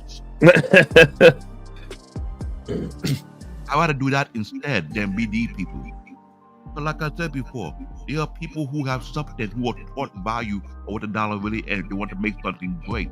But for some apparent reason, they got shit on by women because they don't want to waste money. Yep. If you look at the rest, I spend $300. No, I ought to spend $40. Man, you cheap as hell. But that cheap brother later on, the 4,500 dude, and I want to kiss his ass. Yeah. And when Kevin would do what he did. Kevin said what needed for a bunch of mutated hyenas who don't want to listen. I'm saying it because if you pass the age of 18, you need no mercy. I'm sorry. I'm being bare knuckle, straightforward, serious. If you pass the age of 18 and you skip classes, not want to listen to the professor nor the instruction giving you the class because they're giving you a game because you think that was lame, and you screwed up, you deserve no mercy at all. Period. I beg you I'm saying it for a reason because I've seen it for more than 3 decades. When there are people who don't want to wait, they want to stack their money and do something way productive, and they get shitted on, ridiculed, drink pour on them because they didn't have the flashy outfit and then some. But yet, time passed by, that same person you shit on, you disrespect, and do all type of bullshit. All of a sudden, he got a knife. Are you trying to figure out how he got there? No, you don't deserve the mercy. You need a wake-up call. You effed up because you were stupid as fuck. People were trying to warn your ass. You refuse to freaking listen. That's why you came out for the baby mama factory and produced all these unnecessary kids. Because why? You don't know what you're talking about. I was taught the same thing. Either you listen to corrections or you be a fool. Choose one. Okay, I'm gonna go. And I don't know, man. It's, shout out to all the hard work. I don't tell me, but you gotta get to a point where these people are getting too tired. You gotta stop kissing their ego. Tell them the unfiltered truth. You need to calm your ass down and reevaluate what are you doing. If your philosophy is not helping you and keep doing the same thing over and over, then you need to change it. But right now, we're not at it's a woman's fault or a man's fault. It's my fault. No. It's an ideology issue. No, because when I look at what I'm seeing, more than half the brothers are sexless and childless. That's a good number to me. I take 50% of brothers, but that 50% of brothers have to branch outside of what they know. Their world they'll be the most sought after brothers in the world. However, living in America, right now, it's not about the women, because the women, listen, and I used to say this when I used to work in the social service. Shout out to my sister in the social service. Despite what goes on, the women have to stay with the child. Your child, somebody else's child, your cousin's child, whatever. Now, the unfortunate thing is, women are always hypergamous. And we get a lot of that because the women, if you look at it, the women need the fathers more than anything. They need the fathers more than anything when they transition. But here we are 25 years later, because to me, I didn't see, it was numbers. It's like every number that's over 50% now was down into 15, 20% as far as the community. As far as financial literacy, people were owning homes and cars. Both parents made $40,000, $35,000. When I was working, it was $3.35 minimum wage, and I was able to save $300-400 a month. And I love to shop. I didn't shop for a name. If it wasn't real leather, I didn't buy it, but I knew how to shop. But the problem is people don't take care of the little stuff they got. If you work for it, take care of it. Show some representation. And it's not about the women, because the women are doing what they have to do. And what I'm saying is, if you're a young man or young women, this is the greatest time to start focusing on yourself. If you have children and you know you were slow in school, Teach your children how to read because they can help you. They'll grow independently. Teach them math and numbers. Like the brother say, teach them math and numbers because that's the way of the world. Math and numbers travel the world. If you can do math, you can live in the world. Stay off with the nonsense. If you want to do some social media, do some current events. Go look up what's going on in not just other states, but in other parts of the country. Do some current events and have events with your family. Start doing the basics, eating at the table with your son or your daughter. You running around with your girlfriends, spending up all their school money with your friends. Guys, you just running around gambling and buying your games with your friends. Why not get your son to eat pizzas on Wednesday? Just anything, man. He look just like you. You just mad at the mama. Get her out your picture. Get her out your picture because you can't find your other queen looking back at her. You look for yourself, man. It's the greatest time, I'm telling you. We watching this stuff pass us right by. Our future's at stake. If you're an individual, secure yourself in the world over the next 3 to 5 years, because by the time this next election is over with, I don't care who's in office. They both slapping us with they Johnsons. Both sides.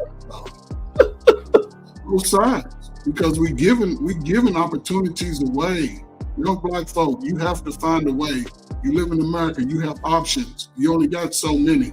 The new option is now YouTube and entrepreneur. But we've always been self-independent. Like Grace said, her father taught us some skills and she listened and she got it. That's the unique thing because everybody's talking about going back to the father. The men, the brothers had 4 generations of business owners in his life. He understands that. A lot of brothers don't. But brothers come to that understanding when they realize we're in the world by ourselves. Save your fucking money. 6 months, 8 months, you can buy stuff, invest it, but get the money to invest by saving first. Is all I'm saying. Women, learn how to become self-sufficient. It's like, go back to home ec. Women, learn how to sew and keep your kids fresh, not fresh and clean, but keep them clean. Focus on your child. Your child, y'all got geniuses over here. You can't spend all that money on yourself every month. Y'all spending $2,000 and $3,000 on looking cute with your sweaty, stinky feet and drinking too much. If you filling up the hospitals and the health when y'all the most beautiful and dynamic, take off the wigs. That'll save you about $15,000. Out with the BBLs, just work out. You can't get a BBL and sleep with the same dudes. It makes no sense. That's just ass backwards. That's all I'm saying. You put money in your ass, then you're going back. But y'all can change all this. You have to be willing to make a deal with each other going into the future. If they say the wealth is going to be a zero, shit, we halfway there. If you want to live the next 25 years of your life crying about money that you never worked for, if you don't go out and try to find something, you're going to be poor and broke. And it's just going to be the way it is. You're going to always get the second best. And you got to live in the worst neighborhoods. And your children are too. But if you don't want that, take the advice that people give you. Go do the research, try it out, write it down. Tell your slow kids to read it out loud to you. And then he'll become a better reader. You won't be a third grade reader. Don't be quick to give your kids some medicine when the school say, no, take your kid to the park and let him run that shit out. You'll be a greater, listen, we gotta find a way to, this is my last thing, Greg. We gotta just find a way, man, to just work together, save and build a house together.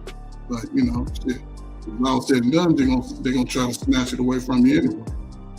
So, brothers, do your thing, keep yourself pure. No robbing, stealing, treat people, places and things with respect. Women do the same. Save your money. Give your sons to their father. Watch your world change. You'll be strong as hell. The men gonna raise men. I digress.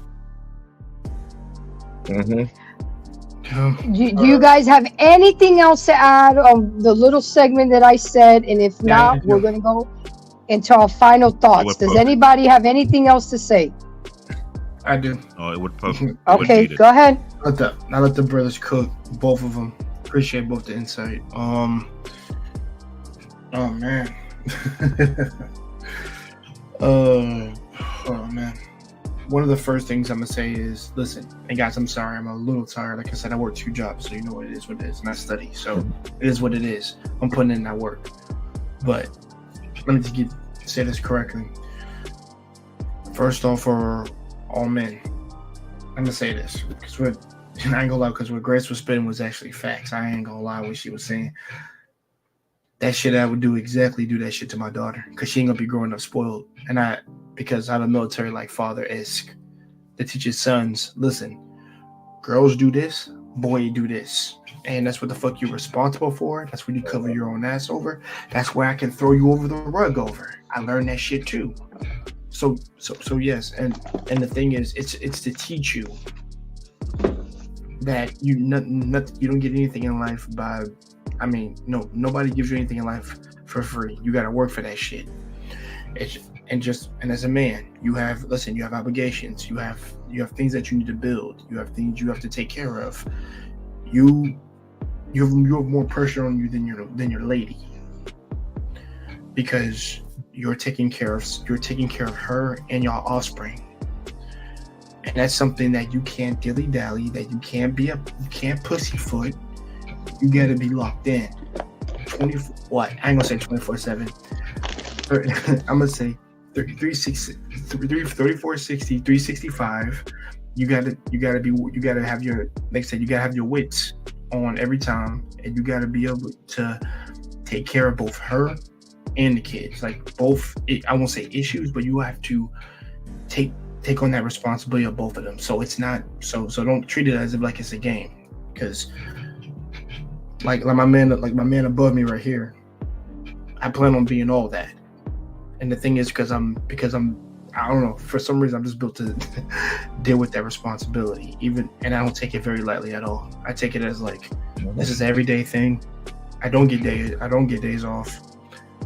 And the best thing, like I said, the best thing my lady could do for me is do what she's doing, and then I take care of what I gotta take care of. Like I said, you're easing each other's burdens on stuff that you're not. I'm not gonna say men, let's be real, you can't do everything. Ladies, let's be real, you can't do everything. So you rely on one another to take each other for those those deficiencies that you each have. That's why I said, if my girl's good as accounting, I'll let her handle that shit. That's one less thing for me to worry about and have to take care of. And then yes, that would be a talk that we would have. I'm like, sweetheart, you better at math than me. I'm gonna let you take care of it. Listen, I'm gonna let you take care of them counts, all right? And we gonna have a talk, or we gonna have a review every Friday. Every Friday night we gonna talk. I'm like, about that. That's how I would do that. Just to shut that shit down. Because guess what? Now that she's involved, she knows that you trust her fully enough to take on that responsibility. And it ain't some like, oh, I'm keeping her in check. Like, no. She's keeping us in check to make sure that we don't fumble. So that's why I said this. So Grace, that's a little thing that you can add right there about the whole working together and not, my money, our money shit. It's ours. That's an example of working together and not keeping the woman out of the loop, and actually not keeping secrets, because that actually helps her keep. Like I said, she knows how much she'll have to spend for groceries while I'm at work. She didn't gotta call me and let me know that. Like, sweetheart, you got it. I already know, and you've already written it down how much you used and how much I made this week, how much we're saving. So I'm like, hey, I'll be like, babe, I just put down $1,000 in for that extra check of ours, so we good. So we should be good for that vacation we plan on going to a year from now. Things like that. Or I put in extra money for the for the kids' degrees, for when they get ready to go to college and things like that. I already put in money for that, because that's something that's going to come out of my personal check for them, not for hers, for me. I'm doing that. That's my present for them for when they get out of high school. I'm gonna pay for their college and tuition, and they're gonna pass. Simple enough. That's what I'm gonna do. So like I said, so when you're both working in tandem like that, y'all pretty much unstoppable. Mm-hmm. Exactly. Exactly. Then you become equally yoked, and nobody's better than the other, and we're all building together. So we're gonna go around the panel. We're gonna give our final thoughts. I'm gonna give it to Queen if she's still there. Ladies first. Then we'll go to Unc. Then we'll go to Jay. Then we'll go to you, sir, and we'll finalize with you, Ray, because you've been the star of the show and you hung in there with me for freaking 4 hours.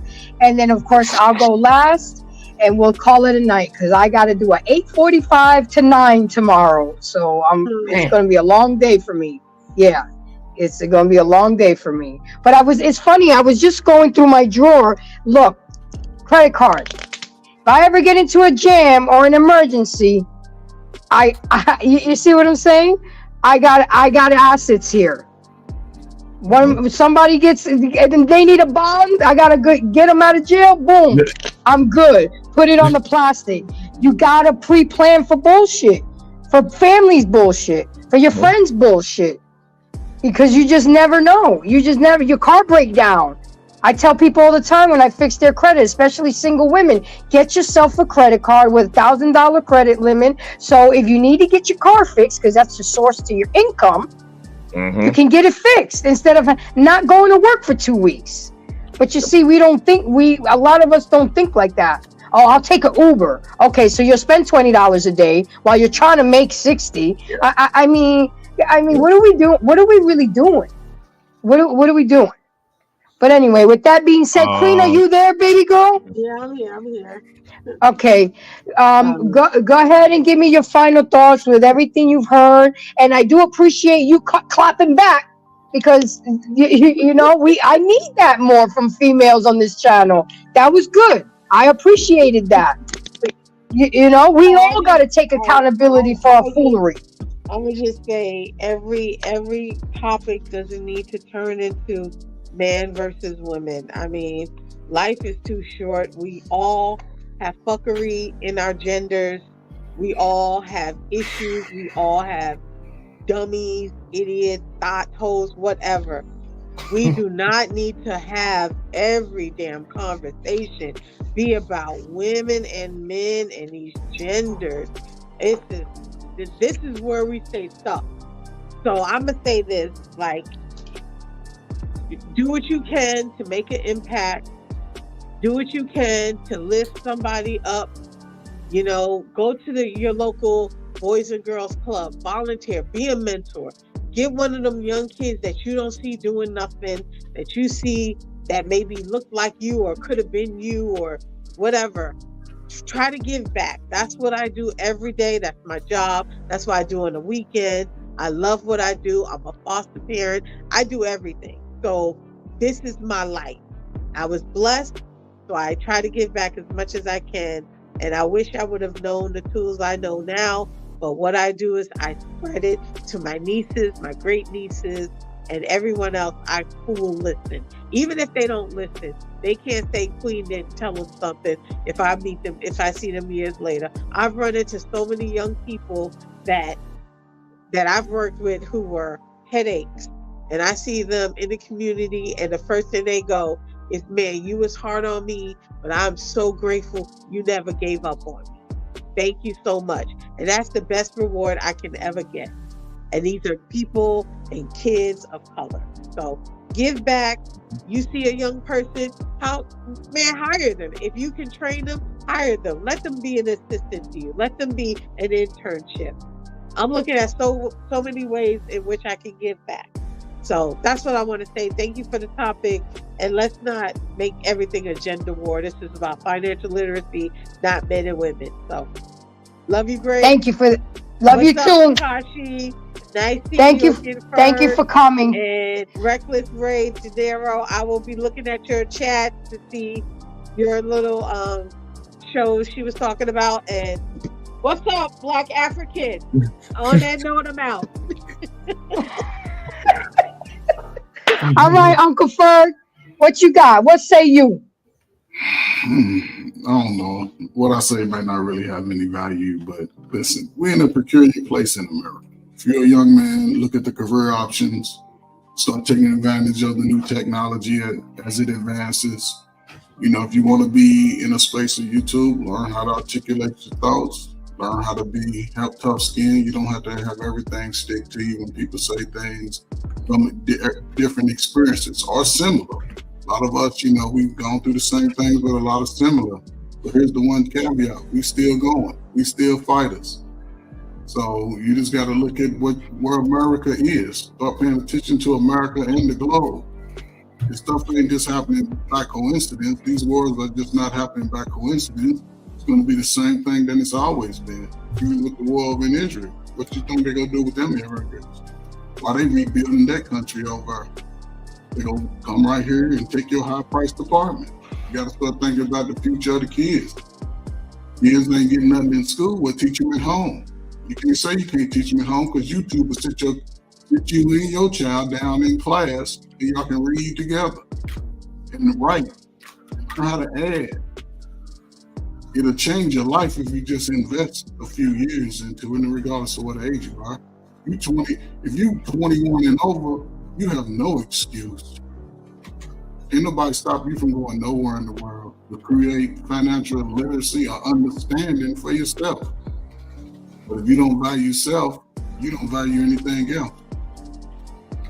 But if you want to change your life, now is the time. Now is the time. You want to be in a certain group in your life, you got to start studying that type of group. And not just black or white, study other races. They'll show you how to do it. Because now you learn 10 things instead of 2. But in America, you're going to get limited information being black anyway. That's why some of y'all still can't tie y'all shoes. They got Velcro now. Well, I hope they wearing belts because they wasn't wearing 5 years ago, 10 years ago at 40. So, but listen, it's a whole lot of different dynamics that affected us all. But you just have to be bigger than what your circumstance is. It ain't where you're from, it's where you at. Facts. Where are you trying to be in the next 5 or 10 years? When you start getting gray hair like me, what are you trying to do? Or no hair. That's even better. That's when your stock should go up. You should be the It don't matter now at this point. But it's my last thing. Listen, man, we got the power to make a change. We really do. We got to stop all this back and forth. We all came from the projects. We all came from well-to-do families. We just who we are. We all got big feet, big noses. Even if you're from Africa, your lips looks the same as mine, black dude. Nose too, ain't no different. We just been over here a little longer than you. I know. But we still have the ability to come out of our circumstances as an individual. The young black man, go see the world. Shit, take you a year or two to figure it out. Look at a map, an atlas, outside of going around the corner to find the weed man. Go live life like we trying to search for the biggest weed man in the world. Women, so all you gotta do is go back to being natural. You go back to being natural, your life will change. Give your sons to the father. I find the righteous guy. I can't do it after he turned 12. His balls drop. He's seeking another type of listening, and you have to give it to him. It'll change your life, I'm trying to tell you. If not, you're going to raise a guy who's always dependent on somebody. You're going to beg his way through life until life catch up at age 40. Because that's when the age of reason kick in. If he ain't done nothing by age 40, he going to live in the poor neighborhoods. You're going to be struggling because ain't nobody saving the brother. But if you want to change it, sisters, go natural. Give the sons to the father, brothers, keep working through it. Don't let everything stick to you. Step out on your own. Get away from all your family, friends that pass you the blunt and pass you the weed. Clean yourself out. Detox. Learn how to eat. Get all your checkups. And go see the world, man. And come back and tell us all the stories of what y'all did, the people y'all met. Go over to go over to a country where a damn hurricane not come through. Go over there for 6 months. Go over where they have hurricanes and you see what the people do. You appreciate life a little better. I digress. Thank you for that, Uncle Ferg, and thank you for the consistent support that you've been showing me ever since we met at Grooming and Reviews that one night, and I really appreciate you. All right, Jay, you're up next. Oh, all right. Let me not extend this. Like I said, once again, guys, I am sorry. I am tired a little bit, but hey, I man.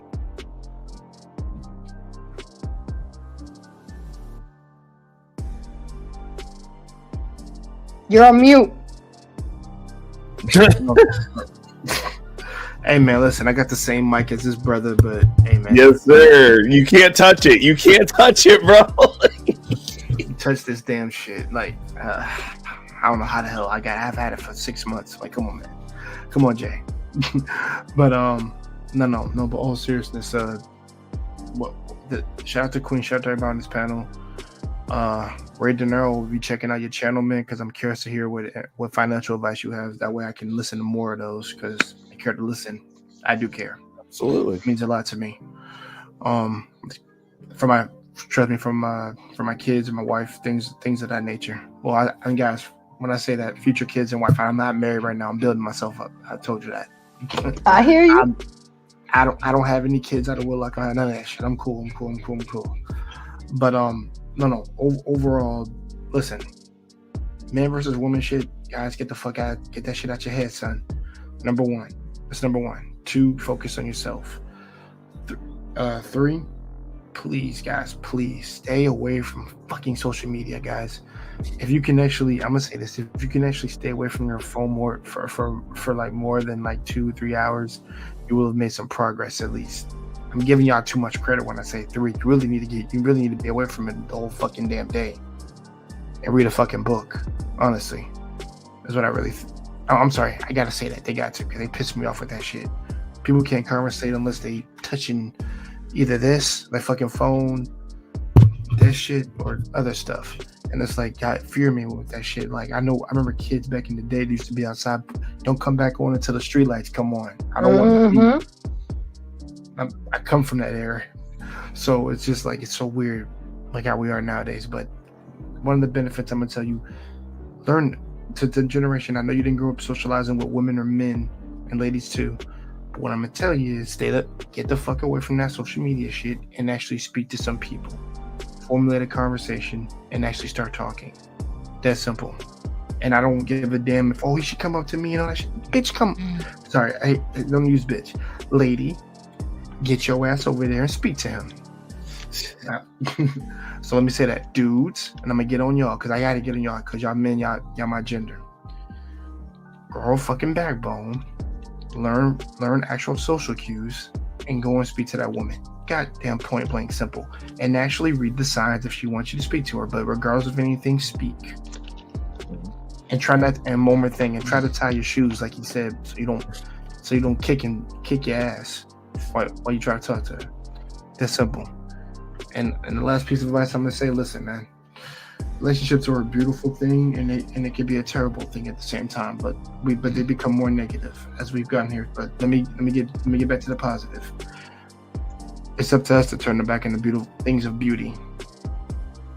So like I said, so if you want, and I'm gonna tell this to everybody, says I want this to go back to normal. How about this? You contribute to making it better. I'm giving Grace a solution right now because she wanted to hear solutions. Here's what the fuck you do. You get over your your self-obsessed, crazed ass mentality. You go to a fucking therapist. You work that shit out until they say you're good to go, not till you're good to go. Till they say you're good. That's what I'm gonna say. And then once you come back to society, Wake up, David. David. Wait, I'm awake. I'm looking for everything. Okay. Okay, I'm sorry about that. Jay. You fell asleep. No, y'all fine. No, I said you come back to society, listen, you integrate with other people, and then after that, work on yourself, and then get to seeing someone who finds an interest of what things you like, or you like things that they like. Simple enough. That's how it always starts. Like I said, make an attempt and actually get out there. That's what I'm gonna say. And y'all have a great night, y'all. Well, my bad, morning. Morning over here is 1 a.m. I go to work in about like 8 hours from now, so don't worry. Hey, that's solid. You got enough time to get some sleep. That's good. Oh hell yeah. Well, Jay, thank you for coming. You always got gems to drop, and I want to hear from the younger. Well, I don't know. You could kind of talk like, how old are you, if you don't mind me asking? I am 32 years old. Okay, so you are. They tell me I look 24. I don't know why they keep telling me that, but that's fine. All right, so you are right there in that position, because I tell my son he's about to turn 18 in 2 weeks. And I say, your goal now from 18 to 28 years old is to set your foundation, work on yourself, Focus on yourself. I'm not telling you to not go have fun. I'm not telling you to go get laid, because as an 18-year-old, his hormones are raging. Just don't make no woman no single mom, and don't bring me no grandbabies for another 10 years. Okay? Be smart about the shit that you do.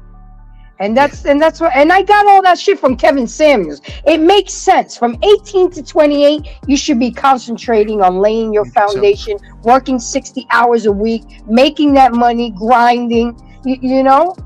All right, my African king, go ahead and say, what say you? My final thought was this. When I came on the panel, I wasn't making a beat between male nor female. I was pointing out the obvious issue, which is their ideology, their philosophy about what money really is. That's what creates the problem we have in today's society, because one, unless you're not willing to take the correction and learn how to utilize what money really is and use it for your benefit, that you can pass on to the next generation, then you're refusing to learn what can bring you out of the slump. We need to stop trying to idolize the jokers of the society, which are the entertainers who make you think that you have to live a life based on spending your bag down to the drain. That needs to stop. If you don't waste your money on Uber, get a bicycle. Ride your ass to work. It's healthy, but it save your money. You say you don't know how to cook? You could cook, learn from YouTube, learn from TikTok. There's so many platforms where we can learn from. Or rather yet, looking for a class to join up with and learn how to cook from the basics. Stop trying to shit on people who don't want to waste money to go out, for the simple fact they got gold they're trying to build. What I said earlier before is the blunt, unfiltered truth. They go for both sides, both male and female. You picked the wrong section of men. And when I say all men are doing it, that's not going to work with me. For the simple fact, I knew for the fact that a certain section of men have been looked over for more than 4 decades. And when they do that, the next thing want to paint the broad brush and say all men. No, it's not all men. And I hate to say this, before you join a union, get yourself some mentors who can vet your choices and let you know if your choice is fucked up or not. And they go for both men and women, especially women. But in this country full of entitled, mutated hyenas, I will say it again. You're not willing to check and see what you did is wrong, but you want to pass blame to somebody else and apply to the male as well. Accountability and responsibility is needed. Also with a level of self-awareness. You quick to put out blame about these men who are not men, they're nothing but adult males, they're not men, that change the standard. Recognize when I say that there are men, adult males, and they're boys. The real men, most of these blacks don't chase after them, they chase after adult male. They apply for the men. They don't chase after the women. They chase after the ladies, adult females, and girls. The reason why I say what I said, what Kevin Samuel was teaching, it being taught to us African folk and people from other ethnic groups. We understand it. But when we open our mouth and you want to shut us up, you allow us to get the popcorn ready, get our chair ready, and start laughing at your asses. Biblically speaking, a fool or a stupid person will not take correction. They want to be wise in their own eyes. So that is why I like to step back and watch people make mistakes, because they are too stubborn, too hard-headed to take correction. I've seen this argument, so-called argument about these men and these women. No. It's your stupid ideology that created the problem. Your stubbornness to take correction. You're too damn blind to realize your way of thinking is putting you in this situation in the first place. If you're not willing to wake up and realize I need to change my thinking process, I need to change my ideology, I need to find me a mentor, an older mentor, an elder, yes, who's been there before you, who can teach you the game, then you'll continue repeating the same thing over and over. This Black Devil on African mode, I have no mercy for stupid people. I'm highly allergic to stupid people. That being said, if you don't like the truth, then jump off the bridge. Thank you. Alrighty then. With that being said, Ray, I wanted to say thank you again. I mean, you actually canceled your show to come here tonight. I know it can get ratchet sometimes, but hey, it is what it is. It was good conversation, good back and forth. You know, no disrespectful shit, but it got heated and it was good. It was good. Just long, but good. Again, thank you for coming. I really appreciate it, but go ahead. I know you're going to drop some final gems. What say you? All right. Okay, let's see here. Where are we going to jump in at? I got a list. So we're going to start off hitting these pillars. And I'm going to start with marriage because marriage is important. And the thing that I'm going to posit out here and say to these young men and women is the person that you choose to engage in that contract with, it is the most important person. You are bringing someone into the castle. Men, you are bringing someone into your sanctum. Make sure it's not brute. All right? You don't want to bring them into the council just to end up with a bunch of knives in your back. It's not good.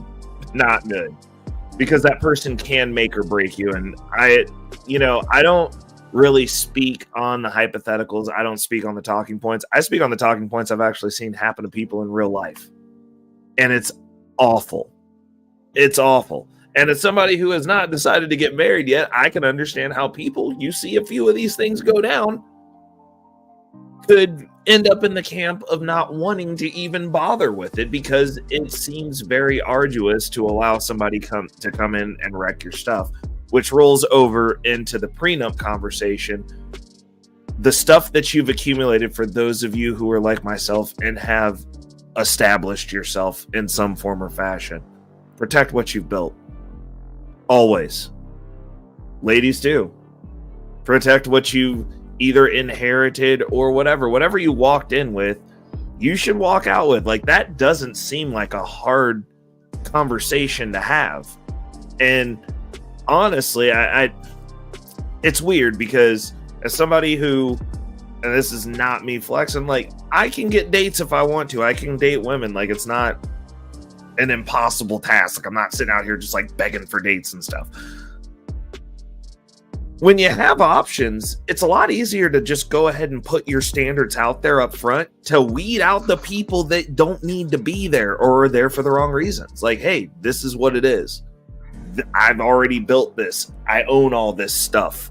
You can't have that.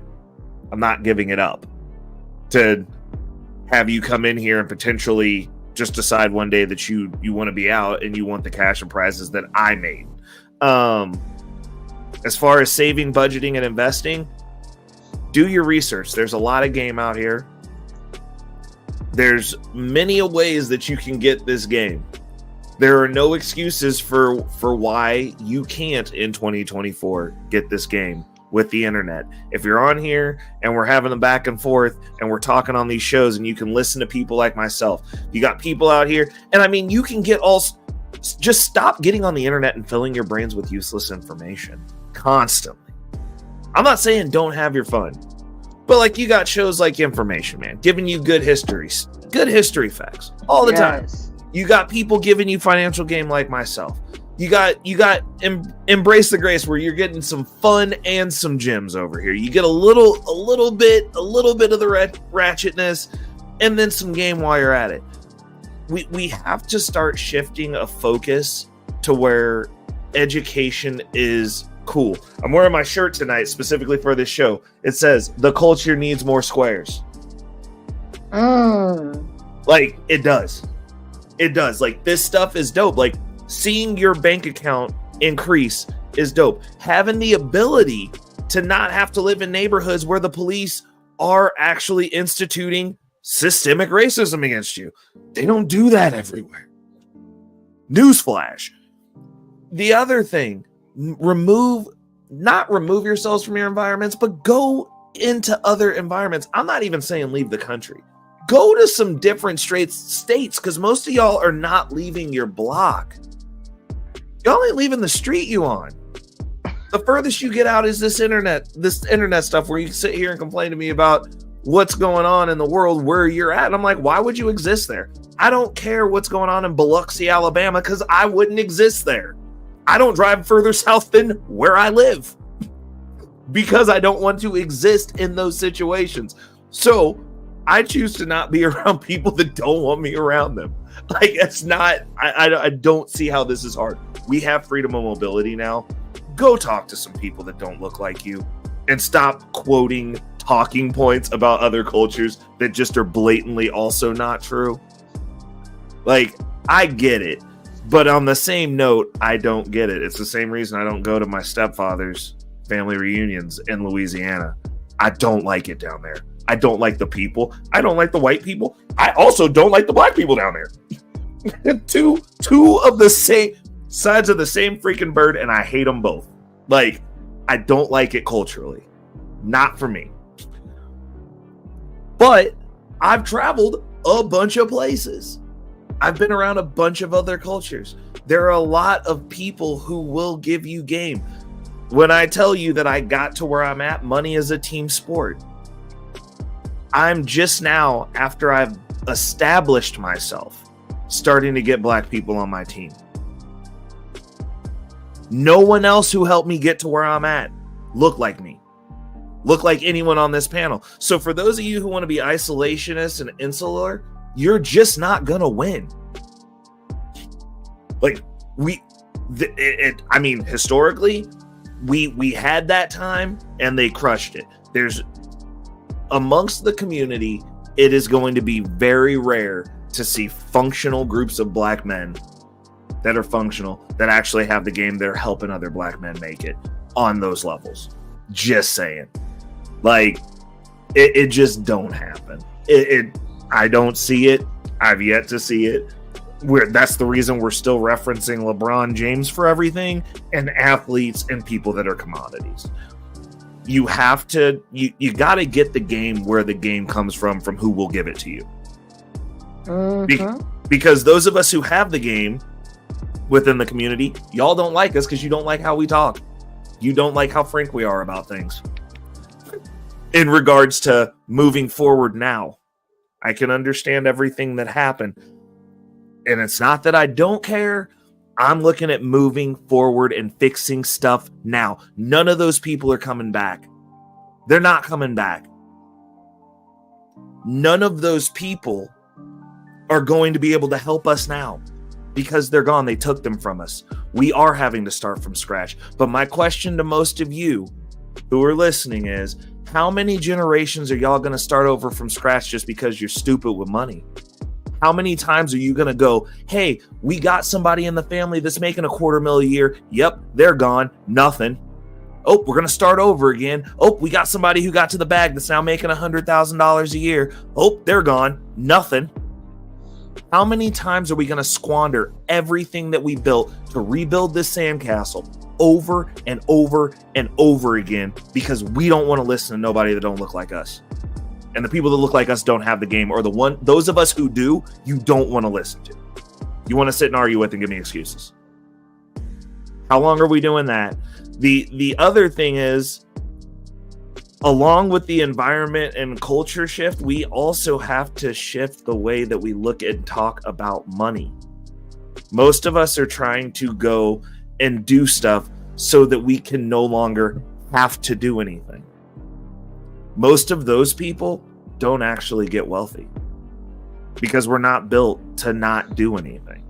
The people who win, that really win, and I can tell you, My wealthiest client is a billionaire. Verified. He works more than I do. And I work 60 to 100 hours a week. Now he gets to work at home. But that man starts his day in his office. He watches his kids. He watches his wife have parties. And everyone gets to play in his pool that he gets to look out on from his office because he is working. He's putting together deals. Dude's doing stuff. If you're not willing to make that kind of sacrifice, it doesn't stop. Like, I understand these YouTube talking points and like these people who get on here that live here are selling this dream. That's not real. Go put yourself around some people that actually got money. You'll find out how much time they actually don't have. There is a sacrifice involved and there's a burden. Nothing's easy. There are no free lunches. That said, if you're willing to work hard and figure out how money works, you can make it happen out of your job. We got game out there for that. You can get to a point to where you have the options to build things. We have to get back to a point to where we are producers. We have to get back to a point to where Black people are actually looking at getting into places of power and not just having money. No one cares if you just have money. That's the reason the Black community is not taken seriously by these politicians now. Because at best, we've been so messed up through all the stuff that we've gone through. Verified. I'll acknowledge it right now. All the stuff that we've gone through, our minds are so messed up that they no longer have to worry about us because 90% of you, actually, I'm going to be honest, 95% of you pose no threat because you're not intelligent enough to do anything besides get some money. You don't know how to wield power. Money is the starting level of power. Money in and of itself is not power. Having sat, and this is the thing, a lot of you have a lot more money than me, but I've sat in those rooms. I've been kept behind for special meetings with politicians that are going to affect where your kids go to school, to make some of those decisions, to advocate for our community, to get shit done. Without complaining, without going to them on some, oh, we's tired, boss. Like, nah, dude, I'm in there. Like, when you get to start seeing how stuff actually works and how people actually meet people, which is not just going, hey, this person's rich. It's going, hey, this person needs to be in our cipher. This person needs to be in our circle. Matter of fact, I need you to meet this person because you'd be a good advisor for him. You've got good ideas. I like where your head's at. We're not going to cry our way into getting into a position of power. We must take it. We must change the way that we look at things, and we have to understand that as we are churning out these people who are getting to the bag, because you need to do that to have the options. But that's level one when you're talking power. You are at the bottom of a different game at that point. And until we do that, as far as the community is concerned, absolutely nothing is going to change because we're not playing the game. We're not in it. We are not in it. And we have to get ownership. Those are things that we need to go after. We have to stop allowing people to get basket weaving degrees. We have to have focus. We need lawyers so we can fight these cases. We need doctors so that we can stop complaining about the medical system. We need nurses. Now, y'all are good at being nurses. We got that covered. But we need to have people go to school. If you're going to go to college, if you're going to send your kid to college, that needs to be the stipulation. You will be useful to society, to this family, to the culture. When we get to that point, then I'll be on board with like, let's go and move the culture forward, because at that point, a culture will exist that I want to be a part of. But until then, I'm going to rock it out with my family, and then we'll extrapolate out from there. And those of you who want to tap in with me, Reckless Ray Dinero, to get this game, do it, because we building over here. Peace. I know that's right. All right. Well, well said. You dropped some gems like I knew you would. Now I have a question for you though. So are you saying if you can't beat them, join them? Learn the game and master the game. What I'm saying is two things can be true at the same time, but my question is this. The people who are saying that we needed to change, like in any system that you're in, You do not want to be at the bottom of that system, because then we can change the system. There's a bunch of stuff that we could do to make improvements in this great country that we live in. Mhm. But if your only crux is that I suck at this, so I want to change it, that's a different conversation. Should we? Sure, there's a bunch of improvements that we could make, but you shouldn't be doing it from the bottom. Why would you suffer ceaselessly while complaining? That's just a bad life. All you're doing is having a bad life. You're having a bad existence, and you're going, well, if the game was different, it'd be better. No, it wouldn't. Not for you specifically, because you're at that point, if that's your existence, you are a certified loser. That means that no matter what system you're in, you're just gonna lose. There's people that just can't help but to lose. There's always been people at the bottom of every system and every society that's ever existed. Always. And matter of fact, it's the vast majority of people. So if we live in a system that, as flawed as it is, affords the ability for peasants to change and not be peasants, that's a new opportunity that most places don't have. Go to any other country and not be from that country. There are limits on how far you can move up in those ecosystems unless you show up rich. People come here to get rich, to go back to where they came from, because the opportunities where they came from did not exist. But if they come here and they can get the bag, then they can go back and have a better life. That's the come up for a lot of people who come to this country.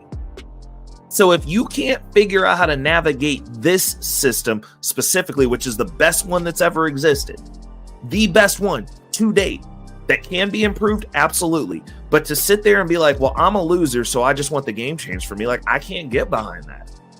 I can't. Because it's just like, well, if we change it, then you're just going to be lazy in that system. And most of the time, it's people that would rather it be worse for everyone so that I can just drag everyone down to my level of hell versus I want us all to exist in heaven.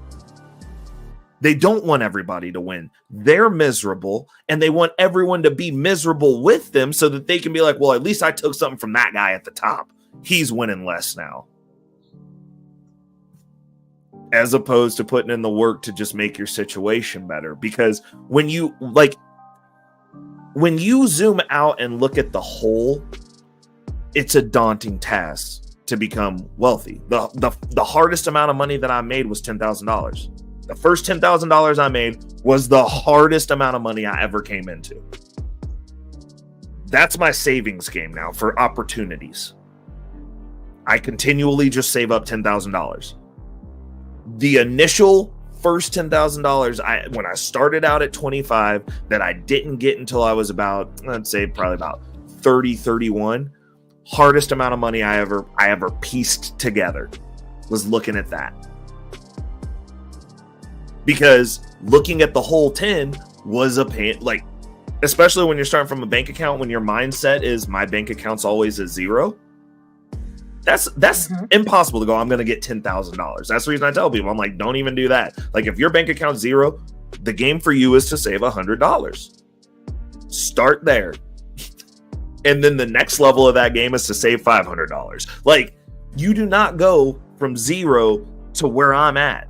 You don't do that. This has been over a decade of work.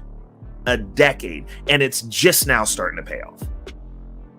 Of hard work. I hear you. Like, I hear there's no shortcut. There's no easy, like, even the people who come into the crypto space and be like, oh, I'm going to go make a bunch of money on a meme coin. They don't keep it. They don't even, like, you're not built to have money yet. The process is the process for a reason. You got to learn the game. Now, you can accelerate that by tapping in with people and actually being able to do stuff. But, like, the reality of the situation is you're going to lose money. It's not going to feel good. Like, I lost over $60,000 over the course of 2 weeks. It didn't feel good. But you got to go be in the market and make it back. Like, it's just what it is. Like, that's what that space is. High volatility. Something that I didn't think was gonna fall through, fell through. Took whole companies with it. That it's I what it hear you. is. Like you're going to have failure. You're going to have to persevere through it. You are going, and I'll tell you what, that's where you're going to learn the most. That's where I learned where my greed was. I was like, hey, if something's going well, I get real greedy with it. I need to not do that ever again. That was expensive. Like, for something to not work, because I was like, hey, we eating over here. Throw all the money in there. Like, it's none of this is easy and none of it's overnight. People tell me I'm lucky. I'm like, yeah, 10 years later. They were telling me I was stupid 10 years ago. Yeah, but Getting look into at you Bitcoin. now. Yeah, 100%. And but then now it's like, oh, well, you're lucky. Oh, well, that's fortunate for you. Like, fortunate for me that I took every single dollar out of my 401k and threw it into something that I believed in while everyone was telling me not to do it and I was stupid. Okay. Scraping change off checks because I didn't have expendable money and my savings rate was not at the space that it was now because I was still sorting my financial situation out. That's lucky. Like, no, you put in the work and then people say that you're lucky so that they don't have to feel bad about their lack of action. Because it's hard to be around the sun. I cast long fucking shadows and I don't take excuses. Oof. Like, I hear you. It's what it is, man. It's just, there's too many people that care. You got Embrace over here who did a whole show on this. We've been here for what? Over 5 hours now. Yeah. Because she cares. You have people that are putting out the game. Now, me personally, I'm a weirdo. I just like doing this. Like, because I'm gonna be up anyway. So, and I like documenting the journey. Like, I'm documenting what I'm doing. Like, I'm not rich yet. We getting there. We probably gonna, I mean, honestly, this bull run, I will be classified as rich this bull run. But I'm not somebody who sits out here. I'm the only person who's out here that talks about finance, that tells everybody I'm in the trenches with you. I'm not making over 6 figures right now. I just know how money works. Oh, you can't have a house. I do though. Like, oh, you can't not have debt. Like, I select how much debt I get to have every year. I do though, because I use all of the tools that I go over on my channel. And it accelerates wealth building. And it's not doing it and leveraging myself to the hilt to where, like, if something bad happens, I couldn't pay it back. I don't use my investments to pay any of the debt that I take out to buy investments back. I use my paycheck to pay that back because those dollars are cheaper. Like, the stuff that I'm talking about, I'm not talking about it from on the mountain. I don't have my Porsche yet. Might be getting it this year. but like, you know, like, if you're focused in and you're actually using every tool available and you shift your perspective a little bit, because I do go out, I do have fun. It's just not prioritized over me getting wealthy. I would not want to go on umpteen vacations that show you guys pictures from the beach and then have to continue working. Or another one that I get hit with all the time, which is, if crypto's doing so well and you're making so much money, why don't you quit your job? Because I would have to go back at a certain point. I deal in permanence. The stuff that messes with people's heads is going, oh, I'm never coming back in here, and then having to turn around, show up with your hat in hand to go get that job back because you thought you was doing something that wasn't sustainable. Got to do the math. Finance is a game of basic math. It's not even complex math. It's basic math. And it's fun once you start seeing some numbers change. I hear you, Ray. Again, thank you so much. Okay, so to all my embracers, these are my final thoughts. And I write down my final thoughts too, even before the show is over, before it starts, because I got what I want to say. I understand that everybody was taught or not taught financial literacy. However, how long are we going to use that as an excuse and or make excuses and have this slave mentality? Couple needs and need to want and understand that financial intimacy is an essential component of relationship. Period. Both partners must be in alignment to create A healthy financial relationship with trust at the care. It takes teamwork because teamwork makes the teamwork makes the dream work. As always, guys, embrace yourself and embrace each other. Y'all have a good night. Thank you for coming out. This was awesome. Maybe I'll have a show about strictly credit, because a lot of people really don't understand credit. They don't understand utilization. They just think, oh, I pay my bill on time every month. That's not enough. That's not enough to be able to go in a desk and take out a stack of credit cards like this for emergency purposes only. Just to know, hey, I got to rent a car real quick. Boom. Somebody passes away. I got to buy an airplane ticket. Boom. I'm there. You know, my cousin Ray from Michigan, he in jail. Okay, boom. Pay the bail. I mean, you just got to be prepared for life. And unfortunately, in this world that we live in, it takes money to do everything. It takes money.